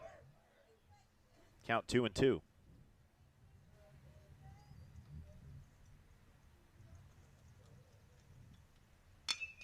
And that ball right to Mueller and off his glove. Having a tough day at short is number 1. Yeah, this is almost unfair to him a little bit. That last one, the air that got under his glove, the ball never bounced. And then this one, almost like it hit concrete and took a shot up over him there. And so, I can't blame him. He was trying to play the hop the ball before. It stayed down. This one he tries to stay down, and the hop eats him up. 1 out, runners on first and second. Yard Goats trying to do everything possible to get a shot in the top half of the 6th. And we've got about a minute, maybe 2 minutes at most, so they're going to have to move real quick. At any point in time, they could call this one. That ball high, the count 3-0. I know when they said 14:40 earlier, that put it at about 7:20. I'm showing 7:19 on my clock right now. As am I, partner. And a 4-pitch walk.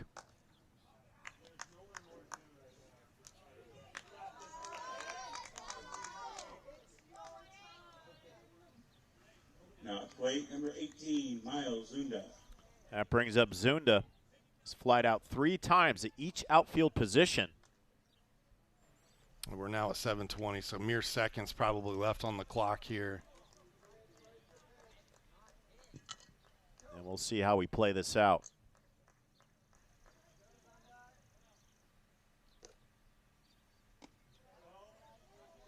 And 1-1, the count.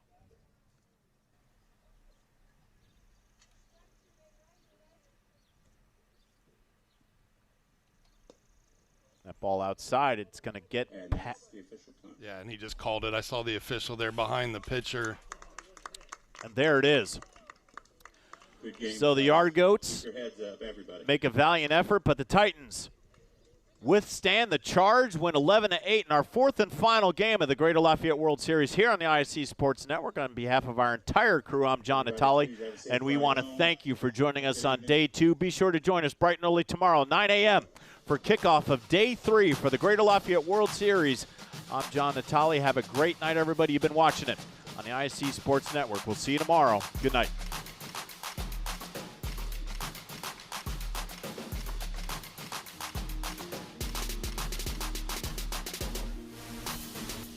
Meet Henry. Henry is hip. Henry loves the new Mintel TV streaming app.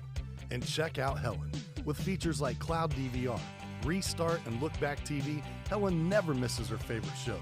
And this Well, this is Bob. Bob can't contain his excitement for the new Mintel TV streaming app. Bob is proving that you actually can teach an old dog new tricks. What do you say, Bob? Does the Mintel TV app get a thumbs up? All right, Bobby-o. Mintel TV, the next generation of awesome.